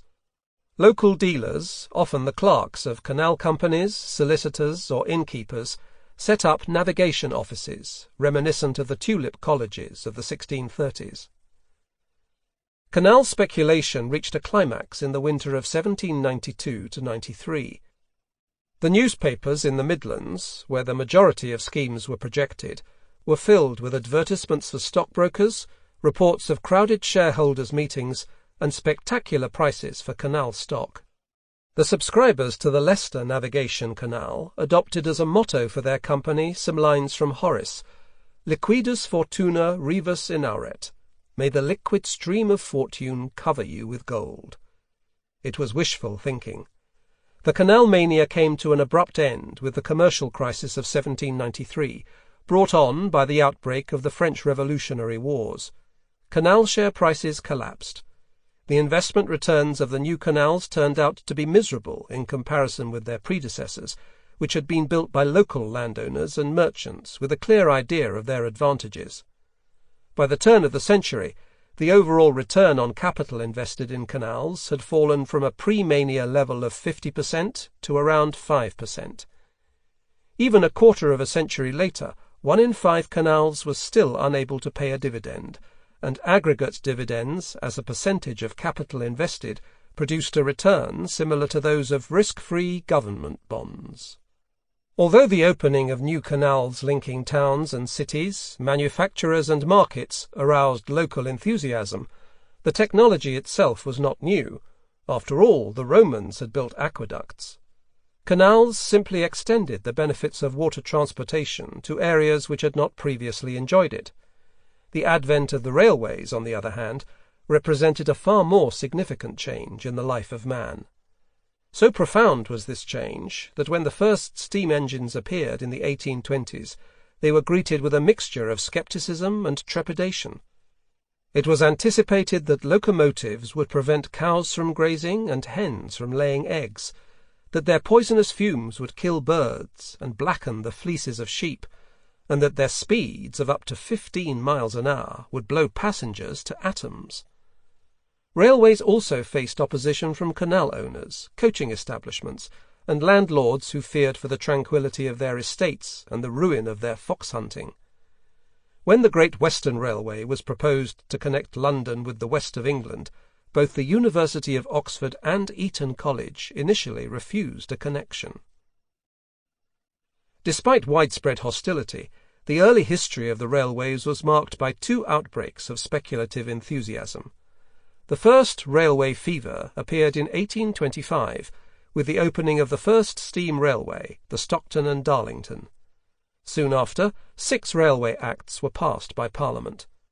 This brief outbreak of railway euphoria was extinguished in the economic crisis at the end of the year. 6 years later, the opening of the Liverpool and Manchester Railway finally established the superiority of locomotive power over fixed steam engines and horse traction, which until then had seemed viable alternatives. The Liverpool and Manchester soon paid a dividend of 10%, and the market value of its shares doubled. Its success sparked a second railway fever, which appeared amidst a general bout of speculation, a cyclical revival after the crisis of 1825, ranging from Spanish bonds to joint stock banks. When the boom progressed to bust in 1837, the crisis extended to the railways. Few new railways were projected over the next 5 years. By the early 1840s, shares in the majority of railway companies sold at a discount to their issue price. With nearly 2,000 miles of track in operation, many believed that the national railway system was already complete. It was around this date, however, that reflection on the profound changes wrought by the railways began to grip the public mind. In the summer of 1842, the young Queen Victoria was persuaded by Prince Albert to make her first railway trip. She is reported to have found the short journey from Slough to Paddington pleasantly free from dust, heat, and crowds. The opposition of landlords diminished as they discovered that land lying adjacent to railway lines tended to rise in value. Throughout the country, journals and pamphlets proclaimed the railways as a revolutionary advance unparalleled in the history of the world. They not only focused on the economic benefits of railway transport, but concerned themselves with its more widespread effects on human civilization. Railway time, it was said, would change forever the pace of human existence. Our very language begins to be affected by it, wrote a contemporary. Men talk of getting up the steam, of railway speed, and reckon distances by hours and minutes. A railway director announced to a meeting of shareholders that nothing, next to religion, is of so much importance as a ready communication. One paper jubilantly declared that the length of our lives, so far as regards the power of acquiring information and disseminating power, will be doubled, and we may be justified in looking for the arrival of a time when the whole world will have become one great family, speaking one language, governed in unity by like laws, and adoring one God. There was no limit to the imagined effects of this revolution. It was even anticipated that the railways would produce a gradual thawing of that reserve for which the people of Great Britain are celebrated. From an investment point of view, it was argued that railway shares would remain safe in midst of panic. The public was gripped by a railway vogue. In Dombey and Son, 1846, Dickens lampooned the contemporary fashion for railway hotels, office houses, lodging houses, boarding houses, railway plans, maps, views, wrappers, bottles, sandwich boxes, and timetables, railway hackney coach and cab stands, railway omnibuses, railway streets and buildings. A rapidly expanding railway press contributed to the development of the popular enthusiasm. In the early 1840s, there were 3 railway journals, led by the authoritative Railway Times, and during the mania year of 1845, new railway papers appeared nearly every week. They included 14 weekly papers, which were issued twice weekly at the height of the fever, 2 daily papers, and both a morning and an evening paper. The Railway King. One man understood best how to direct the public enthusiasm for railways to his own ends. George Hudson, the chairman of the York and North Midland Railway, was an energetic, overweight, and abrasive Yorkshireman.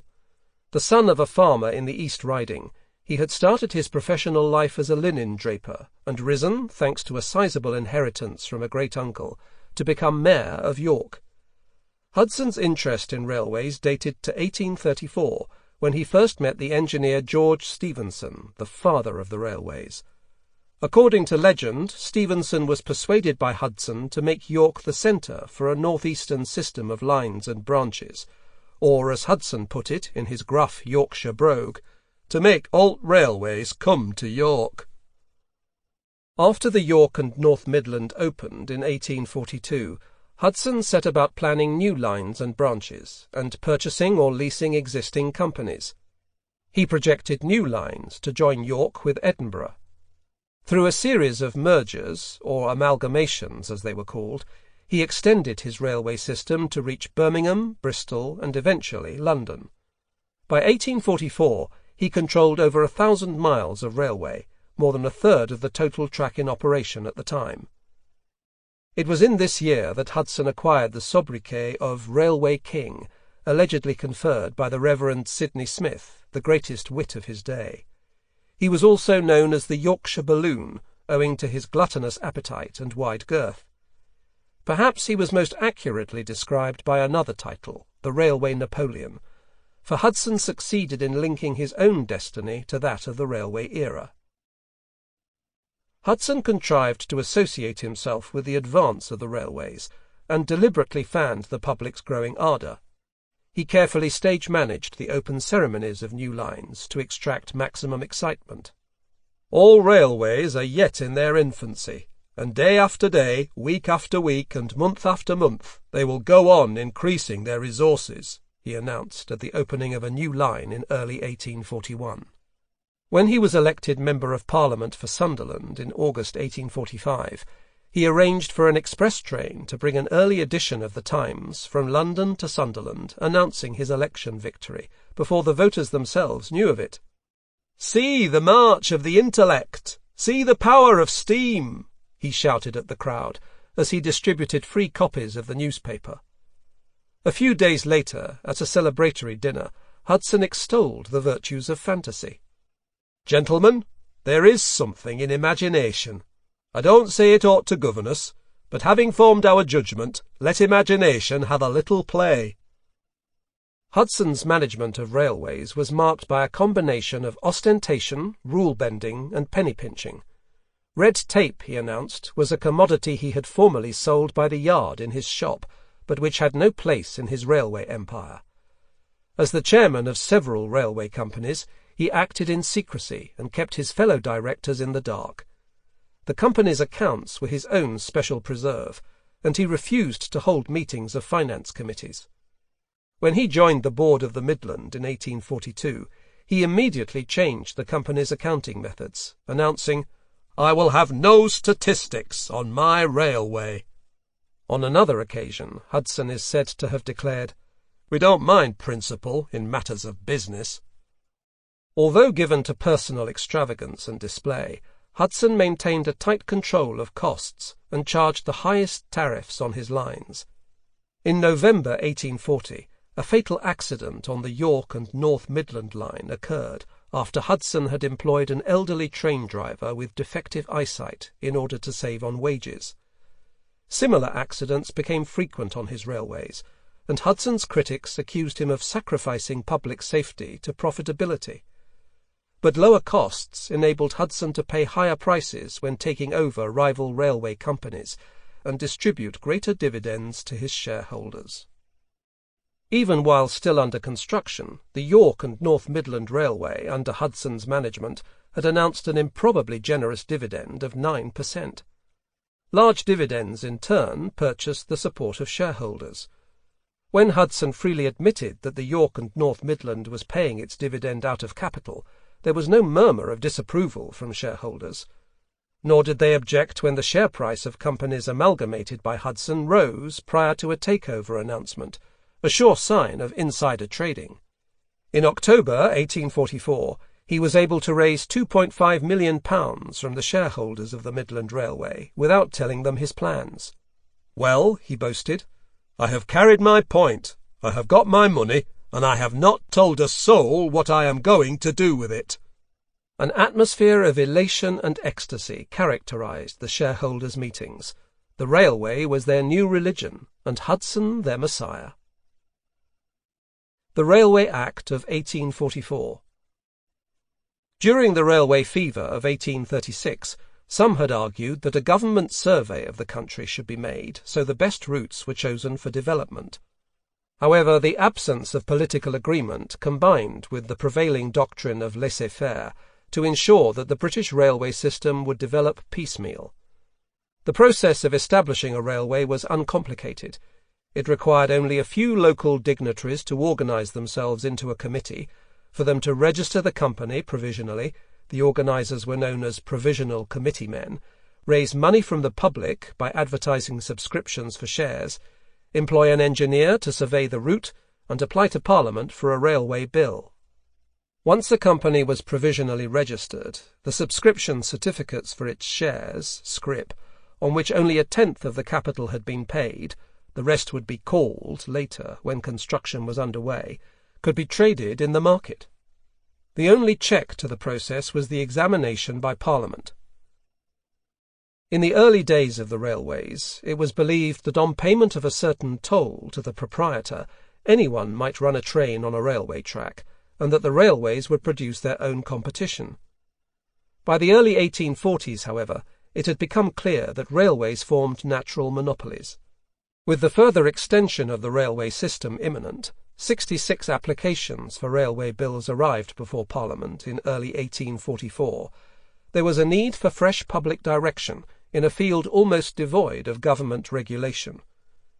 In early 1844, the talk of framing new railway legislation fell to William Ewart Gladstone, the recently appointed President of the Board of Trade. When he consulted the railway interest about regulation, Gladstone encountered differing opinions. George Carr Glynn, the London banker and chairman of the mighty London and Birmingham Railway, foresaw a depreciation in railway property unless measures were taken to systematize railway legislation. George Hudson, on the other hand, argued fiercely against regulation as an undue interference with private property. Hudson got his way. Under pressure from the Prime Minister, Sir Robert Peel, Gladstone was obliged to water down his initial proposals. Although the Railway Act, which became law in the summer of 1844, created a railway department to examine new lines, its recommendations were not binding on Parliament, and it lacked the facilities to investigate the mountain of schemes about to arrive at its door. I do not believe that the precautions taken by the Railway Act will have the effect of impeding or preventing the application of private capital to the railways, asserted the laissez-faire Prime Minister. Fearing this would indeed be the case, in the autumn of 1844 Gladstone raised the deposit on new railway schemes from 5 to 10%, in the hope of deterring the more speculative promotions. Shortly after, he resigned his post at the Board of Trade, citing a conflict between his official position and his family's own railway interests. In private, he anticipated a return of speculation. "I have a feeling," he wrote before his resignation, "that circumstances connected with the state of the commercial world will undoubtedly subject present legislation to a very severe and early trial." The beginning of the mania. By late 1844, the economic situation was benign. Interest rates were at their lowest point in almost a century, and after a series of excellent harvests, corn was cheap and plentiful. Railway construction costs had fallen, and railway revenues were rising rapidly. The three largest railway companies were paying dividends of 10%, 4 times the prevailing rate of interest, and public interest in the railway revolution was growing. Sensing a groundswell of speculative interest, Hudson purchased large quantities of railway iron for his own account in the winter of 1844. His judgment was shrewd. Within 3 months, its price had tripled. In January 1845, 16 new railway schemes were projected. By April, with rail receipts continuing to grow rapidly, over 50 new companies had been registered. Advertisements for railway prospectuses, soliciting subscriptions from the public, flooded the newspapers. The standard notice contained a list of provisional committee men, a paragraph extolling the benefits of the proposed line, and in most cases the promise of a final dividend of at least 10%. If the subscription was successful, the committee men retained a large allocation of stock for themselves and their friends, and released only a few shares in the market, thus creating a scarcity which threatened to snare speculators who had sold shares short in anticipation of buying them back at a lower price. The new railway company was then hyped by friends in the railway press, and its stock bid up by agents in the stock market. Once the shares were trading at a premium, the promoters would offload their retained shares at a vast profit. Some companies even employed special share committees to oversee the success of these operations. Many of the promoters of the new railways appeared interested only in their own personal profit. The same individuals were found on the committees of numerous new railways, in some cases representing rival schemes. Public figures offered their services as committeemen in exchange for shares at a discount. Other committeemen were penniless impostors who fabricated respectability with false titles and positions. Occasionally, the name of a local bigwig was included among the published lists of directors, without his knowledge or permission. Although committeemen were liable in law for the debts of their companies, many discreetly failed to sign the deeds, and thus avoided liability. "If one black sheep can taint a whole flock," proclaimed an editorial in the Times, "there is scarcely one of the speculative lines that does not contain the element of contamination among the number of its provisional committeemen." Naturally, the railway journals were enthusiastic and uncritical supporters of the railway schemes. They puffed dubious new railways in their editorial pages, and received in return some of the hundreds of thousands of pounds spent weekly on advertising the prospectuses.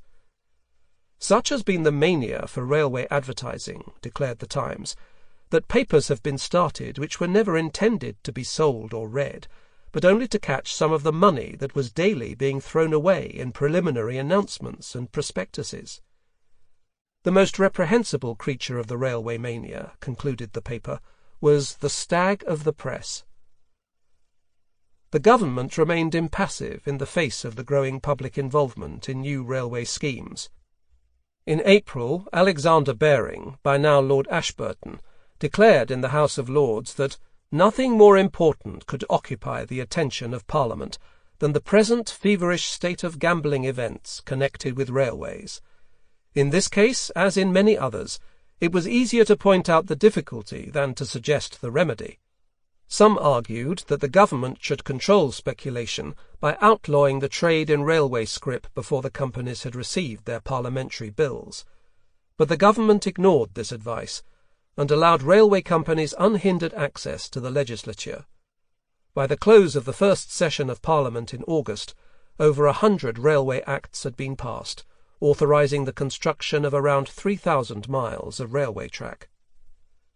The Prime Minister, Sir Robert Peel, embroiled in arguments within his party over the repeal of the Corn Laws, showed no initial anxiety about the potential dangers arising from the mania, and stuck to his laissez-faire position. The previous year, Peel had secured the passing of the Bank Act, which prevented the Bank of England from increasing its note issue above a specified limit. Its aim had been to end the periodic sequence of boom and bust by preventing the explosion of credit during a cyclical upturn. In the early summer of 1845, Peel expressed his satisfaction that the Bank Act had prevented all undue speculation. By late August, however, the Prime Minister was more concerned, writing to Henry Goulburn, the Chancellor of the Exchequer, "Direct interference on our part with the mania of railway speculation seems impracticable. The only question is whether public attention might not be called to the impending danger through the public press."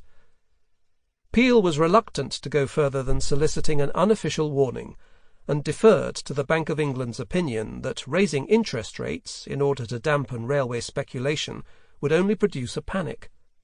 This policy was supported by The Economist, which argued that the mania would not be checked by a small rate rise. It would be the greatest folly of the bank directors to disturb their otherwise legitimate routine of business for any such vain hope as deterring or checking such a mania. The only positive action of the government was to disband the ineffective railway department in early July. In the first half of the year, the decisions of the department on new schemes had been eagerly anticipated, and fluctuations in share prices prior to the publication of official notices suggested that insider trading was prevalent. After the dissolution of the railway department, the plans for new railways were laid directly before select committees of the Commons for consideration.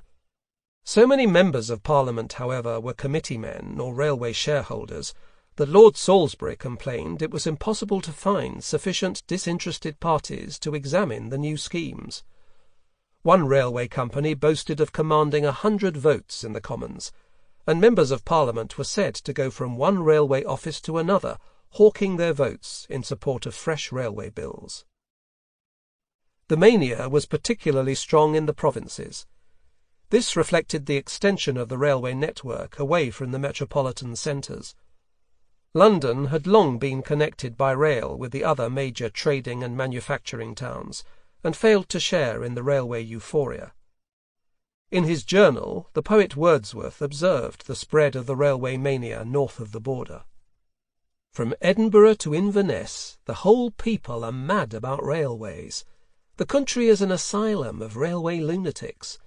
The Inverness patients, not content with a railway to their hospital from Aberdeen, insist on having one by the Highland Road from Perth.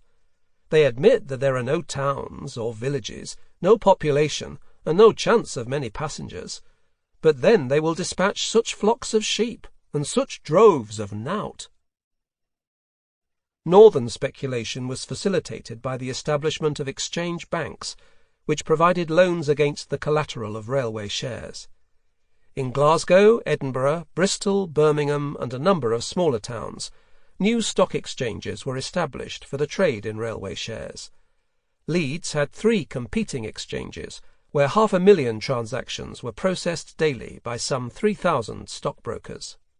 In late July, the Leeds Mercury described the intensity of the market.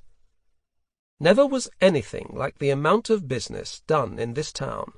The streets, which are blessed with the presence of our 3 stock exchanges, resembled a fair on the mornings of those days.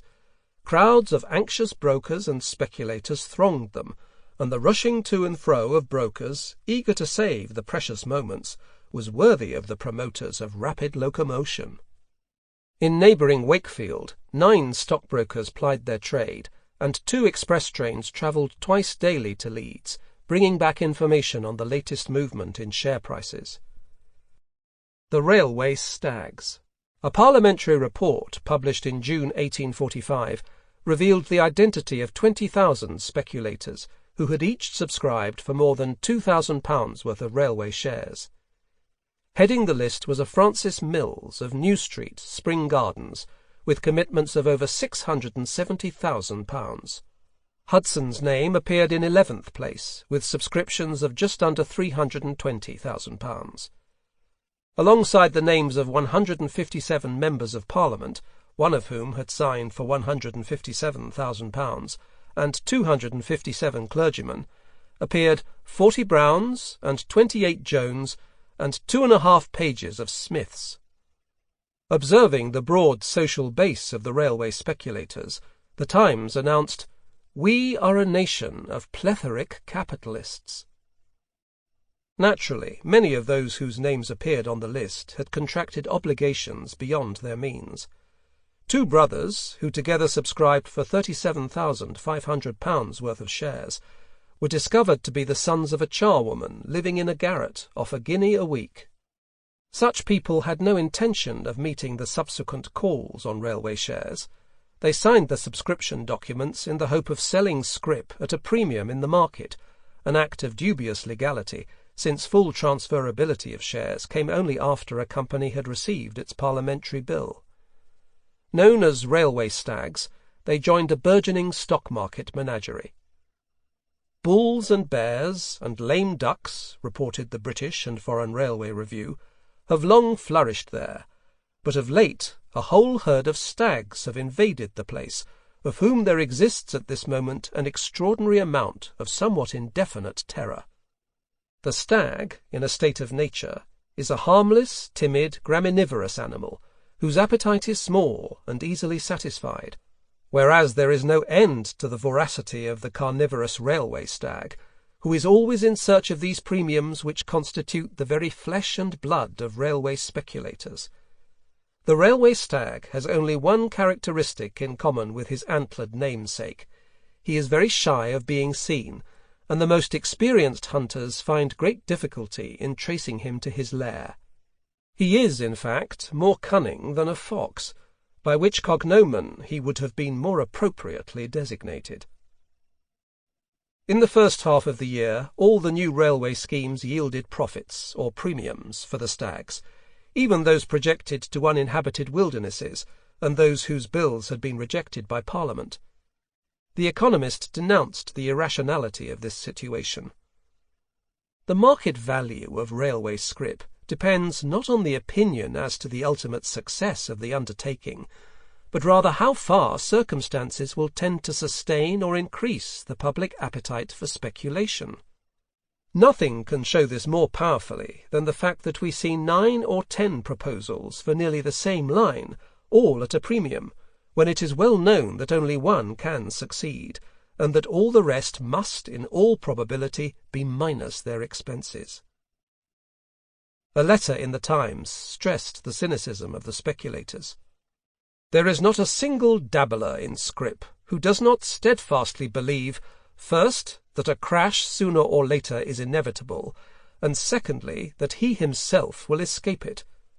When the luck turns, and the crack play is sauve qui peut, or devil take the hindmost, no one fancies that the last mail train from Panic Station will leave him behind. In this, as in other respects, men deem all men mortal but themselves. In an editorial, the Times itself suggested that the speculators were more naive than cynical. It is only the play of children, trying to lift up one another in the air at the same time. It is the simpler part of the public which is deceived. All commentators agreed none of the speculators was interested in the long-term future of the railways. To a man, wrote the Times, all live upon the present moment, or look at most but a fortnight before them, from one settling day to another. Although both the Times and the Economist, which published a permanent 16-page supplement entitled The Railway Monitor in early October, accepted railway advertisements, neither was swayed from its duty to inform the public of the corruption of the mania and the inevitability of a crash. Never before had foreboding of a crisis been more strongly and frequently articulated by the leading journals of the land. In particular, the newspapers attempted to draw the public's attention to the insupportable amount of capital that was required to finance the reckless extension of the railway system. By June 1845, plans for over 8,000 miles of new railway, 4 times the size of the existing railway system and nearly 20 times the length of England, were under consideration by the Board of Trade.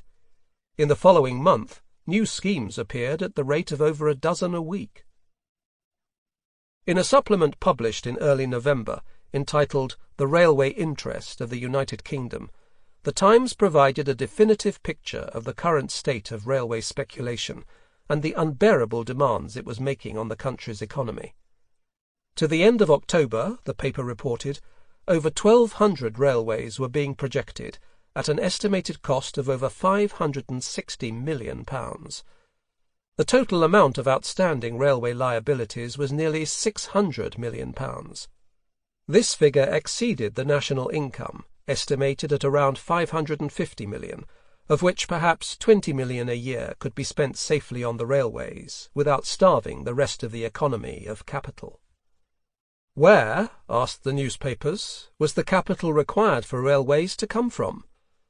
They answered that it could only come from a forced conversion of the nation's floating capital, that is, the capital used to support the normal operations of business, into the temporarily unremunerative fixed capital of uncompleted railways, which for the time, observed the Globe, is as much sunk as if it were expended in an attempt to drain the ocean. It is palpably possible, even for such a country as this, to sink too much in this manner within a given time. A pamphlet published in Manchester during the summer warned of an impending crisis, as money was drawn from the legitimate channels of commerce by tradesmen expending their capital on railway calls. Once again the old cry was raised that speculation was distracting people from their lawful occupations. The Economist feared that the real consequences of railway speculation would not be felt immediately, but in later years when construction was underway, and railway calls would consume the nation's capital resources. To think or dream that the present mania will subsist without a crisis the most severe ever experienced in this country, wrote the paper in the middle of August, would be to shut our eyes to all past experience. Throughout the hectic summer months, Hudson was at the height of his glory. Although he disapproved of the reckless extension of the railway system, which threatened the profitability of his own lines, new schemes, rumoured to be connected with the railway king, attracted a ready premium in the stock market. In fact, Hudson was involved with only one new scheme during this period. When he became chairman of the failing Eastern Counties Railway in the summer of 1845, its shares soared. Hudson retained the highest public profile in the railway world. In the journals of the day, men read of Hudson's wonderful doings, recalled John Francis in his History of the Railways, 1850. The press recorded his whereabouts, the draftsman pencilled his features. He wielded an influence in England unparalleled and unprecedented. Peers flattered the dispenser of scrip, and peeresses fawned on the allotter of premiums. As long as the mania continued, Hudson remained a hero to the people. The former linen draper, who had literally gone from rags to riches, became a living symbol of the get-rich-quick mentality that enthralled the nation. He celebrated his success at the Sunderland election in August by purchasing a 12,000-acre estate from the Duke of Devonshire for nearly £500,000. For his London residence, he acquired the 5-storey Albert Gate mansion in South Kensington, one of the largest private houses in the capital, for £15,000, and spent an equal amount on decorating it. Shareholders at one of his railway companies proposed building a statue of the portly Hudson as a public testimonial to his achievements. £20,000 were soon raised. Among the subscribers were Emily and Anne Bronte, who had invested in the York and North Midland back in 1842 and contributed a grateful £1 from their paper profits, against the wishes of Charlotte, who, expecting the bubble would soon burst, advised her sisters to sell their shares. By late summer, speculation was reaching a climax. Certain railway scrip showed a 500% profit, and interests on loans against railway stock was being charged at rates of up to 80%. Direct routes between towns served only by branch lines became the craze. Foreign railways were projected around the globe, from British Guiana to Bengal. Over 100 railways were planned for Ireland. A railway club was established in the West End, where gentlemen of all ranks connected with railway projects may daily meet for the interchange of information. In September, over 450 new schemes were registered, and a single issue of the Railway Times contained over 80 pages of prospectus advertisements. In just 10 days in early October, over 40 new schemes with a capital requirement of £50 million were announced. Overshadowed by the euphoria was growing evidence of the corruption and fraud begot by the mania. According to a contemporary financial journalist, all rule and order are upset by the general epidemic of speculation, as in the plague of London, when all ties of blood, honour, or friendship were cast away. At the Board of Ordnance, which inspected new railway schemes, 2 members were forced to resign after they were discovered to have speculated in scrip. In August, share deals were repudiated at Leeds, after it was revealed that the number of shares sold in one recently amalgamated company was 10 times greater than had actually been issued. Forged scrip for several companies was in circulation, including the Kentish Coast Railway, whose shares continued to trade at a premium despite the fact that its proposed scheme had been rejected by the Board of Trade and the directors had voted to wind up the company. As construction got underway, railway companies raised funds by calling some of the remaining capital on their shares. By early October, shares were sliding as speculators were forced to reduce their shareholdings in order to meet the costs of railway calls. The Times reported that early on the morning of Tuesday the 14th of October, a Mr. Elliot of Bayswater had shot himself in Hyde Park. A search of the dead man's pockets revealed papers connected with a number of railways throughout the country. 2 days after this tragic episode, the directors of the Bank of England, worried by a slight decline in their reserves, decided to raise interest rates by 0.5% to 3%. Although the rise was small, it signalled the end of the railway fiesta. In the stock market, there was talk of a railway avalanche as the premiums on scrip evaporated. From London, the bad news travelled rapidly by rail to the provincial exchanges, bringing paralysis to these markets. "The transition," declared the Newcastle Journal, "has been from unexampled buoyancy to almost hopeless depression, from an unnatural and unstable elevation to the lowest depths of suspicion and distrust." In the general revulsion, even the market for the established dividend-paying railways dried up. By the end of October, Great Western shares were down 40% from their August peak. "A mighty bubble of wealth is blown before our eyes," announced the Times with a certain satisfaction. "As empty, as transient, as contradictory to the laws of solid material, as confuted by every circumstance of actual condition, as any other bubble which man or child ever blew before." A runaway train. Although the period of intense activity in the provincial stock markets was over, the railway mania had set in motion events that were to lead directly to the great financial crisis of 1847. After the crash, provisional committeemen found their interests diverged from those of the shareholders. If a railway project was aborted without a public subscription, the committeemen were legally responsible for all its costs. As a result, when speculators attempted to withdraw their applications for shares, they were refused by the committeemen and held to their contractual obligation to pay the subsequent share calls. Earlier in the year, when premiums were high, speculators had obtained only a small fraction of the shares they applied for, but after the panic, when scrip was at a discount, they received a full allocation of shares and were ordered to pay up sharply. "The lust of gain which animated all speculators," reported the Glasgow National Advertiser, "is now changing into the cruelty of a reign of terror and the ferocity of a revenge.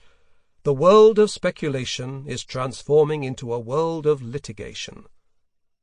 The growth of litigation led the government to pass an Act in May 1846, enabling the dissolution of railway companies with the assent of 3/4 of the shareholders.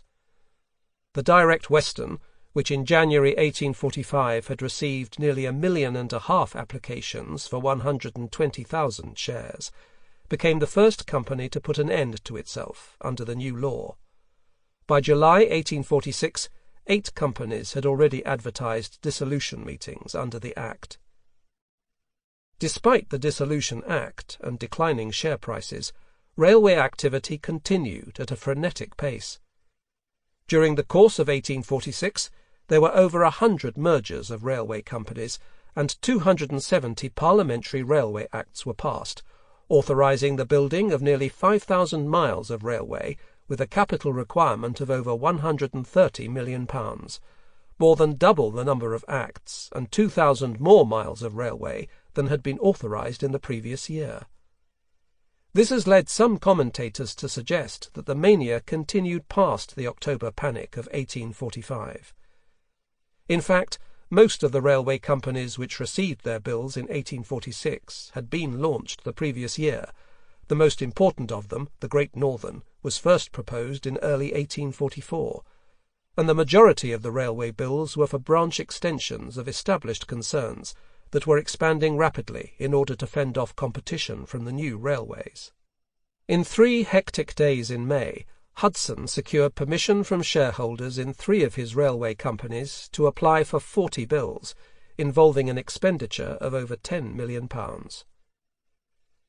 The inevitable consequence of this continuing railway activity was to build up even further the burden of railway calls, which exceeded £40 million in 1846. As construction got underway, money was diverted from the normal channels of business to pay for land, iron, timber, and above all, labour. In July 1846, a parliamentary committee reported that around 200,000 men, mostly of Irish origin, would be employed in railway construction for several years to come. The railway labourers were named navvies, after the navigators who had built the canals in the previous century. These costs had to be shouldered by railway speculators, who were forced to reduce their employment of domestic servants, consumption of wine, and sporting activities in order to meet their ongoing railway calls. After a harvest failure in the summer of 1846, economic conditions deteriorated. The rapid switch to railway transport, which allowed for smaller inventories to be kept by businesses and caused a one-time reduction in demand, worsened the situation.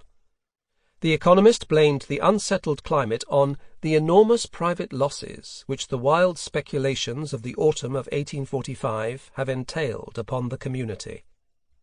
In October 1846, Thomas Carlyle, the historian, observed that railway scrip had declined by more than £60 million in value over the past year, and that the losses of the inhabitants of Exeter alone were estimated at more than £8 million.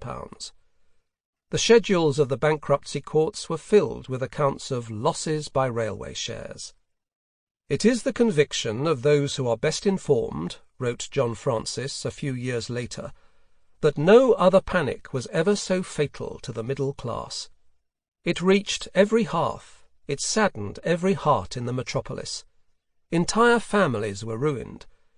There was scarcely an important town in England but what beheld some wretched suicide. Daughters, delicately nurtured, went out to seek their bread. Sons were recalled from academies. Households were separated. Homes were desecrated by the emissaries of the law. There was a disruption of every social tie.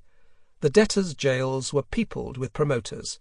Whitecross Street was filled with speculators, and the Queen's Bench was full to overflowing." In January 1847, the Bank of England raised interest rates to 4% after a decline in its reserves. Throughout the early part of the year, railway calls continued to average around £5 million a month. In early summer, wheat prices fell sharply after early signs of an abundant harvest. This was followed in August by the failure of 13 corn merchants, including the firm of W.R. Robinson, the governor of the Bank of England. Nearly 40 leading mercantile houses failed the following month. Disraeli later recalled a commercial distress of unprecedented severity. Private credit was paralysed, trade was more than dull, it was almost dead, and there was scarcely a private individual in this kingdom, from the richest and noblest in the land down to the most humble among the middle classes, who was not smarting under the circumstances of commercial distress. By early October 1847, dangerously low levels of bullion led the Bank of England to announce it would no longer make advances on public securities. On Monday the 17th of October, the Week of Terror commenced in the city. Consols fell sharply as everyone sought safety in gold. On Tuesday, the Royal Bank of Liverpool failed, followed shortly after by 3 other joint stock banks. Everyone seemed afraid of his neighbour, remembered George Norman at the Bank of England.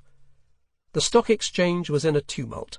Creditors were distressed, and the best short bills changed hands at 10%.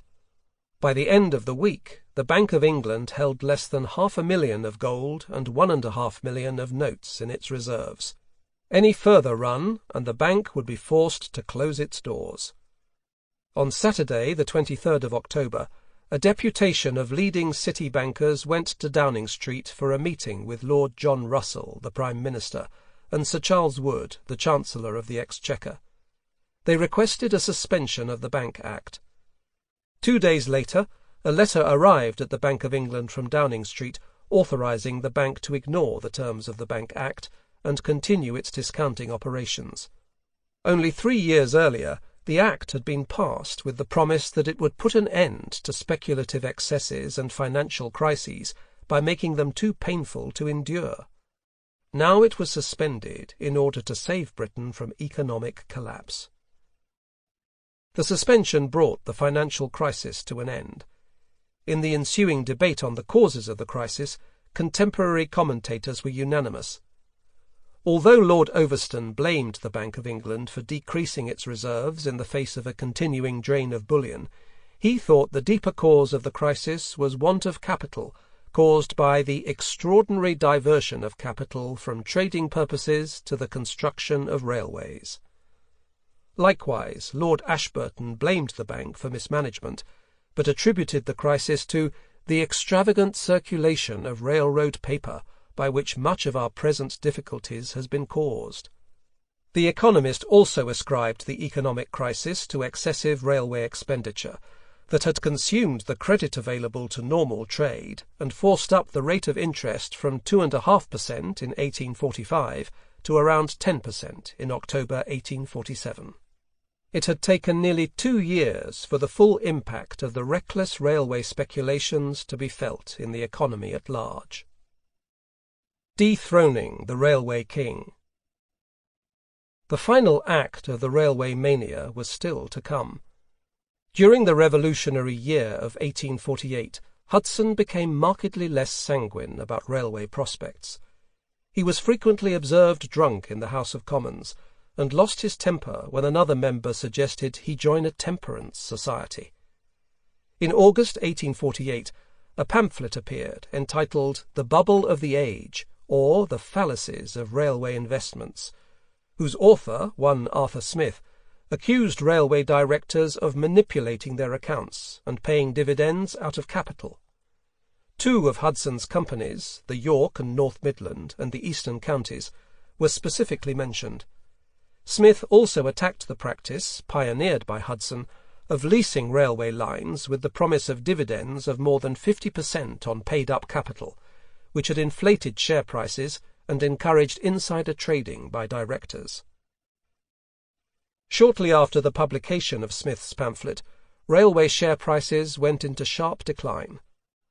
Despite an increase in passenger traffic, lower fares and more lines had brought a decline in average receipts per mile of track from £3,500 in 1845 to £2,500 in 1848. As a result, dividends were cut on all the major lines. By August 1848, it was estimated that the total decline in railway stocks was £230 million, a figure equivalent to almost half the national income. The share price of the York and North Midland had fallen 2/3 from its 1845 peak, and was trading at a discount to its paid-up capital. The Great Western, whose price had risen to 236 during the railway mania, was also trading below par at 65. The railways had lost their appeal. It was time to dethrone the Railway King. Long before Arthur Smith accused railway directors of false accounting, there had been private suspicions that Hudson's business practices lacked probity. In August 1845, Richard Cobden, the free trade activist and Member of Parliament, had remarked on Hudson's undetectable corruption. While Hudson's activities remained outwardly successful, such criticisms were muted, but as the dividends of his companies were cut and their shares fell to a discount, the attacks became more open. In the first few months of 1849, Hudson's rule over the railway world came to an abrupt end. At a shareholders' meeting in February, Hudson was accused of profiting from the sale of shares in one of his companies to another, of which he was chairman, at above market prices. Shortly after, he failed to attend a meeting of shareholders of the Eastern Counties.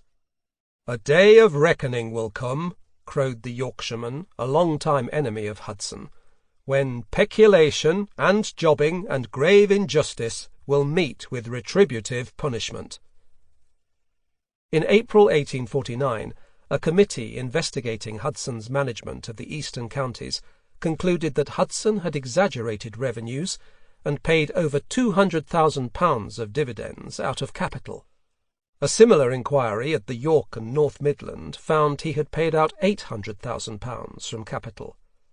On the 8th of May, Richard Nicholson, Hudson's brother-in-law and fellow railway director, committed suicide by leaping into the River Ouse in York, only yards away from the railway station which Hudson had built.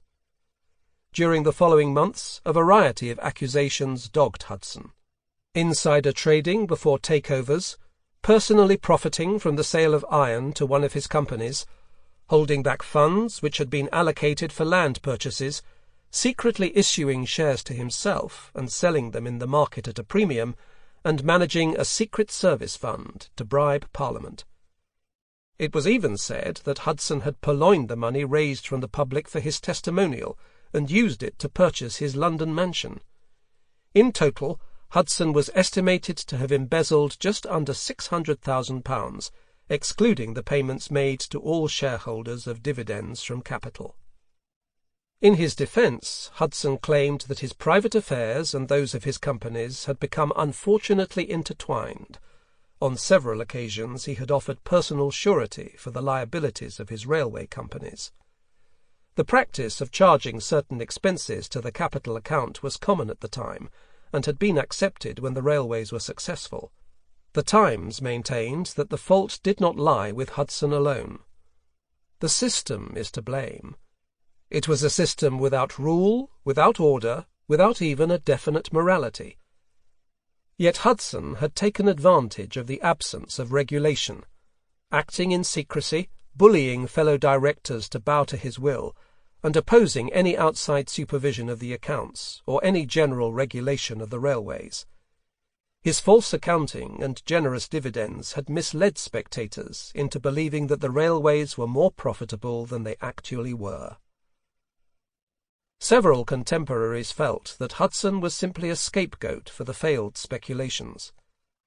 According to Richard Monckton Milnes, the Tory politician, the railway mania had been mere gambling, and the shareholders, having lost, are now kicking over the table and knocking down the croupier. For Carlyle, however, the failure of the speculations and the fall of Hudson represented the restoration of a divine order. "What a world this ever is," he wrote in his journal in May 1849, "full of nemesis, rule by the supernal, rebelled in by the infernal, with prophetic tragedies of old." The historian had long been incensed by the Hudson testimonial. In an essay on Hudson's statue, published in the summer of 1850, he imagined Hudson as a scapegoat swinging from a gibbet, as a tragic pendulum admonitory to the earth in the name of heaven, not some insignificant, abject, necessitous outcast, who had violently, in his extreme misery and darkness, stolen a leg of mutton, but veritably the supreme scoundrel of the Commonwealth, who, in his insatiable greed and bottomless atrocity, had long, hoodwinking the poor world, gone himself and led multitudes to go, in the ways of gilded human baseness, seeking temporary profit, scrip, first-class claret, social honour, and the like small ware, where only eternal loss was possible, and who now, stripped of his gildings and cunningly devised speciosities, swung there, an ignominious detected scoundrel, testifying aloud to all the earth, "Be not scoundrels, not even gilt scoundrels, any one of you, for God, and not the devil, is verily king, and this is where it ends, if even this be the end of it." Although Hudson was never charged with criminal wrongdoing, his exposure revealed to all the general corruption engendered by the railway mania. When a manager at the Hudson-controlled York Union Bank was discovered to have stolen and subsequently lost £20,000 in railway speculations, the Yorkshireman declared that Hudson was not only corrupt in himself, but corrupted everyone around him. 7 years later, in February 1856, the poisoned corpse of John Sadler was discovered on Hampstead Heath. Sadler, a former Irish MP, banker and railway promoter, had issued forged shares with a nominal value of £150,000 in the Royal Swedish Railway, of which he was chairman, and had misappropriated £400,000 from an Irish bank. These frauds had been perpetrated in order to cover his stock market losses. Dickens drew on the histories of Hudson and Sadler for his portrait of the swindling banker Merdle in Little Dorrit. Dickens' epitaph for Merdle, who, like Sadler, commits suicide after his exposure, is an astute analysis of the relationship between the corrupt financier and the public during times of speculative euphoria. The next man who has as large a capacity for swindling will succeed as well. Pardon me, but I think you have really no idea how the human bees will swarm to the beating of any old tin kettle. In that fact lies the whole manual of governing them. When they can be got to believe that the kettle is made of precious metals, in that power lies the whole power of men like our late lamented. Once the talisman of the mania, Hudson became its longest-suffering victim.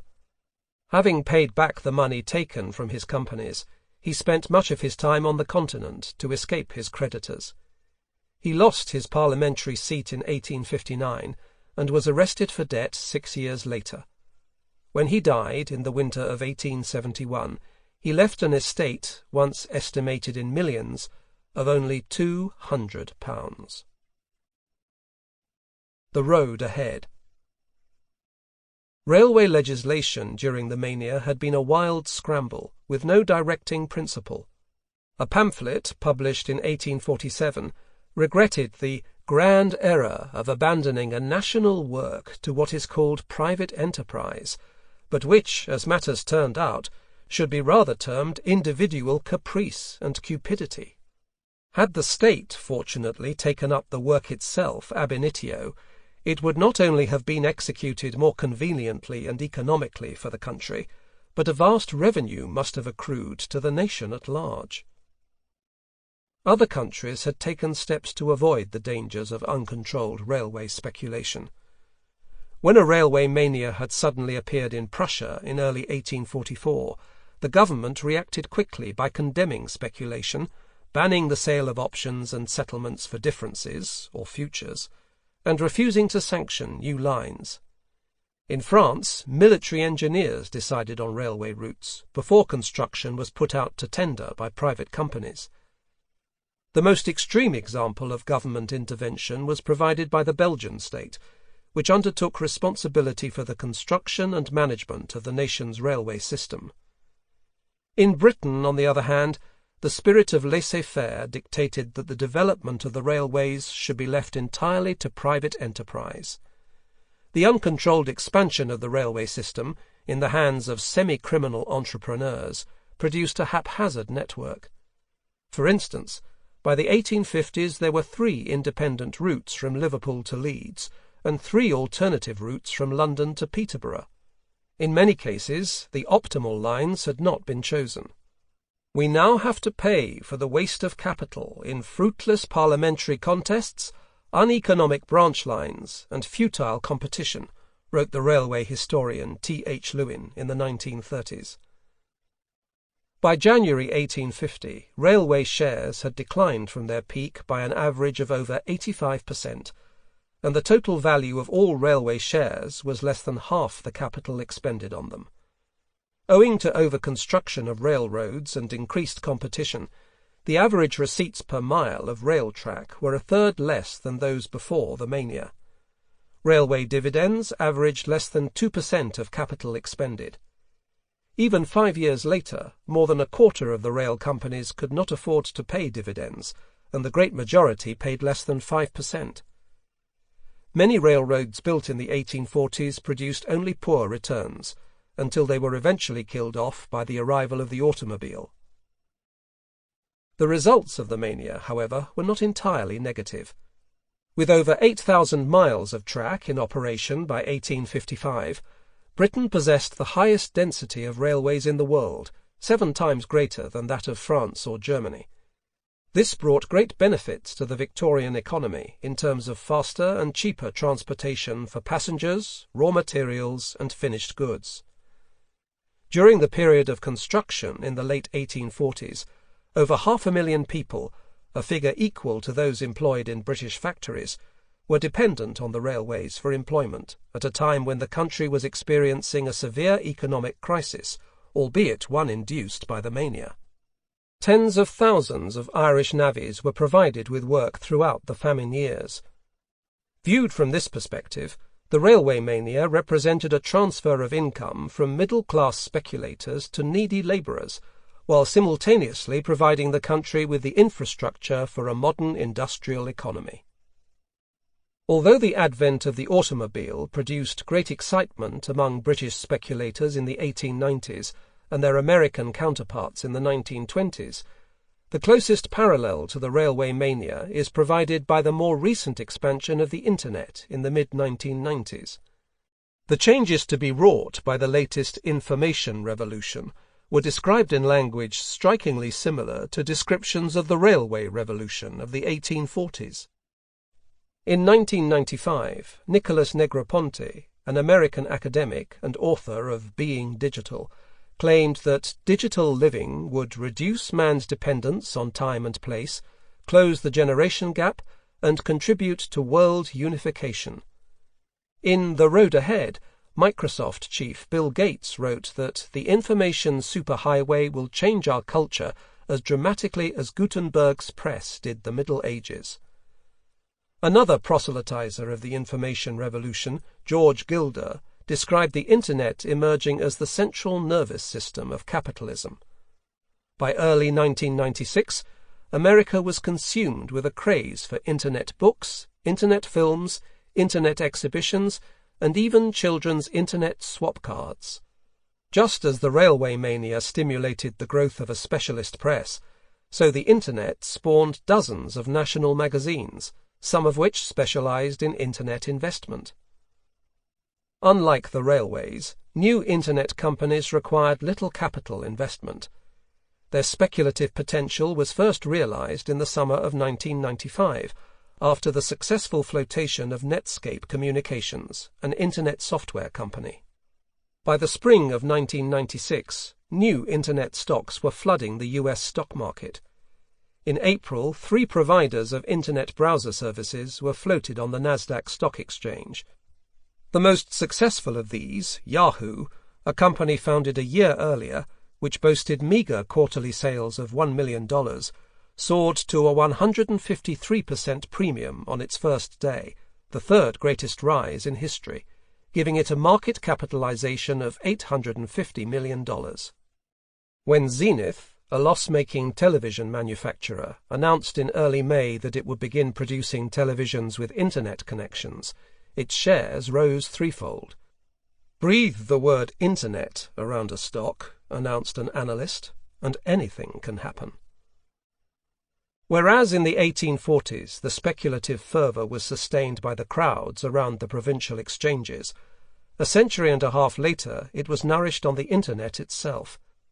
Discount brokerages thrived by offering cheap Internet share-dealing services, and online investment forums, such as the Waco Kid Hot Stocks Forum and the Motley Fool, became some of the most popular destinations on the Internet. Just as the railway boom spawned new stock exchanges, the Internet itself became a stock market, enabling companies to float their shares in cyberspace. The medium was no longer just the message, it was both the source and object of speculation. "Gold rushes," wrote Bill Gates in a prophetic conclusion to his book, "tend to encourage impetuous investments.